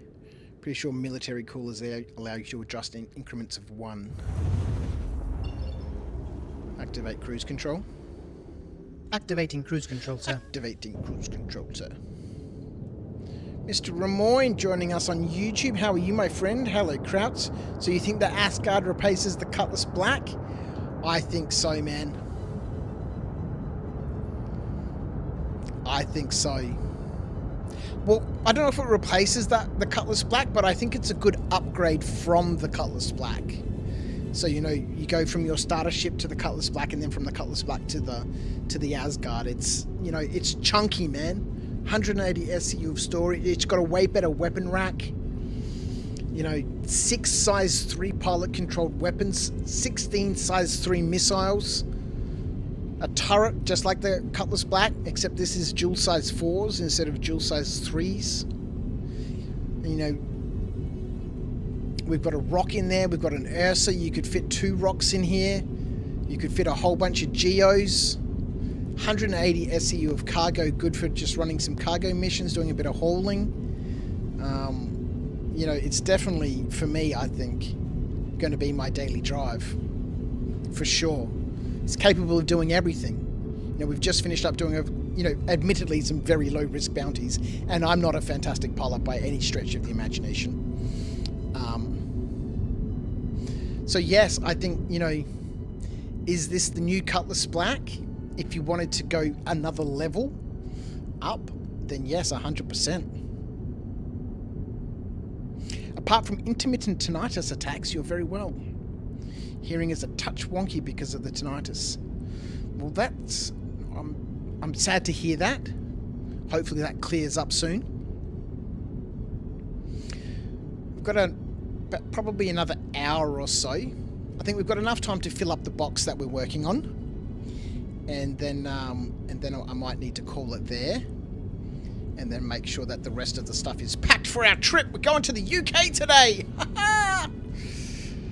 DP, Ola, how are you, my friend?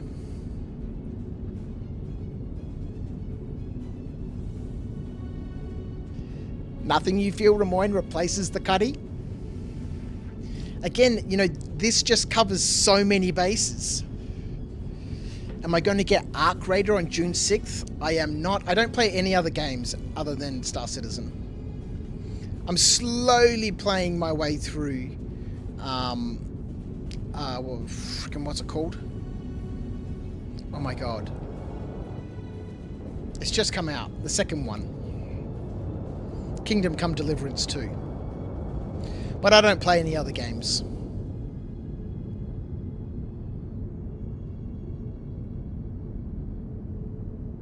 I mean, I always complain about the price of games. Like, they're on average, they're $100 here in Australia. And yet I've just spent, you know, well, I didn't spend any money, I just used store credit. But this ship was $350 US. And I was like, yeah, I'm going to buy that ship. But in terms of other games, no, I don't really play any other games.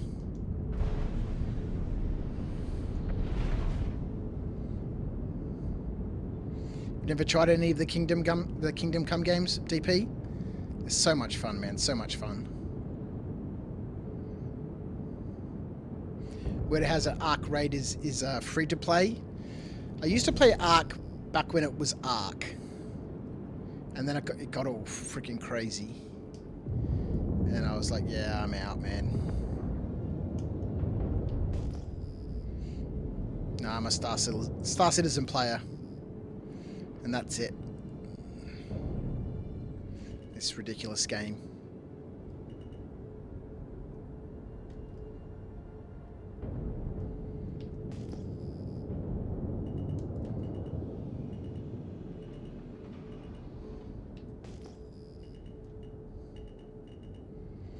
Alright. This looks like a good spot to sit down. That's not the view we want.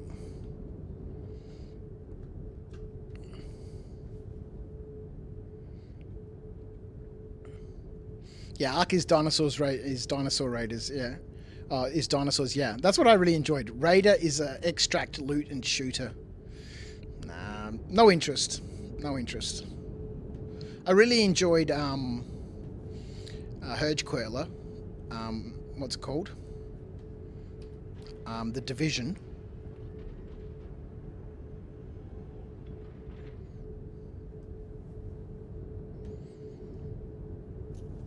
So it sounds like it might be similar to that, but you know, that again being a an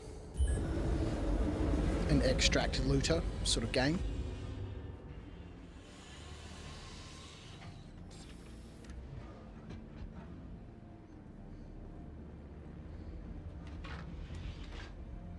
You know, if I still gamed with a regular group of people like I did when I was in my early 20s.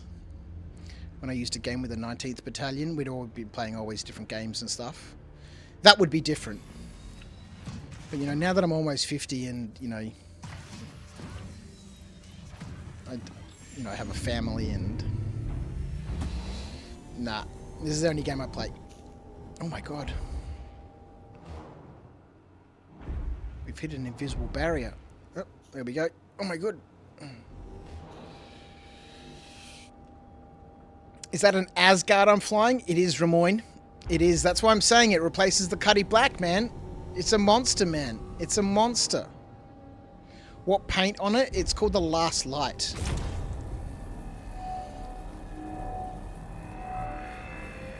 I would have got the concierge paint, but I thought it had like a red color scheme in the picture, but it's not red, it's copper.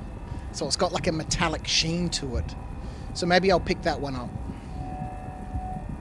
Yeah, that's the Asgard, the new Anvil Asgard. Just today's come out. 6.5 hours ago.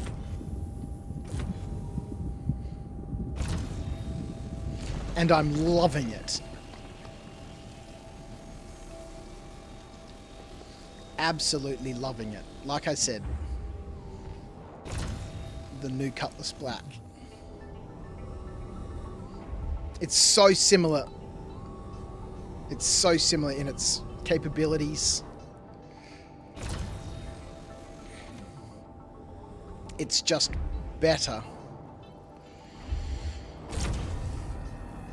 The question is that Asgard is a Valkyrie variant. Do Valk paints work with it? I don't think so. It's not a Valkyrie variant.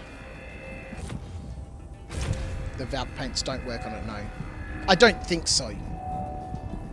I mean, it has its own range of paints on the web store, so I'm assuming that the Valkyrie... I don't think so, because it's a different ship. It's got a different shape, it's got different engines, you know. It's a similar chassis, but different. Same, but different, you know?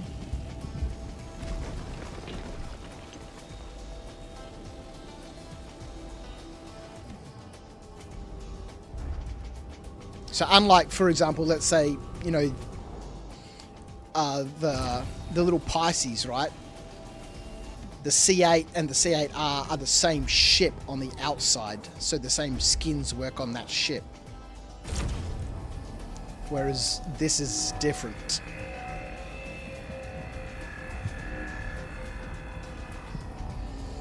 You see, still no such thing as a stupid or bad question to ask. Never. Never. As people say, there are no silly questions, only silly answers. Or there are no stupid questions, only stupid answers. And sometimes I do give stupid answers, I shall admit.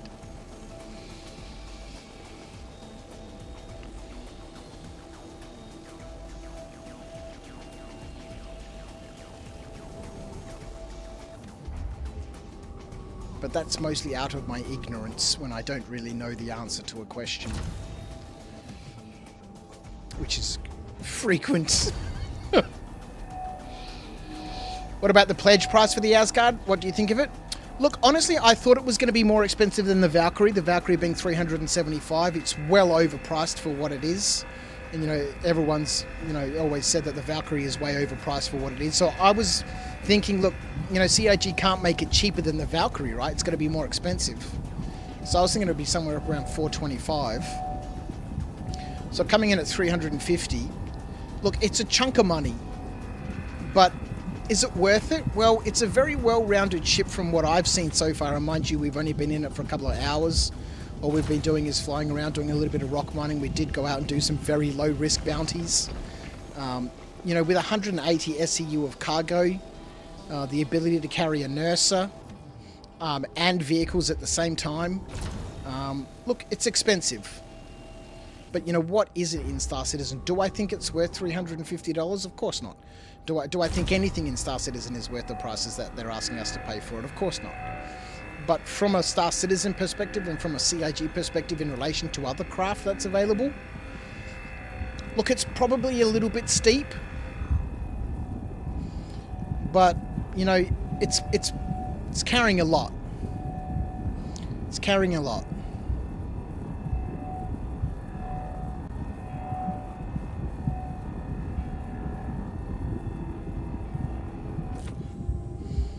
Good evening, Tom. How are you, my friend? You rented it today and the guns only showed ammo in nav mode, but only 0 in SCM mode, so maybe bugged for me. Yeah, sounds like it.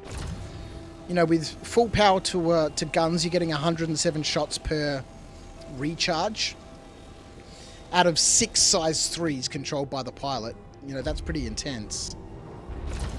And then obviously you've got the manned turret with the 2 size 4s. Not to mention 16 size 3 missiles. I do like how I'm finding a lot of these rocks or nodes inside rocks. We'll try and break this and see what happens. We'll see where the gems go. I've got a feeling we might not be able to get them. Yeah, I don't know why it would have been showing 0 shots in SCM mode. Maybe just reapplying the power. Cutting all power to the weapons and then reapplying pips may have helped. I'm not sure. So given that it is a good chunk of change, it's good value for money. I think so. I agree, there's nothing in-game worth $300 of real money. No, 100% not. But is it worth it? You know, is it giving you what you need in-game? Yeah, I think so. I think so. I mean, I'm not a fantastic combat pilot. In the hands of a proper combat pilot, those 6 weapons... Those 6 size 3s could do a lot of damage. And, you know, it's carrying some pretty chunky components as well. I mean, it's got 4 size 2 shields. 4 size 2 shields. I think the Cutlass Black has 2 size 2 shields. 3 size 2 coolers. 2 size 2 power plants. You know, it's chunky. And they're military grade components stock. You know, it's a chunky ship. it's a chunky ship. In the hands of a good combat pilot, I think it can do a lot of damage.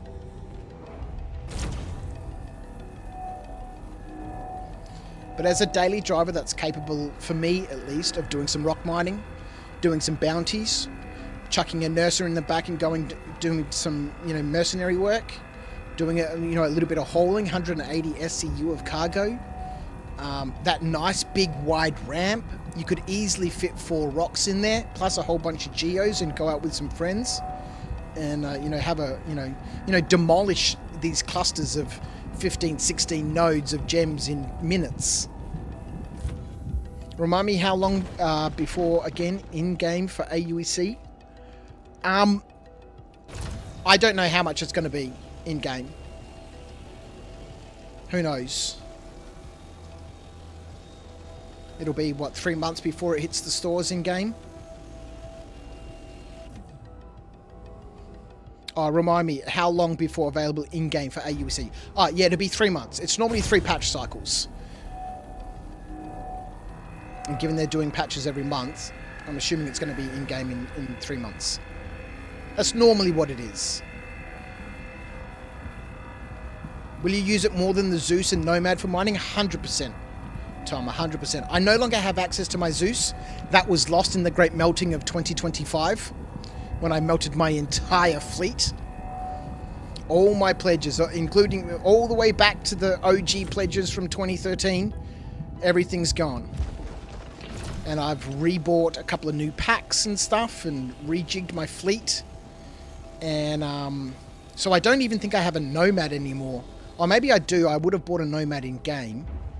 Is this going to replace? Yeah, this is 100% going to be my new daily driver. Simply because it ticks so many boxes. Like I said, those 6 size 3 pilot controlled weapons. It's got the Panthers on it at the moment. As my piloting skills get better, they're just going to shred things. 6 size 3 weapons, 180 SCU. I really enjoy hauling. When we did some hauling the other day, that was super fun. Really enjoyed that. Nice and chill. I like the logistics of chaining together different contracts and working out your route, and that's good fun. So 180 SCU of cargo, won't say no to that. Beats both the Nomad, obviously. That's cranking only 24 on its tray at the back, and the Zeus, I think the Zeus is 120, something like that. The fact that it can fit an Ursa in it and other vehicles at the same time. Can bring a friend along, throw them in that turret. Man 2 size 4 repeaters.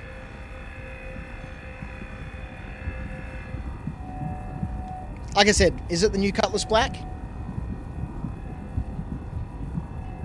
It's obviously way more expensive than a Cutlass Black.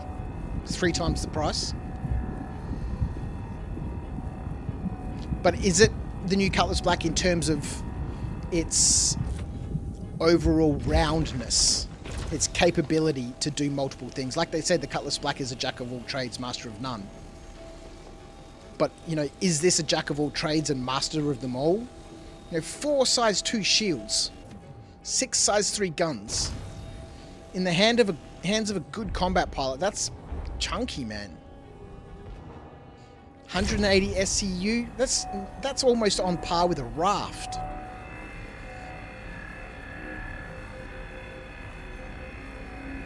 You love the side doors, Tom?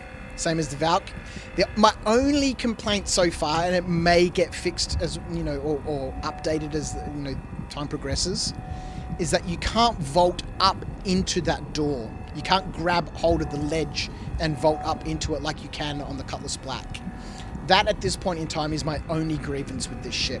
It's got a lovely weapon rack. The Cutlass Black has 4 long arm slots and no slots for pistols or tools. The Asgard, on the other hand, has 4 slots for long arms, 6 slots for pistols or tools, and a large weapon slot for something like a missile launcher or a railgun. So again, from the perspective of being a rock miner who perhaps wants to take a railgun with them, you could have one on your backpack and a second one in the ship, or a railgun on your backpack and a missile launcher, you know, on the rack in the ship. It does only have 2 lockers. Each of those lockers coming in at 750k storage. So the Cutlass Black trumps that, obviously, with its 4 lockers. I think they're 1200k per locker. So the Cutlass Black has much greater internal storage. But I mean, it's 3 times the price of the Cutlass Black, right? So are we going to see it as frequently as we do as the Cutlass Black? Of course not. But, you know, I would say it's in the same league as the Cutlass Black in terms of, you know, capable of doing lots of different things. I think it's just more capable than the Cutlass Black is, and you'd expect that for a ship that's 3 times the price and, you know, significantly more up armored, and from a component perspective and from a firepower perspective and a cargo perspective. Oh, you can vault. You did it several times in the showroom.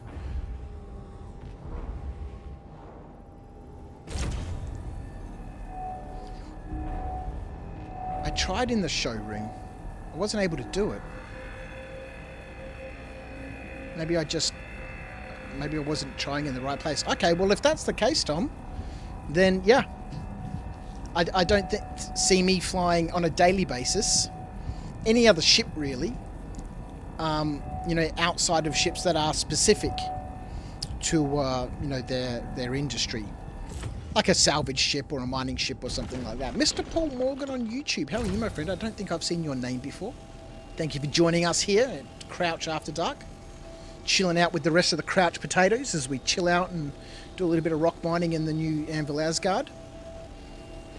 As I continue to fawn over its greatness. So far, I'm absolutely loving it. Hello, Mr. Paul. You can climb in the side doors. Okay, well, we'll have to try. Because when it was in the showroom, I wasn't able to do it. And I was like, well, that's a bit of a letdown. But if you can, then at this point in time, I have no issues with this ship. From the perspective of what I plan to use it for as a daily runabout. 180 SEU gives me a whole bunch of cargo, 6 size 3 pilot controlled weapons, and 16 size 3 missiles gives me, you know, bounties. Throw the nurser in the back and chuck a bunch of weapons into the weapon rack, run some mercenary work, and throw a whole bunch of rocks in the back, and go do a bunch of rock mining. As a daily driver for my main gameplay loops, I think it's amazing. You normally lurk, Paul. You've been here for about 6 months. Oh, my bad, man. Well, thank you. Thank you for chilling out here. I appreciate you being part of the community, and I apologize that I thought you were new. I appreciate you lurking in the background with the rest of the fellows that like to, oh my goodness me, hide in the shadows. Some Crouch potatoes like to sit there and be loud, and others just chill out in the background, munching on their crisps.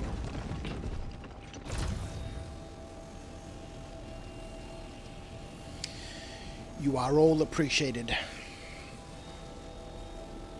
I say it all the time, but I really am so fortunate and blessed to have this little community here at After Dark, who tunes in with me every time I stream and, you know, chats away, you know, in the chat. Sometimes it gets more boisterous than other times. But I really am so fortunate, you know, given, you know, the numbers of people that are out there streaming and, you know, the choices of content that people have. How the hell did this get all the way over here? I truly am fortunate, and I feel very blessed to have people chilling out with me every time I pop a stream on.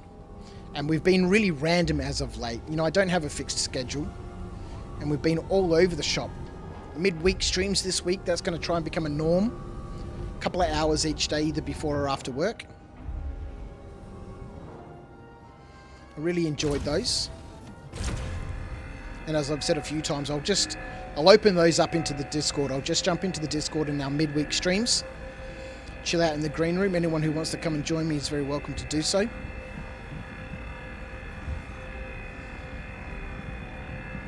Tom, if you get the guns working, you may also be using it all the time. It's a great ship. Paul, you dared suggest penguins were better than Tim Tams once, but I needed to keep my head down. Well, I'm going to be in the UK very soon, and I'm definitely going to have to grab some penguins from the source. You can get them here. Aldi has them sometimes.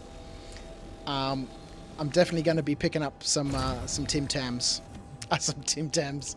Some penguins for the good old Tim Tam slam.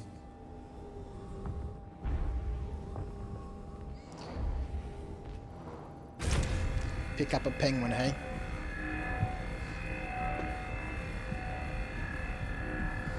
Remind you're about to do a bit of a stew because you're not allowed, doctor's orders, to snack on crisps or anything snacky. Rude. I'd find a different doctor. I'd get a second opinion. Have you tried the OLPs? It's exciting if you stay alive long enough to gather good items. You started with a small organ. We were doing them all the time. I haven't. I think I went to one OLP as part of a mercenary mission. Merc work. But it wasn't... That mission didn't work out for me. But in terms of going to the OLPs to go looting... No.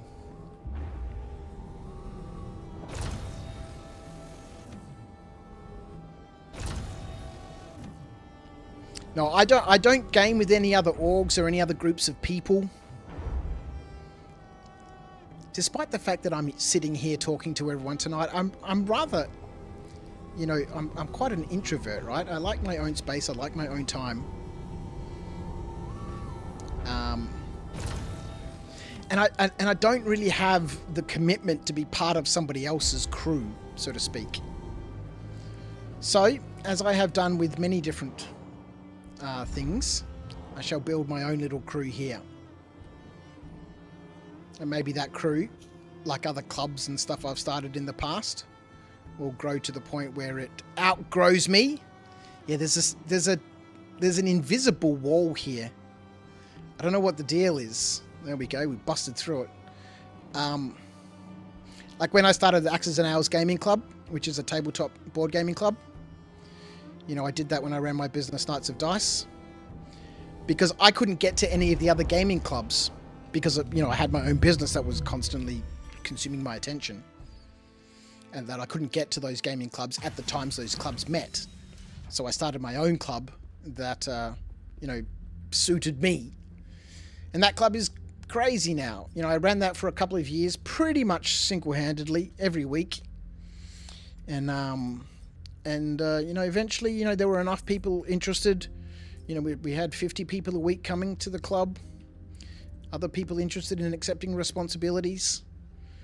And once a new committee formed and the club actually became a registered organisation, I stood down as president, handed over the reins to the new committee, and I haven't been back to the club for maybe 3 years.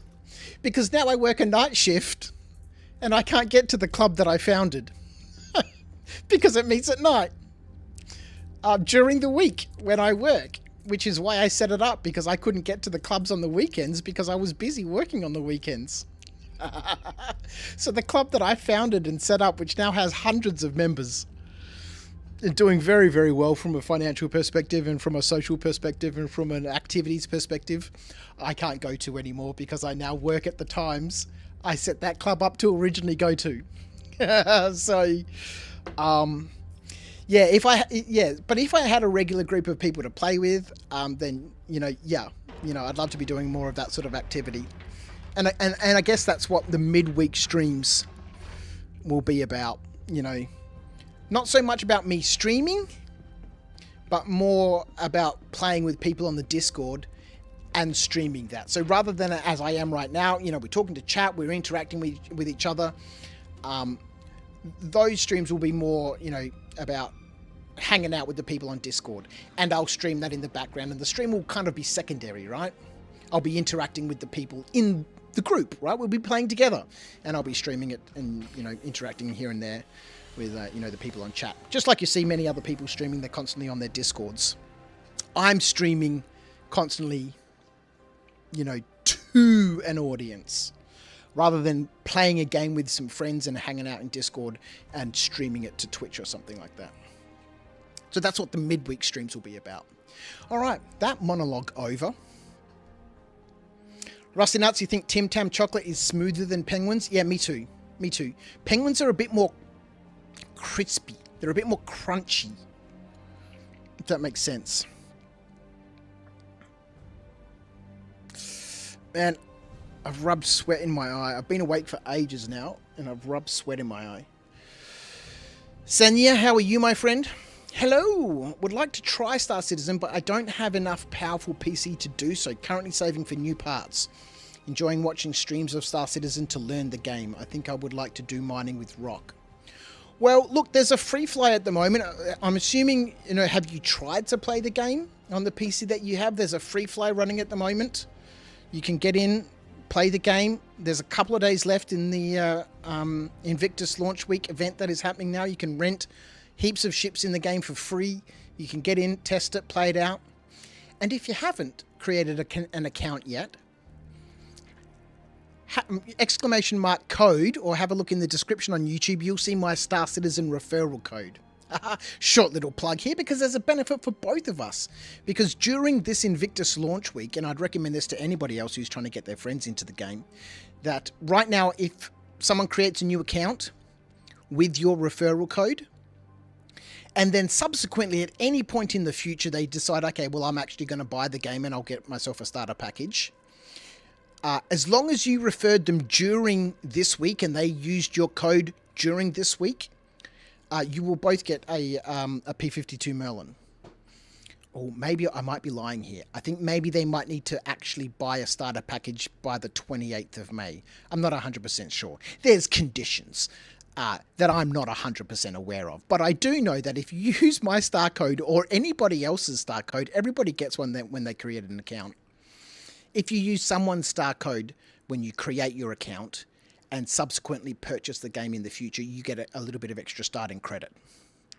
Something to think about, Senya. OLPs are dangerous places to loot run. Yeah, you'd want to do it in a crew, right? Why are you getting a cloud of dust halfway up the ramp? I don't know, Ramon. It's only happened when I landed in this specific spot. It hasn't happened before. So I don't know what that was about. It's obviously something to do with just this area that I've landed. That hasn't happened at all since we've been out and about. Good job, barely squeezing it in.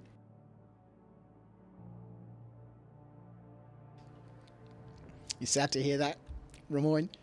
Ironic that you can't access the very thing you set up. Yeah, I know, it's crazy. But you know, I've worked in the tabletop and miniature industry for a cumulative, 13 years? Not to mention having produced hundreds of videos across multiple different channels on YouTube since 2009. I'm really burnt out from it, you know. When you work commercially in a space that was originally a hobby that you loved, it becomes very difficult, especially after COVID destroyed everything for me. You know, and I had to let everybody go, and, you know, it just really killed it for me. Maybe, who knows, at some stage in the future. You know, that's why in behind me you can see all of these laser cutters and spin casting equipment and shrink wrappers, and then the rest of my house is covered in lots of other crap, and loads of it I got rid of, and, you know, I may do something again in the future, who knows. But at the moment, my interest in tabletop gaming is pretty much zero. I haven't painted any miniatures for years.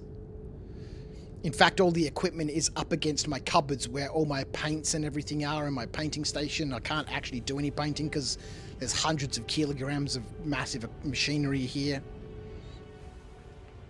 I'm really loving Star Citizen right now. I really enjoy streaming. I really enjoy, you know, I love the sound of my own voice.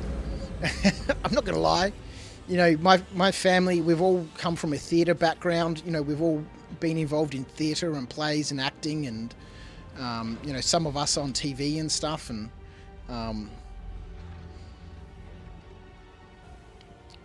so I really like this. I really like this. And so for the time being, you know, and that's part of the reason why, well, it's not part of the reason why I don't play anything else. But, you know, I don't feel the need to want to play anything else. Because I won't get the same enjoyment out of it as I do from Star Citizen. I enjoy playing Star Citizen by myself when I do. But I really enjoy streaming.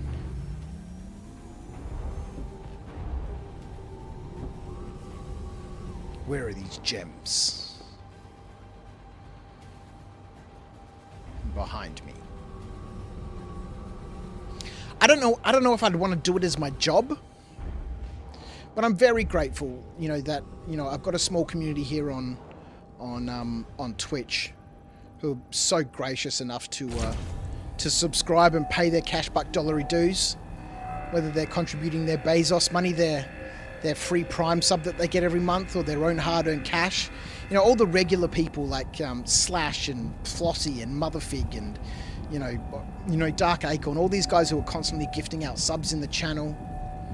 You know, I feel very, very blessed. I feel very fortunate, and I can never be thankful enough.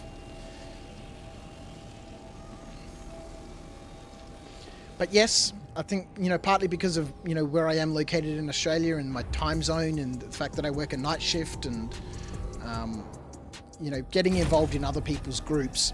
Like, I really enjoy Space Tomato, and I've streamed with him a couple of times, and I can't get involved in the activities that his guild organises because most of them are all based in Europe. They're in a completely different time zone than I am. So before I started this job, this night shift job, it didn't work out for me. Actually, it's coincidental right now that, well, it's ironic. Well, is it ironic? I don't know.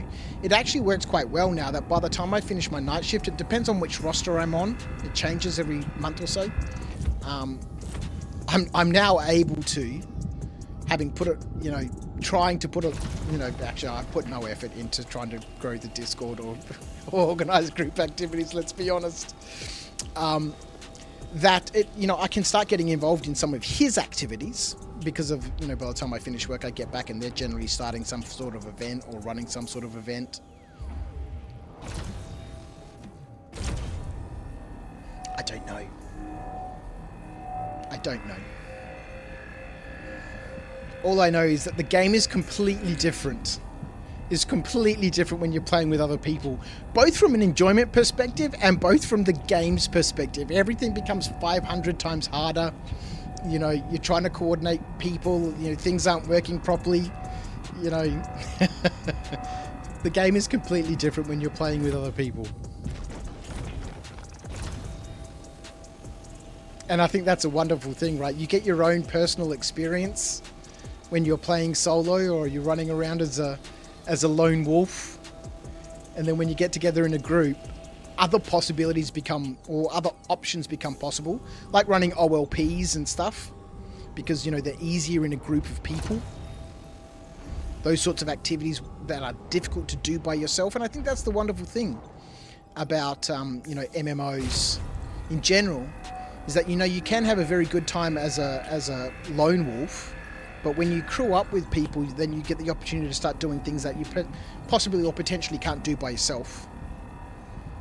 Blighty, how are you, my friend? How is the Asgard in Atmo? It's really good, man. It's a little floaty, but like the Nomad, I was surprised. Like the Nomad you can bank over and pitch back on itself and basically turn around, and the Nomad just stops. It doesn't float. It'll float if you pitch over a little bit and then drift around, the Nomad will float. But if you bank hard and then pitch back on yourself, the Nomad just stops. And so does the Asgard. I'm pleasantly surprised by this ship. It's floaty, but if you can get that maneuver correct, it just stops. I mean, it moves a little bit, but you know, it's not like the Zeus, right? The Zeus, if you bank it over and pitch it back on itself, it floats backwards, right? The Asgard, you pitch it over and you roll it over and pitch it back on yourself and it just stops.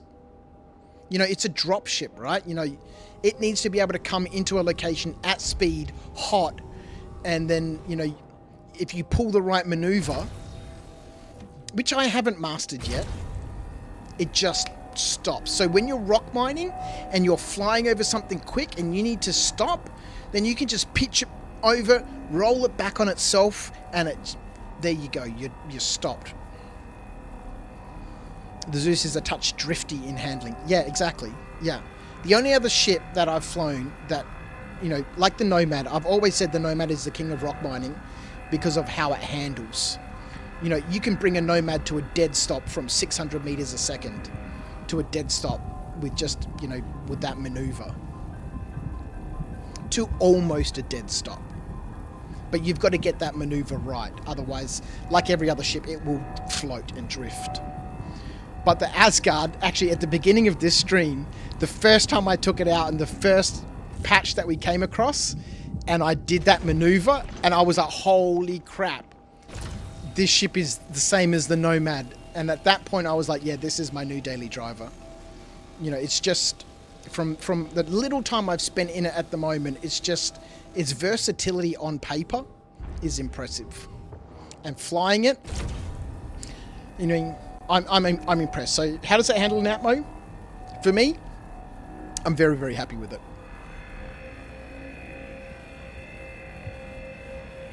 It's a great ship. I'm in love with this ship right now. And this, I think it's called Last Light. The paint that's on it is absolutely gorgeous.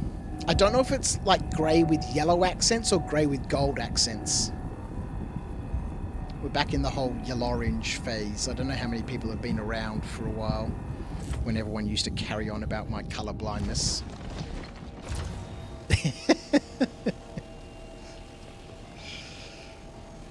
Is it yellow or orange? Who knows, man? It's yellow-orange. So I'm not sure if it's yellow or gold. It kind of looks like both. But it's a lovely paint scheme. I really do like it.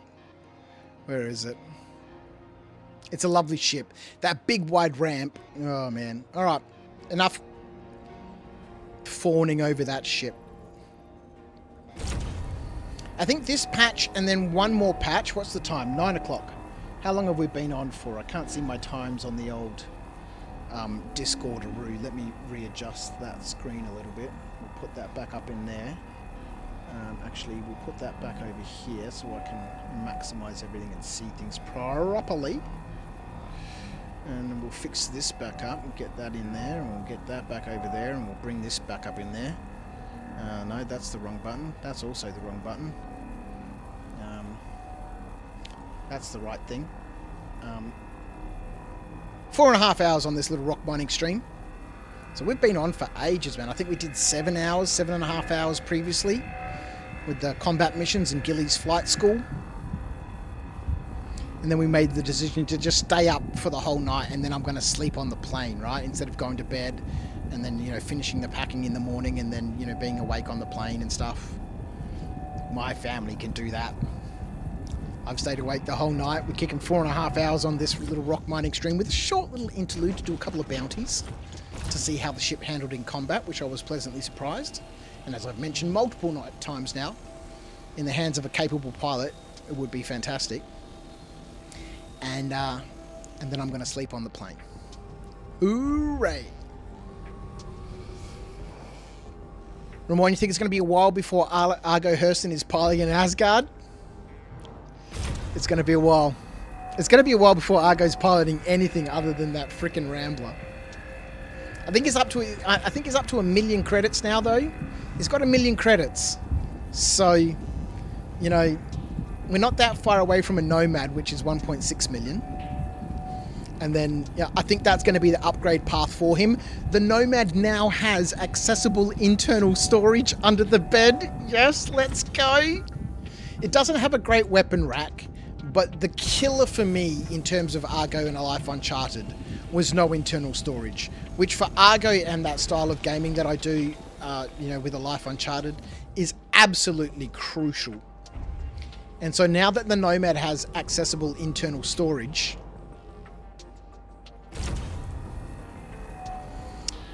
The Nomad is now back on the cards for Argo.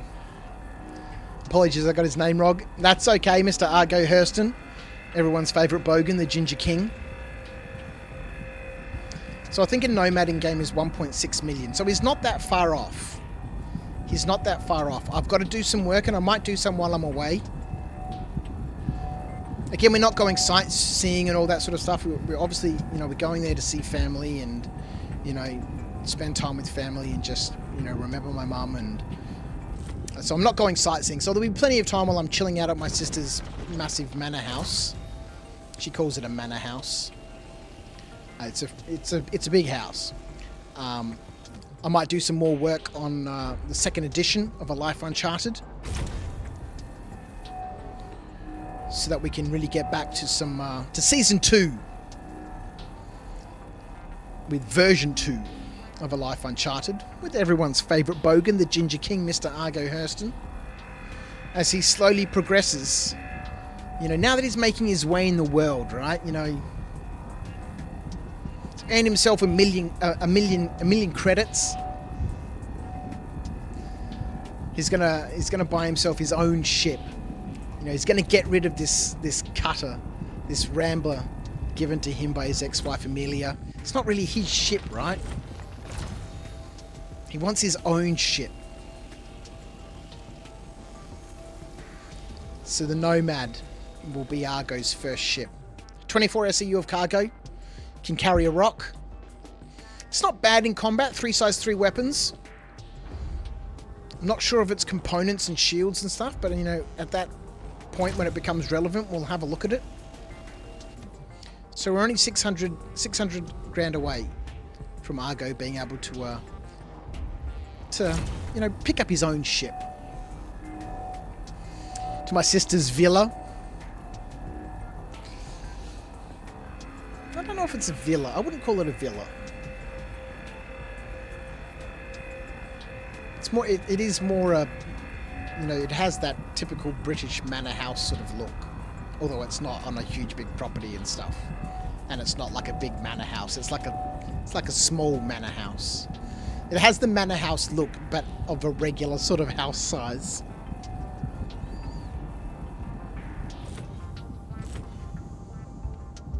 I haven't been to this house since they moved a couple of years back. I haven't been to the UK for a while now. So it'll be nice to see everybody there. And so yes, while I'm there chilling out, we're not going to be running around doing a whole bunch of sightseeing. Certainly not in London. I've done all of that and don't need to do it again. I'll sit down and do some work on the Life Uncharted.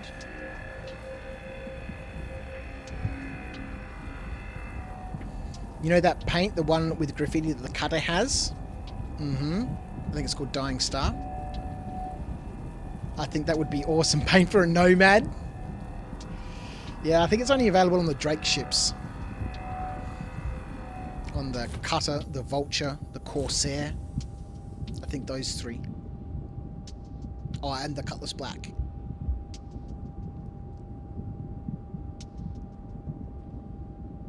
You can get it in a pack of 4.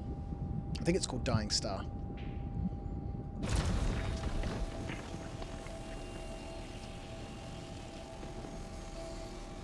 Alright, we're halfway through these massive clusters. See, I guess from this perspective, now that these clusters are massive, and you get fewer gems from each node, but the clusters are much bigger, so it takes you a lot longer to mine through them, that, you know, coming out with, you know, some people, a couple of people in some geos, a couple of people in some rocks, you could fit all of them in the Asgard, and you can just demolish cluster after cluster after cluster. You could really crank through a whole bunch of gems in very short order with a group of people doing some group rock mining. I haven't done a group rock mining stream since, I don't know, probably a year and a half back, maybe pushing 2 years, way back in the beginning. We did a couple in the Carrack. We did one in the Carrack and one in the C2. We did a couple of group rock mining streams, one in the Carrack and one in the C2. And both of them were super fun. Super fun. You know, dropping people off, you know, you go mine this patch, we'll go find another one, drop someone else off on that patch. But I think it would be way better to have, now that these clusters are ginormous, it makes sense to have, you know, 2 or 3 people working this same deposit. if you will call it a deposit, for want of a better term. You have it on your cutlass, your cutter, and your vulture, Ramoyne. Yeah, it's a Drake paint. When's Drake Day? Invictus must... Yeah, it's nearly over. So Drake Day... So Anvil Day has just started. So we've got 2 days of Anvil. And then Drake. And then the finale. I don't know if Drake is 2 days. Let's have a quick look. Robert Space Industries. Let's have a quick look.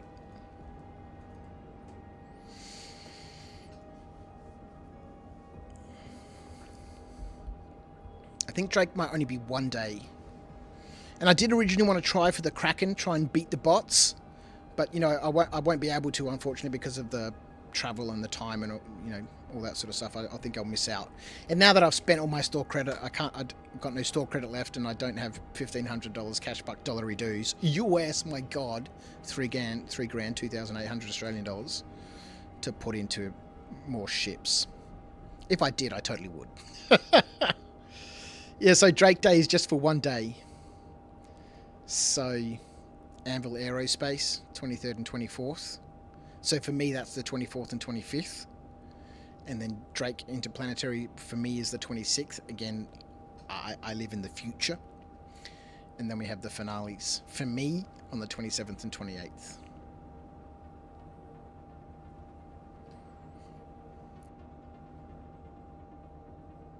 So, for example, Anvil Day's just started, right?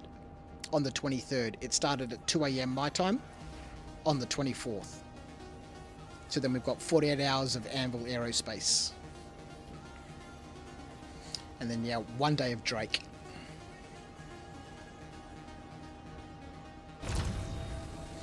They've snuck into the convention. You know, they've got Drake reps just walking around handing out flyers, like on the sly. Man, this is the every patch so far, every cluster has had a node inside a rock. Like, that node is inside this rock. Oh, it's just there on the edge.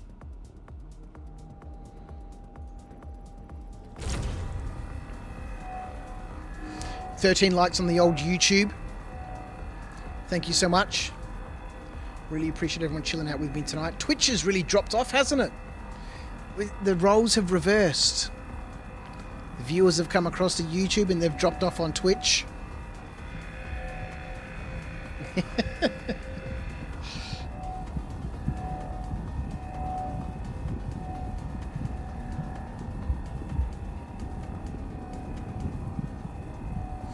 Oh, you found 4 council script today at the convention hall in the Bevic Convention Centre. I've never found any script there. Rusty Nuts, my friend. Less ads on YouTube. There are less ads on YouTube. I have no control over the ads on Twitch, unfortunately. But I know they can be pretty intensive.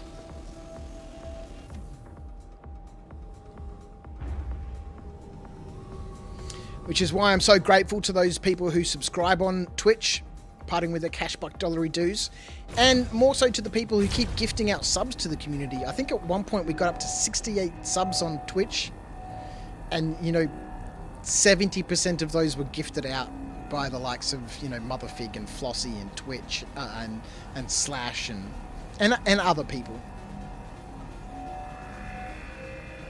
The generosity I've received here has been amazing.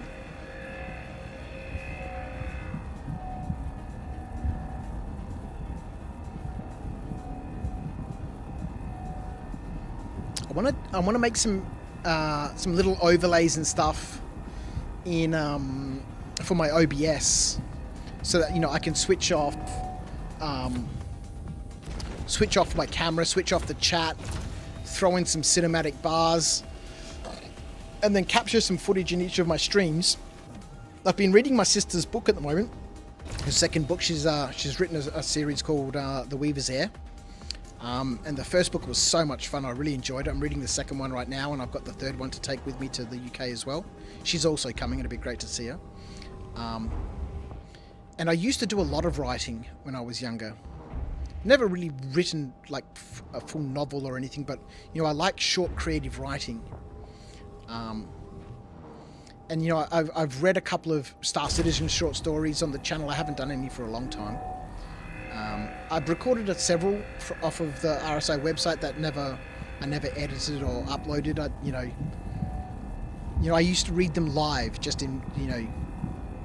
And when you get through to the end of the story and you realize, hang on, this character who I've been voicing like this with this accent or this persona or this character is completely different than how I played him. And so it doesn't make sense. I can't upload that video because the way that I played that character, by the time I've got to the end of the story, is not in my mind how that character would be at all. And then I'm like, okay, well, I need to redo this. And but from the perspective of my own writing, I'd like to write some short stories based on, you know, whatever happens during that session. And so as part of that session, it's disappointing because in the ROC, you know, you really can't get, I guess you can, you know, if you position the camera and you can get, you know, you can get your B-roll and A-roll and all that sort of stuff. And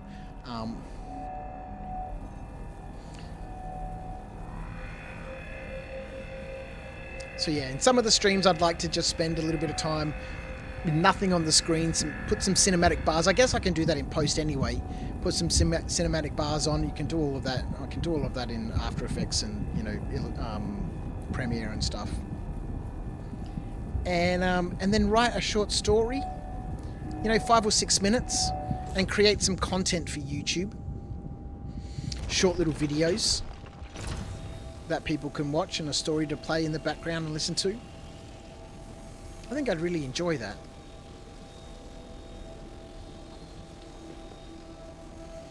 Ramon, you also rented an Asgard. It's a wonderful ship. I'm really enjoying it. Obviously, you know, it'll go put through its paces properly when I get back and, you know, do some hauling, do some more ROC mining, do some more bounties, do some more mercenary work. But with the short time that I've been able to spend with it, it's been absolutely enjoyable. It's 9:20. This is going to have to be the last cluster. We'll see how many we get in the box. We'll stash it up at Gaslight. I guess let's head back to Stanton. We'll head back to Stanton. Back to Everest Harbour. We'll sell our gems. Get some cash buck dollary doos. And then, my good friends, we shall have to call it there. So how many have we got in the hopper at the moment? 370 odd. I think we're going to be close to filling up the container. Ooh. But we might as well go back to Everest, back to home, sell the gems. Haywood, my friend, how are you? Joining us again on YouTube. YouTube's really going nuts right now.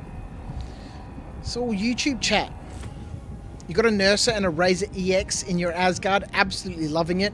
How's yours working out so far? Well, you know, I've got the Nurser in there and I'm flying around with my ROC. Well, I'm not flying, obviously, around with the ROC. I'm using the Asgard to transport the ROC. You know what I'm saying. The Asgard's doing the flying.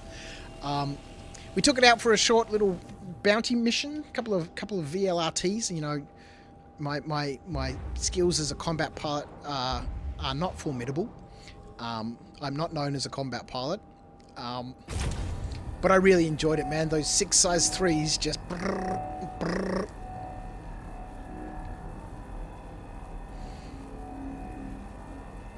I'm really loving it. You know, I was saying earlier on, Haywood, this is, you know, I'm pretty sure that this is going to become my daily driver now. It fits so many of the roles that I enjoy doing. ROC mining, bounty hunting, mercenary work, and I really enjoyed the hauling that I did the other night. And this ship ticks all of those bases. And now that I don't have the Zeus anymore, you know, that went in the great melting of 2025. This is 100% going to be my daily driver for you know, the foreseeable short future, or the near term. It's 20 minutes past midnight here in the UK. 20 minutes past midnight. So what? I'm 9 hours ahead of you guys. It's 20 past midnight on the 24th. So I'm not that far in the future, am I? 9 hours.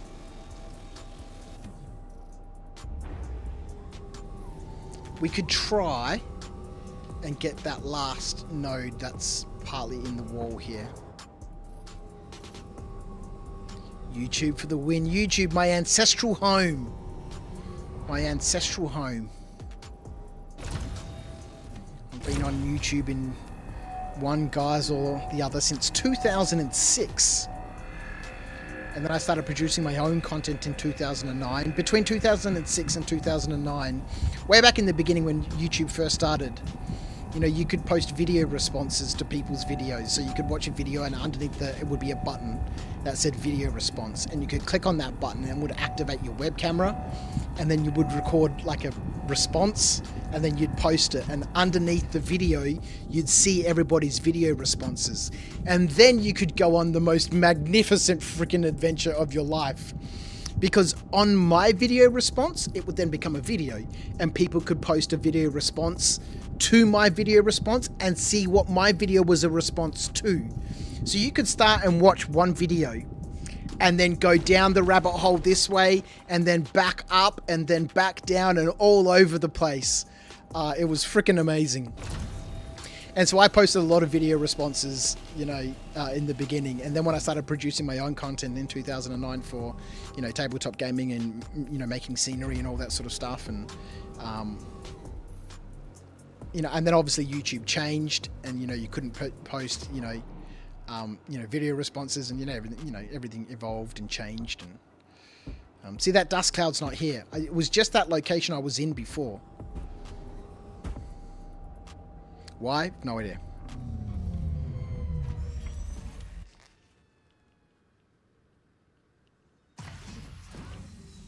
Yes, your new daily driver there too, Haywood. You just want a little more quantum fuel. It's the only complaint so far. 1.85 SCU is pretty good.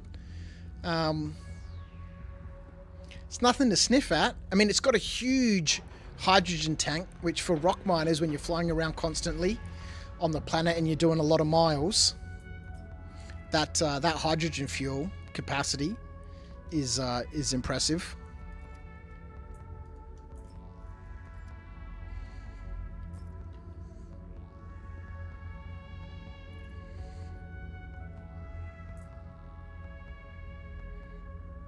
Let's go inventory. Let's go. Put a crossfield in mine, but going to swap it for better fuel economy. Ooh, I think we might be very close to filling this up. We've got another 390 in here. Yeah, we've done it. We've done it. Full box. Full box! With gems to spare, ladies and gentlemen. With gems to spare. 47 gems.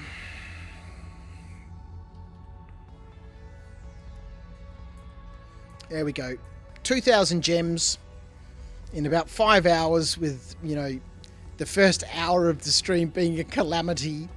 You know, mining on Magda that didn't work out because the gems weren't spawning because, you know, Stanton. And so then we came over to Pyro and then crashing into the gateway. Then having to, you know, respawn the ship. So the first hour of the stream, we can write that off completely. So what, in 4 hours? And then, you know, let's say, I don't know, how long do you reckon we did some bounty missions for? It couldn't have been long. Half an hour. So let's say 3.5 hours rock mining. We filled up a 2 SCU crate. Let's head back to Everest Harbour and see what they're going to give us that crate of Fane Malign. What's our fuel capacity look like? Can we set a course to the gateway? I'm not sure. You crashed the Asgard into a station. I did. I crashed it straight into the Pyro gateway when we were trying to leave Stanton. So crouch. So typically crouch. Set a course for the Stanton gateway. Acknowledged.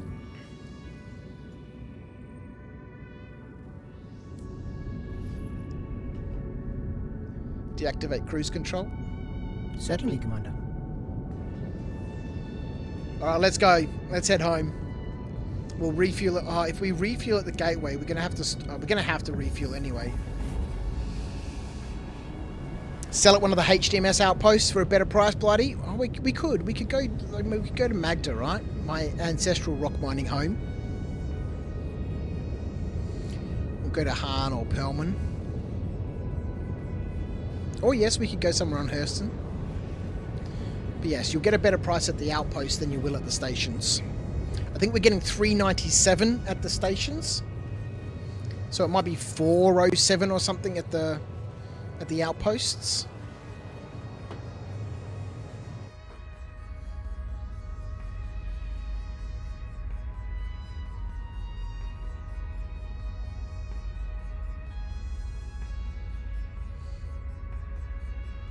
I'll set up my OBS. I'll put a record button on my Stream Deck so I can record bits and pieces. Set up my OBS so my microphone and the music are all on different tracks, so when I edit it in Premiere, you know, each of the different audio sources are on a different track.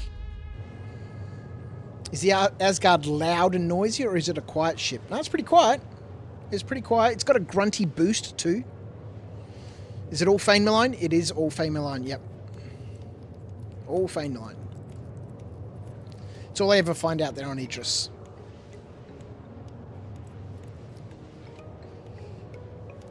Let's put the chat and the camera back on, hey? We don't need that off at the moment. Let's get a little personal. Oh, no, not that there's a lot of chat happening across the platforms, but it's nice to see the chat on screen. On screen. I like that when I'm watching someone either on Twitch or on YouTube, and I can see the chat from both platforms. I really like that.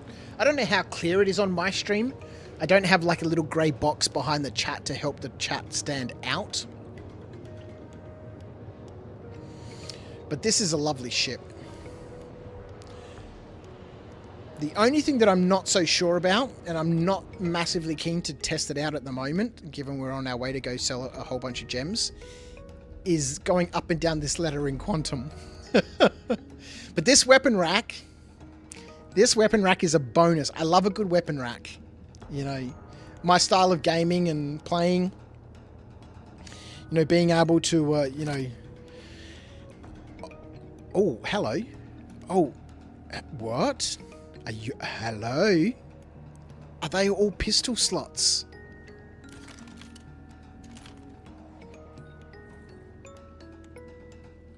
They are all pistol slots. I don't have space to put tools. Oh man, this ship sucks.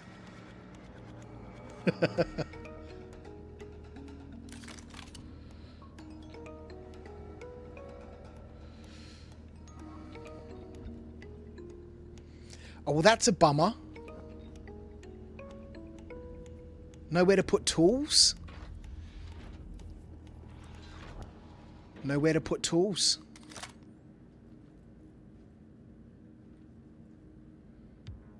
Bummer. Like, some ships have designated pistol slots and designated tool slots. Some ships you can put pistols and tools in the same slot. That's a bummer. Can be amusing to see some of the comments in a streamer's chat, and even more interesting when you can clearly see the in-game chat, which be somewhat rude. I never have global chat open when I'm streaming. I never have global chat open when I'm streaming. I rarely have it open when I'm playing. It's just unnecessary to have it open.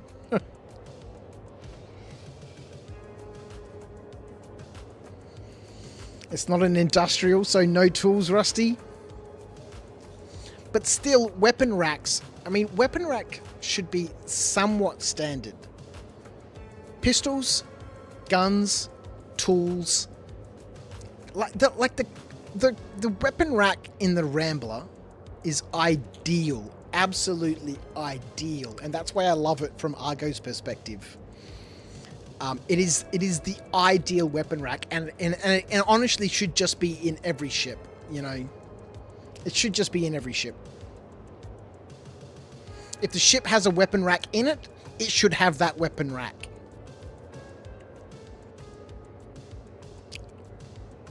Got nothing else to say.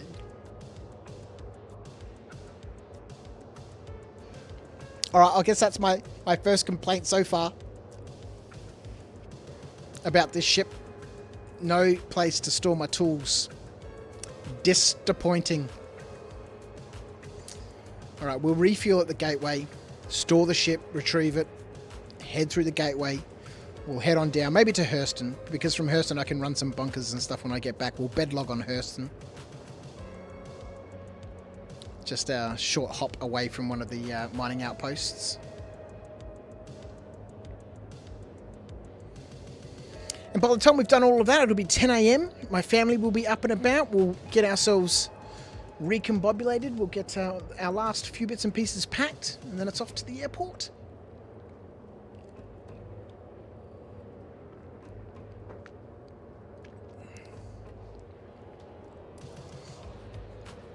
Yeah, I gotta put him in the locker, Skeet.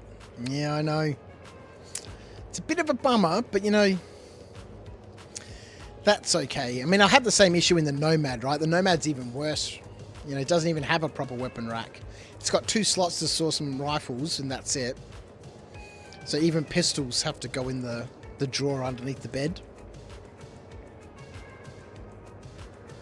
Tools have to go underneath the bed.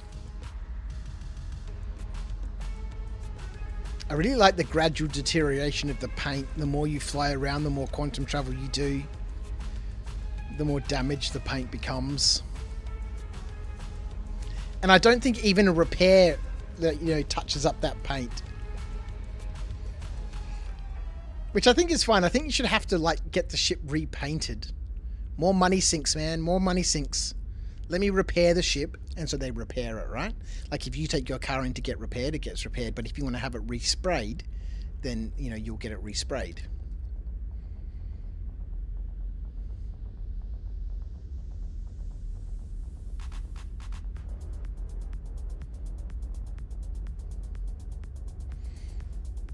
Yeah, I'm pretty sure that's yellow, right? Those accents, that's got to be yellow. Is it yellow or gold? I can kind of see a bit of reflection off it, which sort of leads me to believe that it's gold. And, you know, I guess you could say that gold is somewhat yellow in certain lighting conditions. But the front of this ship is just meaty. It's like a little bulldog. It's like a mini hammerhead.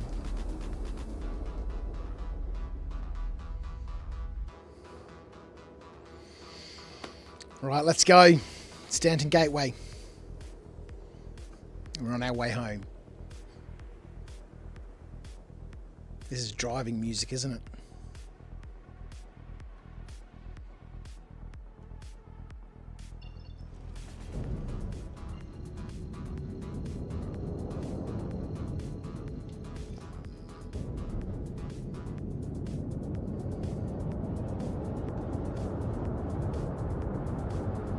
Corsair.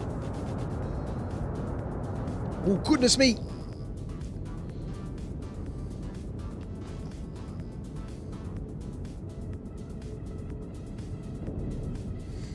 What's the cargo capacity of the Asgard room one? It's 180 SCU. On the grid. But yeah, like RPG Fan says, you could fit 260 SCU cargo easily. Versus a Connie Taurus, you've got to work hard to load 170 SCU in the Connie. And 6 pilot guns, 107 rounds each. Much love. Yeah, exactly. 180 on the grid. Plus whatever you can squish in around it. Contact landing services. Acknowledged. CLS has been contacted. Awaiting confirmation.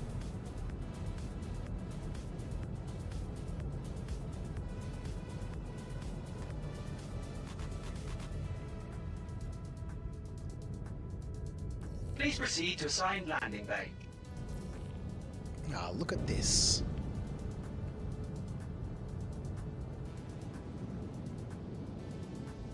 We could have just landed on a pad, refueled, and kept moving. But no, there's got to be some bug, doesn't there?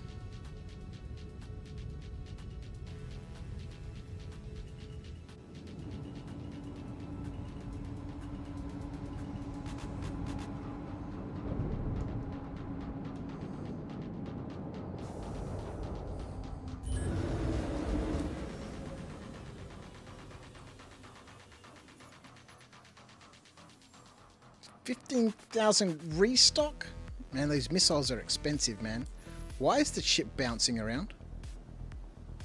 Oh, we have no landing gear down.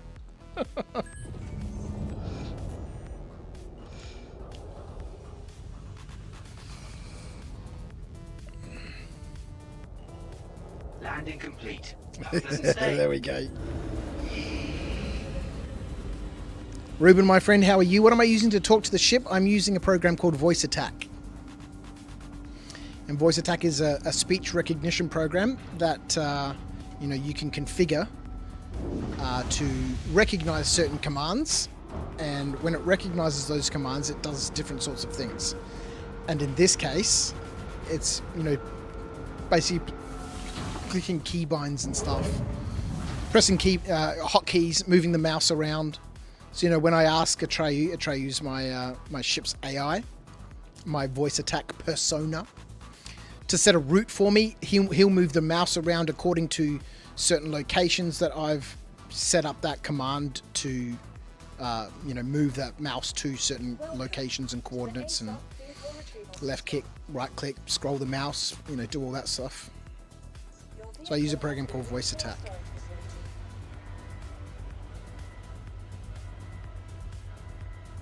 Not bad. So it's a viable hauler, among other things. Ramoy, this is why I'm saying, is it the new Cutlass Black?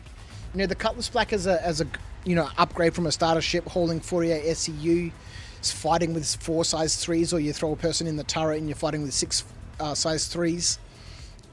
You can throw a vehicle or a rock or something in the back of the Cutlass Black. It's a very versatile all-rounder. Whereas the Asgard is like the next level up of that. More storage, more guns, RPG fan, man. Thank you for the super sticker. What a legend.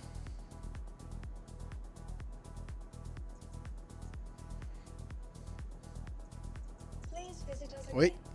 Goodbye. I appreciate you, mate. Thank you for chilling out with me. All right, now we got to get the ship back and we can continue on our journey. For the person who like to glorify their ship, they can say it's military surplus if using for hauling and rock mining. It's such a great ship. I really am at the moment very much in love with it. You enjoy the chill stream? Thank you, mate. I love these streams. I love rock mining. I love a good chat. Love a good discussion. I love moaning a little bit. I love puffing on my hopium pipe.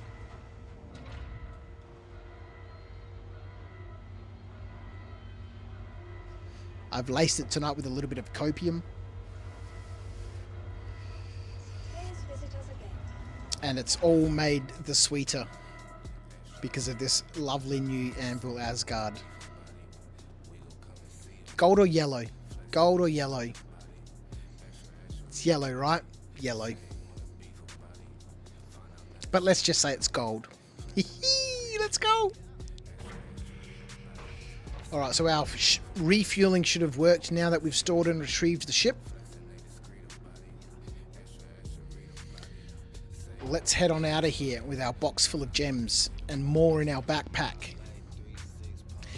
If this ship, somebody mentioned it earlier on, I can't remember who mentioned it. If this room here had a medical bed in it, instead of these drop seats, holy crap, this ship would have been $500 and it would have been epic. Oh boy, does he love moaning. I do. It's and I moan from the perspective of, endearing love for this game. I'm very much addicted to the possibilities. I'm well and truly addicted to the hopium and the copium. And I get frustrated a little bit. How are you, McNuts? McNuts.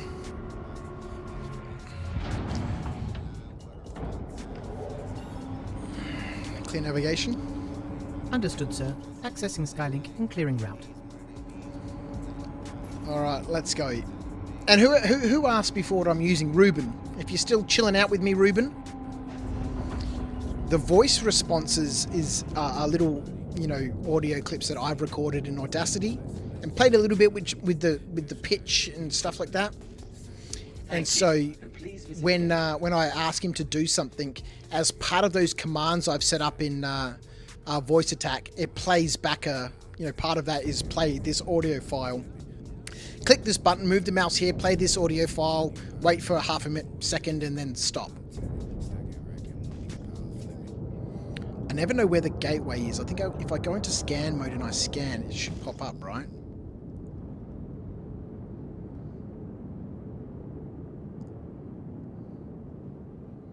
It's towards the light, but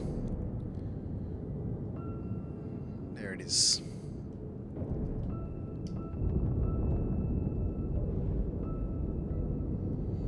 This is when we crash into some of this freaking debris that's all over the place.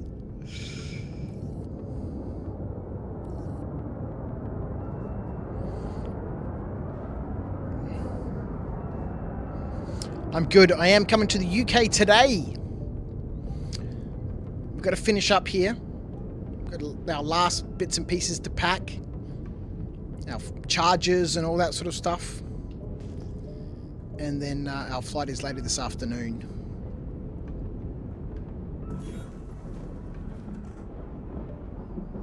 So we've got a couple of hours to pack, and then head off to the airport.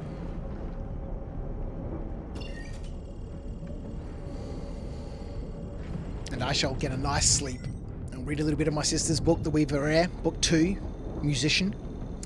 Available on Amazon. It's a great story.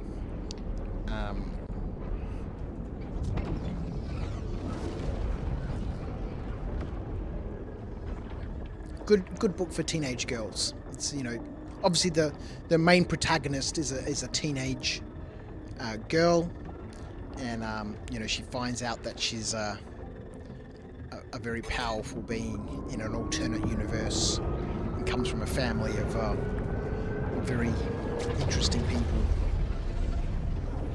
and was raised on Earth and knew nothing about her family's history until one day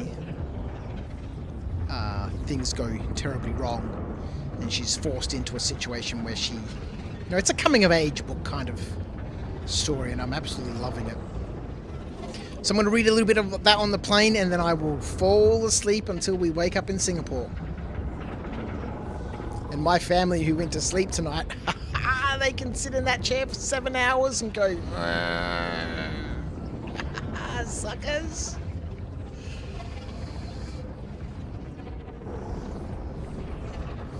Crossing over into Stanton.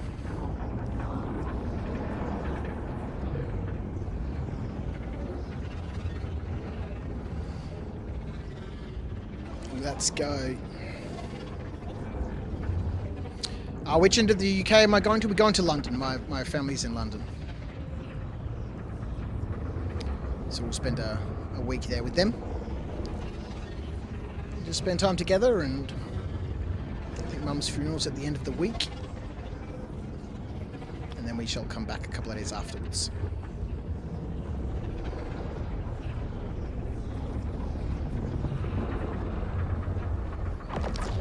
Stanton.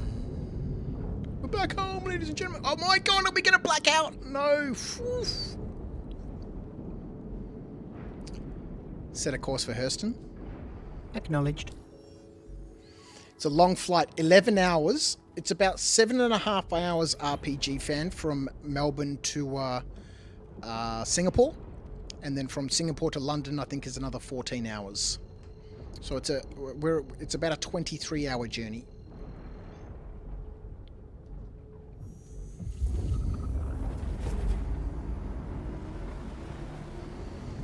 It costs you $215 to upgrade your black to an Asgard. Yeah, the Asgard is about 3 times more than the Cutlass Black.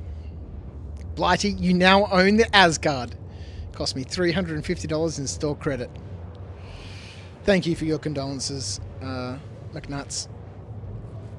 She's been very unwell for the last 3 years. Her Parkinson's had become terrible. Absolutely terrible. My sister's put up with a lot. It's been very, very trying on her. Obviously, my mum's lived with my sister for the last 30 years. Yeah, she's hurting a lot. So it'll be nice to spend some time with her. Oh shit, yeah, that reminds me. I need to find that game, Pole Economy. One of our childhood board games that we used to play a lot of. Fucking hell, man. A cool green one. A cool green one. $1 million notes in Pole Economy. And they're green. And my sister, who we're going to see, she'd stash them away under the cushions and couches and stuff. So when we're counting up at the end, who's got the most money, she'd just like reach underneath her, butt and pull out, and another cool green one. And then someone else would pull out a stash from somewhere and go, I see your cool green one with another cool green one. And then that would just keep going on, and then $1 million bills would be coming out of everywhere. Cool green one. So I must put that in my bag. Actually, when she was here a couple of Christmases ago, we actually had a family gathering here at our house for Christmas, which was super crazy. I think we had everybody here from all over Australia and out of the UK. It was an epic family get-together. First time my mum and dad had been in the same room for 20 years. I think we played Pole Economy. We went and bought a new version of Pole Economy because the one that I had was missing a whole bunch of pieces and stuff, and so we found a copy on eBay, and we couldn't wait for it to be posted outright, so we drove all the way to the other side of Melbourne, and that was an hour drive there and an hour drive back. To the other side of the city. It's ridiculous, right? You drive for 2 hours in a lot of other places and you're in a completely different country. Here, it took us an hour to drive from my side of the city to the southern side of the city, pick up this board game, drive back to our house, and played Pole Economy. Yeah, I must remember to pack that into my bag. You can launch and land the pole through the side door of the Asgard Haywood. That's incredible. Am I bringing my sister some Tim Tams? I think we'll bring some Tim Tams, and I think we'll bring some clinkers. If you've never had clinkers, you're missing out. You're missing out. Now, I don't think Atreyu knows any locations here. Actually, we can go to Edmund, which is quite close to Lawville. Let's go down to Edmund. Pulse.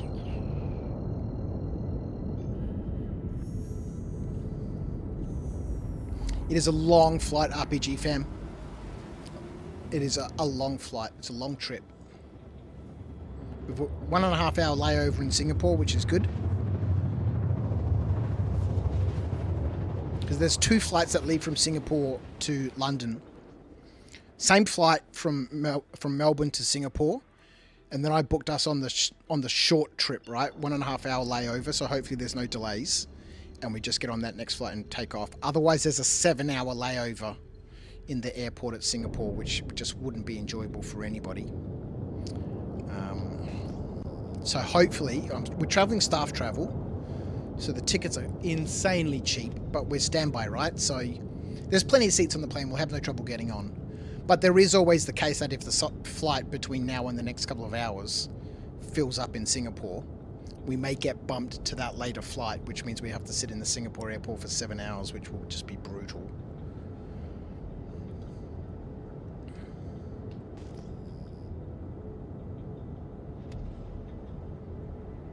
Look at these clouds, man. Oh, frames. We need frames, Star Citizen. Frames.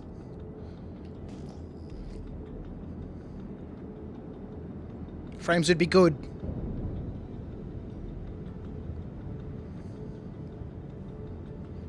Yeah, you can buy Tim Tams there. We can buy Tim. You can get everything everywhere, right? You know. And if we take food, then we have to declare it and say that we're taking food, and then we get the whole customs situation. And I don't know. We'll see what Mrs. Crouch has to say.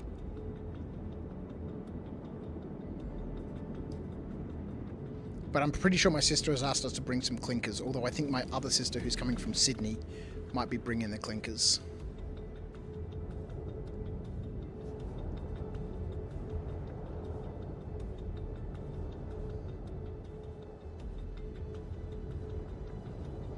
Boom.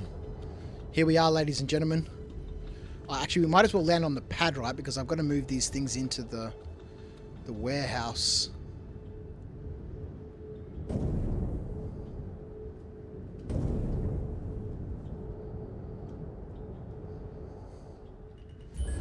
I like that sound the engines make. Boom. Like kind of like they're backfiring.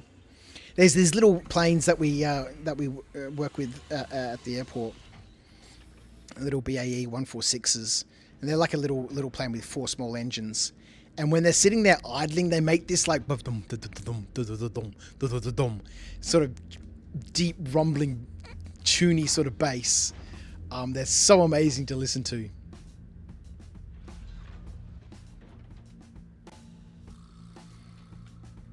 Oh, back upstairs. We need the max lift, which is currently on the rack upstairs. Sounds like Phoenix, Arizona. They built that city very expanded. Everywhere in Australia is, takes a long time to drive around. It's a big place. And Melbourne is, the urban sprawl in Melbourne is significant. Singapore is very expensive. They can't spit on sidewalks, etc. Not that you would. No, who would spit on the sidewalk? It's so gross. Why would you do that? No chewing gum in Singapore. No chewing gum in Singapore.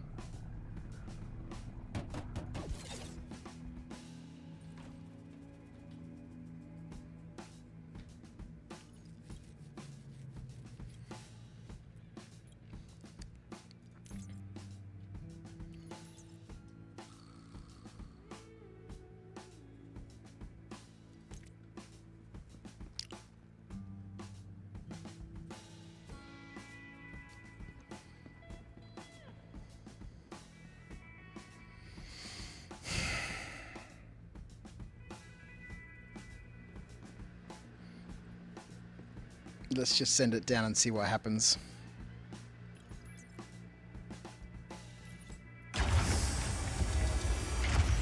Yeah, Rain is coming to Star Citizen. I know, amazing. Daniel, how are you, my friend, joining us on the old YouTube? You buy it or rented? I bought this one indeed, my friend.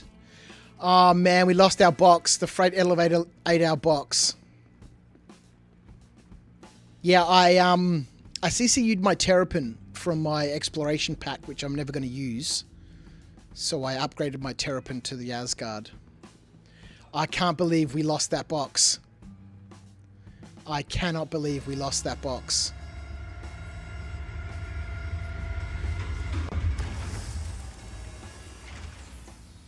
It's gone.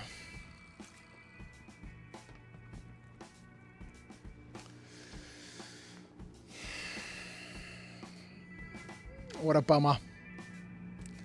What a bummer.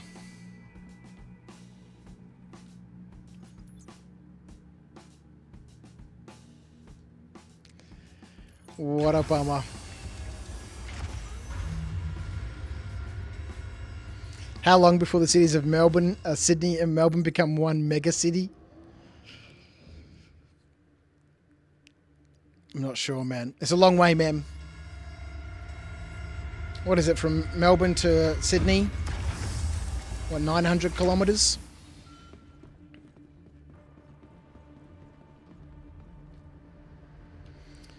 Oh, that's such a massive bummer. All right, whilst we're here, we've got gems in the backpack. We might as well go and sell the gems we've got in the backpack, and at least we can find out how much they would have been per gem here at the outpost. I'm pretty sure it's $3.97 per gem at the stations. If the cargo lift door is open, it's usually bugged. No, I don't know. I've never seen that happen before. But that's a bummer. It doesn't matter. The whole point was to go out rock mining in the Asgard, and we did that. And I think it was a resounding success. I love this ship. Sorry you lost the box. Does that mean you lost the gems in it? Yeah, the whole thing's goneroo. Alright, we can sell what's in our backpack, though. 391 per gem. There's zero difference between selling here or at the station. Same price. Same price.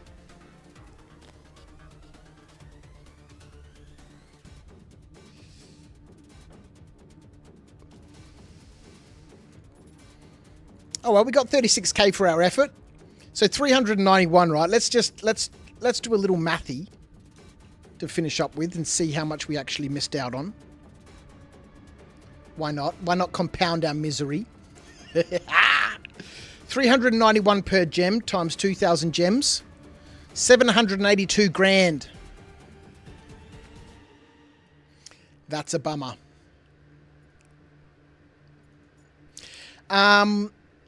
Daniel, what's my opinion on the Asgard? Good at combat? Look, it's a great ship. We took it out for a brief spin to do a couple of bounties. I mean, it's got 6 size 3 pilot-controlled weapons. 4 2-size shields. 4 2-size shields. You know, the thing is a beast. 16 size 3 missiles. Size 3 missiles. It's got a manned dual size 4 turret. It can hold 180 SCU of gridded cargo, and more if you squeeze it in. Can fit vehicles in there. It's got, you know, door gunners, you know. It flies really nicely. It's super responsive, especially when you're rock mining. I've mentioned several times during the stream that, you know, even at, you know, 300-400 meters a second, you can just pitch it over, roll it back on itself, and it just stops. It doesn't drift. It doesn't float. I mean, it will if you don't get that maneuver correct. Goodbye, box. It's a wonderful ship. Is it, it have good cargo, nothing crazy, but pretty good for vehicle and hauling. 180 SCU of cargo. I mean, we've got the nurser in here right now, which we should jump in real quick because we're a little hydrated. Jump into our little mobile clinic. You can fit the nurser in here, a couple of rocks, some bikes, a couple of geos. Throw a bunch of people in here. You've got the pilot seat, the turret, 2 jump seats. Plus you could have someone sitting inside the vehicles. They're not going to get thrown around or anything when the ship's moving about. You could have a crew of 6, 7, 8 people on this ship. Go out on a wicked rock mining adventure. You reckon you could fit 2 Ursas in there easy, Blighty? Would Alt F4 replace the box? Nah, the box is gone. The box be gone. It got eaten by the freight elevator. Or as Haywood said, you could fit an Ursa and a snub for sure. I'm pretty sure you could fit a Pisces in here. You could definitely fit that Ursa and a snub in here. No problems. It's a great ship. If I go back to the hangar where I stored it and take it out again, you might recover the box. Ah, the box is gone. Not too fussed about the box.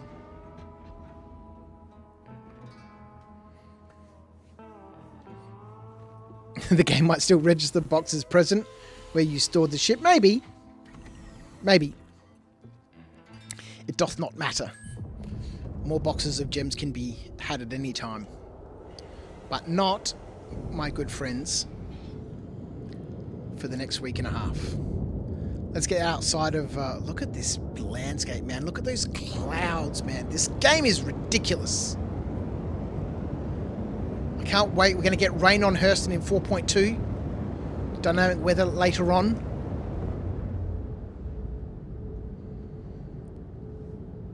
Look at this ship, man. With this last light paint on it, it just looks sick.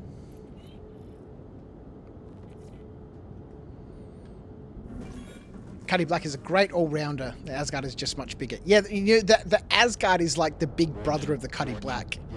Oh, dear We have Lord. an emergency, Commander. Raiders are preparing to board. Good evening, Raiders. Tim Tam's. Twitch is being raided by Brodok, my friend, how are you? We're just about to finish up. I'm literally landing to bedlog. Welcome to Africa. Oh, boy. I shall pass the raid on, as we do at the end of every stream. Brodok, I hope you had a great stream, man. What did you get up to? We've been out and about doing a little bit of rock mining in the good old, the brand new Anvil Asgard. It's been an absolutely wonderful ship. I'm totally in love with this vessel. We did a little bit of combat in it, but we've mostly been out doing a little bit of rock mining. We filled up a box, a 2 SCU box with some Fane Malign, 2,000 gems. We put it on the freight elevator here at this mining outpost to put it in our warehouse to sell. 782,000 credits worth of gems. We put it on the freight elevator. I clicked the button to send it down, and the box disappeared. Gone. Oh well, but Brodok, I really appreciate you bringing your community here, bringing your crew here. Twitch is broadcasting a new follower alert, sir. We're just finishing up, man.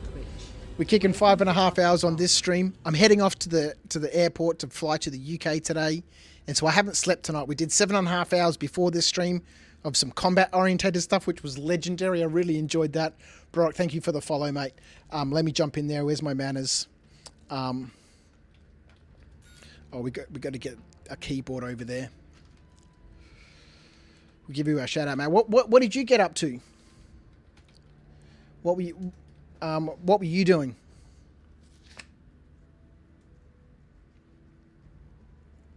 Oh, I must fix up that stupid Stream Elements thing. This was your second day playing? Are you enjoying the game? Are you enjoying the game? I must fix up that Stream Elements thing. Go give Brodok 2 a follow, folks. What a legend. Thanks for bringing your community here, mate. I'm sorry, I'm just about to disappear. Which paint did I get, Blighty? Let's jump back in. I picked up the last light paint. Love a bit of mining, man. I'm all about the industrial stuff. We had a great mining session the other day. We took the mole out. Well, I say we. I took the mole out. You know, brought my C2 along. You know, swapping bags and, you know, filling up the mole multiple times, putting all the bags into the C2. You know, it's kind of difficult to see in this light, but yeah, I'm in love with this ship. Brodok, were you out in your Prospector or? Oh, you're enjoying the game, but you need more RAM? Thank you, mate. Appreciate you bringing your crew here. Have a great weekend, man. I'll jump on and drop you a follow and see if I can catch you next time. Yeah, I've had a great time tonight, guys. Thank you so much. 17 likes on the old YouTube. Legendary. It's been a fantastic session. I'm absolutely in love with this ship. Oh yeah, we better bedlog, hey, before I just log off and let's jump in. Let's jump into the bed for the first time, hey. For the first time. What is this ship going to be called? What are we going to call this ship? You know, every good ship deserves a name, right? We've got to come up with a name for this one. Top bunk. Always the top bunk. What's the bed log out like? Where's the icon? How does it work? In the Zeus, I love the bed log out function.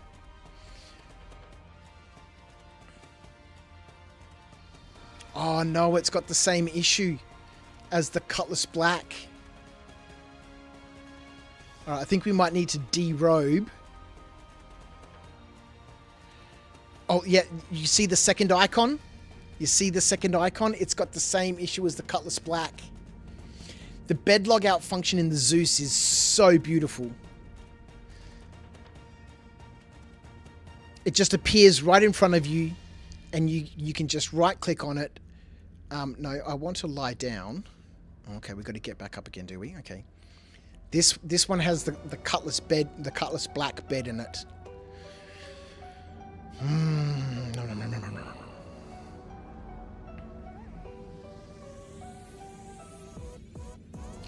Lie down.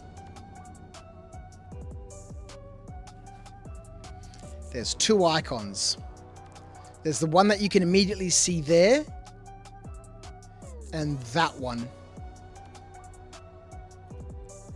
Does that have the bed log out on it? It does. Ladies and gentlemen. Snazzy Azzy is a good name for the Asgard.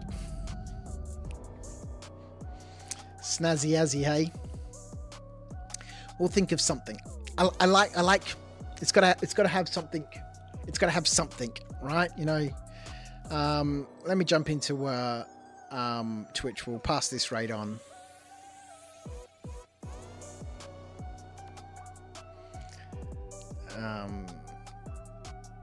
Let me jump in. Oh boy.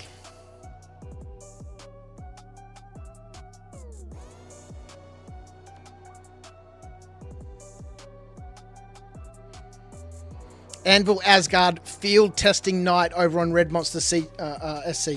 He's just started. I'll send you all over to Red Monster. Another massive industrial player. Really big on his mining. We'll follow the theme of the Asgard out on its industrial adventures. And I'll send you all over to Red Monster. Azzy